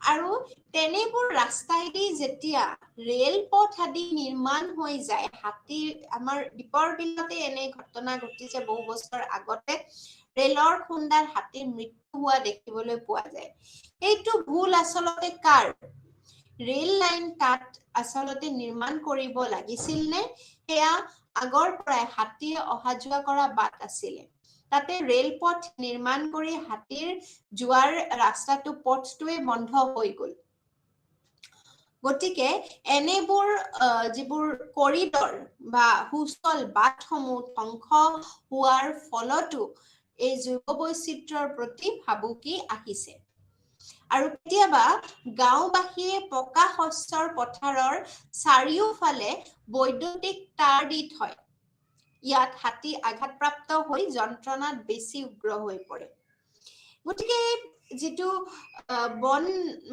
মানুহ আৰু বন্যপ্ৰাণীৰ মাজত যিটো সংঘাত ইটো কেতিয়াও একপক্ষীয় নহয় ই দুইপক্ষীয় হয় সংঘাত কেতিয়াও একপক্ষীয় হ'বও নোৱাৰে দুইপক্ষীয় হয় সাধাৰণতে আৰু মানুহে গাঁওবাসীয়ে কি কৰে এই শস্য পথাৰৰ অঞ্চলত চাৰিওফালে বৈদ্যুতিক তাঁৰ দি থয় আৰু বৈদ্যুতিক তাঁৰ দিয়াৰ ফলত হাতীসমূহ আঘাতপ্ৰাপ্ত হয় আৰু তেতিয়া সি বেছিকৈ উগ্ৰ হৈ পৰে আৰু উগ্ৰ হৈ পৰাৰ ফলতে গাঁওবাসীক আহি এই হাতীয়ে আক্ৰমণ কৰে আৰু এনেদৰে বন আৰু মানুহৰ মাজত বন্যপ্ৰাণী আৰু মানুহৰ মাজত যিটো সংঘাত সেইটো তেনে ধৰণৰ দৃশ্য দেখাটো প্ৰায়ে সুলভ আমি ছবিৰ সহায়ত দেখিবলৈ চেষ্টা কৰিছো হিউমেন ৱাইল্ড লাইফ কনফ্লিক্ট কিদৰে হাতীক জুই লগাই দিয়া হৈছে পুৰি পেলোৱা হৈছে বাঘ ওলাইছে খেতি পথাৰত বাঘক খেদি যোৱা হৈছে তৃতীয় ছবিখনত তলৰ ছবিখনত আমি দেখিবলৈ পাইছো এলিফেন্ট কৰিডৰ এটা এলিফেন্ট কৰিডৰ য'ত হাতী আচলতে এঠাইৰ পৰা আন ঠাইলৈ যাব লাগিছিল কিন্তু মাজেদি ৰেলপথ নিৰ্মাণ কৰি দিয়া হৈছে হাতী এতিয়া যদি এই হাতীটো ক্ৰছ কৰি থকাৰ সময়তে যদি ৰেলগাড়ী আহি তাক খুন্দিয়াই থৈ যায় তেনেহলে ভুলটো কাৰ এই ৰেলপথ সেই হাতী অহা ৰাস্তাৰে নিৰ্মাণ কৰিব লাগিছিল নে সেই বনাঞ্চলেদি নিৰ্মাণ কৰিব লাগিছিল নে নিশ্চয়কৈ নালাগিছিল কিন্তু সেয়া নিৰ্মাণ কৰা হ'ল আৰু তেনেদৰে বন্যপ্ৰাণী আৰু মানুহৰ মাজত সংঘাত আজি পৰ্যন্ত হৈ আহিছে আৰু আগলৈও হৈ থাকিব যদি ইয়াৰ কোনো ধৰণৰ প্ৰতিকাৰ বা ব্যৱস্থা কৰা নহয় জৈৱ বৈচিত্ৰ্যৰ ক্ষতিৰ অন্যান্য কাৰণ কিছুমান আছে, যেনে বনাঞ্চল বা তৃণভূমিত পোহনীয়া গৰু ম'হৰ অনিয়ন্ত্ৰিত বিচৰণৰ ফলত বহুতো জীৱ প্ৰজাতি ভাবুকিৰ সন্মুখীন হয়। বানপানী আৰু নদীৰ গৰাখহনীয়াই ব্যাপক হাৰত অৰণ্যৰ সংকোচন ঘটাইছে। ইয়াৰ ফলত প্ৰতি বছৰে বহু প্ৰাণী আৰু উদ্ভিদ লোপ পাইছে। যধে-মধে ব্যাপক হাৰত কীটনাশক দৰৱ প্ৰয়োগ কৰাৰ ফলত বিষক্ৰিয়া ঘটি বহুতো জীৱ-জন্তু, চৰাই-চিৰিকটি, কীট-পতংগ আৰু অণুজীৱ ক্ষতিগ্ৰস্ত হয়। এই ৰাসায়নিক দ্ৰব্যবোৰ পৰিৱেশৰ পৰা খাদ্য শৃংখলৰ যোগেদি উদ্ভিদ আৰু প্ৰাণীৰ দেহত প্ৰৱেশ কৰে আৰু কেতিয়াবা প্ৰাণীক মৃত্যুমুখত পেলায়। জৈৱ বৈচিত্ৰ্যৰ মেইন যিখিনি কাৰণ, জৈৱ বৈচিত্ৰ্য বিলুপ্তি হোৱাৰ বা জৈৱ বৈচিত্ৰ্যৰ প্ৰতি ভাবুকিৰ মেইন যিকেইটা কাৰণ সেইকেইটা আমি আগতে আলোচনা কৰিলো। ইয়াৰ উপৰিও অন্যান্য কাৰণ কিছুমান আছে, যেনে বনাঞ্চল বা তৃণভূমিত পোহনীয়া গৰু ম'হ যেতিয়া অনিয়ন্ত্ৰিতভাৱে বিচৰণ কৰিবলৈ লয়, বিচৰণ কৰাৰ ফলত বহুতো জীৱ প্ৰজাতিৰ ভাবুকিৰ সন্মুখীন হয়। তাত থকা বহুতো জীৱ প্ৰজাতি ভাবুকিৰ সন্মুখীন হ'ব পাৰে। তাৰোপৰি বানপানী আৰু গৰাখহনীয়াত মানুহৰতো নিশ্চয়কৈ ক্ষতিগ্ৰস্ত হয়েই, তাৰ লগতে বন্যপ্ৰাণীও ক্ষতিগ্ৰস্ত হয়। আমি জানো যে প্ৰতি বছৰে কাজিৰঙাত বানপানী আহে, বানপানীৰ সৃষ্টি হয়, যাৰ ফলত জীৱ-জন্তু সমূহৰ উপায়ন্তৰ হৈ পৰে। জীৱ-জন্তুসমূহ বাচি থাকিব নোৱাৰে। আৰু তেনেদৰে বানপানী আৰু নদীৰ গৰাখহনীয়াৰ ফলত ব্যাপক হাৰত অৰণ্যৰ সংকোচন ঘটি আহিছে আৰু ইয়াৰ ফলত প্ৰতি বছৰে বহু প্ৰাণী আৰু উদ্ভিদ লোপ পাইছে। ইয়াৰোপৰি যধে-মধে ব্যাপক হাৰত কীটনাশক ব্যৱহাৰ হয়। মানুহে কীটনাশক ব্যৱহাৰ কৰে খেতিপথাৰ আদিত আৰু ইয়াৰ ফলত বিষক্ৰিয়া ঘটি বহু জীৱ-জন্তু, চৰাই-চিৰিকটি, কীট-পতংগ আৰু অণুজীৱ ক্ষতিগ্ৰস্ত হৈ মৃত্যুমুখত পৰা দেখা যায়। ইয়াৰোপৰি ৰাসায়নিক দ্ৰব্যবোৰ পৰিৱেশৰ পৰা খাদ্য শৃংখলৰ জৰিয়তে উদ্ভিদ আৰু প্ৰাণীৰ দেহত প্ৰৱেশ কৰে। ইয়াৰ বিষয়ে আমি আগতে বায়'জিঅ'কেমিকেল চাইকেলছ যেতিয়া পঢ়িছিলো, তেতিয়াই আমি ফচফৰাছ চাইকেল, কাৰ্বন চাইকেল আদি যেতিয়া পঢ়িছিলো, তেতিয়াই আমি এই বিষয়ে আলোচনা কৰি থৈছো, বা খাদ্য শৃংখলৰ বিষয়ে পঢ়োতেও আমি আলোচনা কৰিছো যে ৰাসায়নিক দ্ৰব্য কিদৰে পৰিৱেশৰ পৰা খাদ্য শৃংখলৰ যোগেদি উদ্ভিদ আৰু প্ৰাণীৰ দেহত কিদৰে প্ৰৱেশ কৰে আৰু তেতিয়া কি হয়, প্ৰাণী কিছুমান মৃত্যুমুখত পৰা দেখা যায়। প্ৰতিকাৰৰ উপায় কি কি? ভাবুকিৰ যে হৈছে, ইয়াৰ প্ৰতিকাৰৰ উপায় কিছুমান আছে, যেনে বননি অধিক ধ্বংসৰ পৰা বিৰত থাকিব লাগিব। নিশ্চয়কৈ বননি অধিক ধ্বংসৰ পৰা বিৰত থকাটো অতিকৈ প্ৰয়োজনীয়। তাৰোপৰি ব্যাঘ্ৰ প্ৰকল্পৰ যোগেদি, যিটো প্ৰজেক্ট টাইগাৰ বুলি কোৱা হয়, আছে সুন্দৰবনত আছে, প্ৰজেক্ট টাইগাৰ হৈছিলে।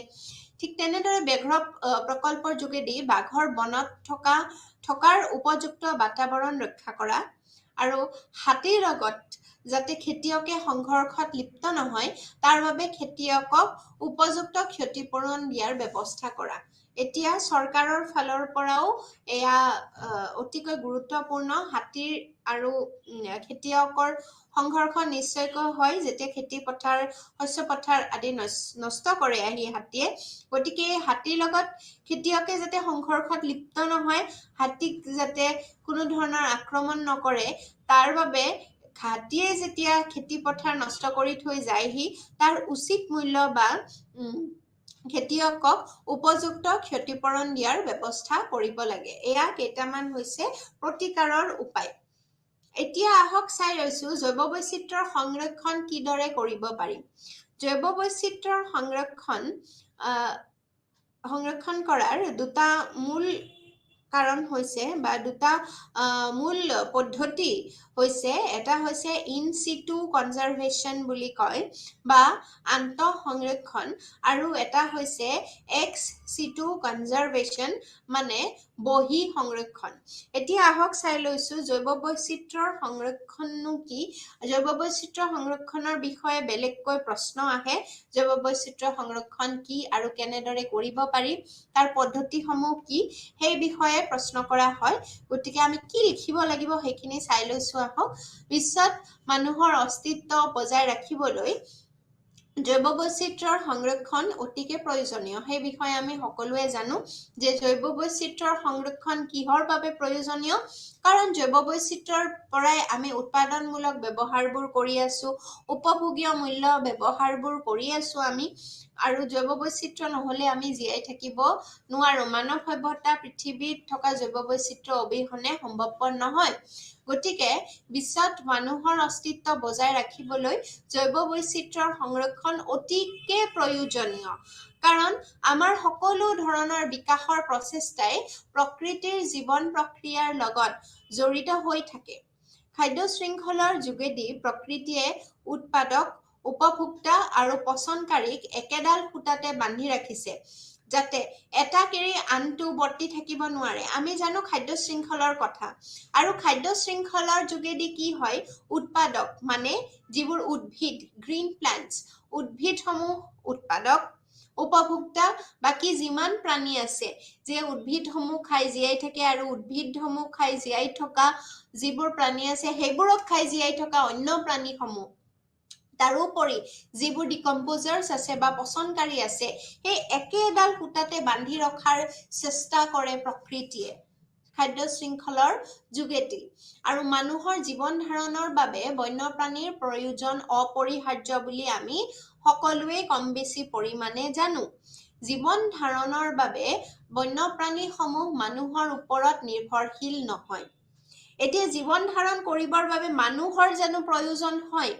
নিশ্চয়কৈ নহয় জীৱ-জন্তু নেচাৰেল হয় প্ৰাকৃতিকভাৱে ইয়াৰ জন্ম ঘটে মানুহৰ ইয়াত কোনো ধৰণৰ প্ৰয়োজন নহয় কিন্তু বন্যপ্ৰাণী আৰু ইয়াৰ পৰা উৎপাদিত সামগ্ৰীৰ ওপৰত মানুহ নিৰ্ভৰশীল হয় মানুহে নিৰ্ভৰ কৰে বন্যপ্ৰাণীৰ ওপৰত বন্যপ্ৰাণীৰ পৰা উৎপাদিত সামগ্ৰী গাখীৰ খাবলৈ গৰুৰ প্ৰয়োজন গতিকে এটা খুব সৰু এটা উদাহৰণ মাছ মাংস খাই জীয়াই থাকে মানুহে শাক-পাচলি খাই জীয়াই থাকে জৈৱ বৈচিত্ৰ্য নাথাকিলে বন নাথাকিলে শাক-পাচলি ক'ত উৎপাদন হ'ব গতিকে প্ৰকৃতিৰ এই যিটো চিৰন্তন সত্য এইটো উপলব্ধি কৰি জৈৱ বৈচিত্ৰ্যতাৰ সংৰক্ষণ কৰাটো আমাৰ বাবে অতি আৱশ্যকীয় জৈৱ বৈচিত্ৰ্য সংৰক্ষণৰ পুনৰবাৰ উল্লেখ কৰিছো ইয়াৰ দুটা পদ্ধতি আছে এটা হৈছে আন্তঃ সংৰক্ষণ যাক ইংৰাজীত ইন সিটু কনজাৰভেশ্যন বুলি কোৱা হয় অন্য এটা আছে বহি সংৰক্ষণ যিটো এক্স সিটু কনজাৰভেশ্যন বুলি কোৱা হয় আহক চাই লৈছো এই দুটানো কি প্ৰথমতে আমি আন্তঃ সংৰক্ষণৰ বিষয়ে পঢ়িম আন্তঃ সংৰক্ষণ প্ৰক্ৰিয়াত জীৱ-জন্তুৰ প্ৰাকৃতিক আৱাসভূমিসমূহক কোনো পৰিৱৰ্তন নকৰাকৈ প্ৰাকৃতিক অৱস্থাতে সংৰক্ষণ কৰা হয় ৰাষ্ট্ৰীয় উদ্যান সংৰক্ষিত বনাঞ্চল অভয়াৰণ্য আদি এনে আন্তঃ সংৰক্ষণ প্ৰক্ৰিয়াৰ উদাহৰণ এতিয়া ৰাষ্ট্ৰীয় উদ্যান মানে নেশ্যনেল পাৰ্ক বায়োস্ফিয়াৰ ৰিজাৰ্ভ অভয়াৰণ্য ৱাইল্ড লাইফ চেঞ্চুৰী আদিত কি হয় এই জীৱ-জন্তুসমূহ তাৰ য'ত জন্ম সেই জাগাতেই তাক নেচাৰেল পৰিৱেশ বা প্ৰাকৃতিক পৰিৱেশত তাক জীয়াই থাকিবলৈ দিয়া হয় তাৰ সংৰক্ষণ কৰা হয় যিদৰে আমাৰ এতিয়া কাজিৰঙা নেশ্যনেল পাৰ্ক আছে পবিতৰা আছে মানস আছে এই সকলোবোৰে সাতখন আমাৰ অসমতে আছে তেনেধৰণে ভাৰতবৰ্ষত বিভিন্ন ষ্টেটসমূহত আছে ঠিক তেনেদৰে তাত কি কৰা হয় চৰকাৰে এইটো এটা সুবিধা প্ৰদান কৰে চৰকাৰে এই জীৱ-জন্তুসমূহক সংৰক্ষণ কৰে তাতে মানুহেও চৰকাৰে তাৰ পৰা এটা আমদানিও লয় টুৰিষ্ট স্পট হিচাপে ব্যৱহাৰ কৰা হয় তাৰ লগতে জীৱ-জন্তুসমূহ তাত সংৰক্ষিত হৈ আহিছে যেনে এয়া হৈছে গড়ৰ ছবি বা হৰিণৰ ছবি আমি দেখিবলৈ পাইছো ই নিজেও নাজানে যে ই সংৰক্ষিত হৈ আছে ইয়াতে কাৰণ ই খুব ধুনীয়াকৈ প্ৰাকৃতিক পৰিৱেশত থাকে বহি সংৰক্ষণ হৈছে যে জীৱ-জন্তুসমূহক বাহিৰলৈ লৈ যোৱা হয় যেনে চিৰিয়াখানা ইত্যাদিত লৈ যায়, কাৰণ তাৰ হয়তো সংখ্যা খুব কম হ'ব পাৰে, খুব তাকৰ হ'ব পাৰে, বা বটানিকেল গাৰ্ডেন সেইসমূহ বাহিৰত নি সংৰক্ষণ কৰা হয়। আৰু তেনেকৈ কৰাৰ ফলত কেতিয়াবা হয়তো অসুবিধাৰ সৃষ্টিও হ'ব পাৰে, কাৰণ তেওঁলোকে নেচাৰেল পৰিৱেশ এটা যদিও দিয়াৰ চেষ্টা কৰা হয়, তেওঁলোকে হয়তো নেচাৰেল পৰিৱেশ এটা নাপায়। গতিকে বহি সংৰক্ষণ হৈছে এনে প্ৰক্ৰিয়াত বন্যপ্ৰাণীসমূহে আহাৰ, পানী, সুৰক্ষা আৰু বাসস্থানৰ বাবে নিশ্চিত হৈ যদিও বন্দী অৱস্থাত থাকিবলগীয়া হয়। ইয়াৰ উদাহৰণ হৈছে জিন বেংক, চিড বেংক আদি বহি সংৰক্ষণ প্ৰক্ৰিয়াৰ অন্তৰ্গত।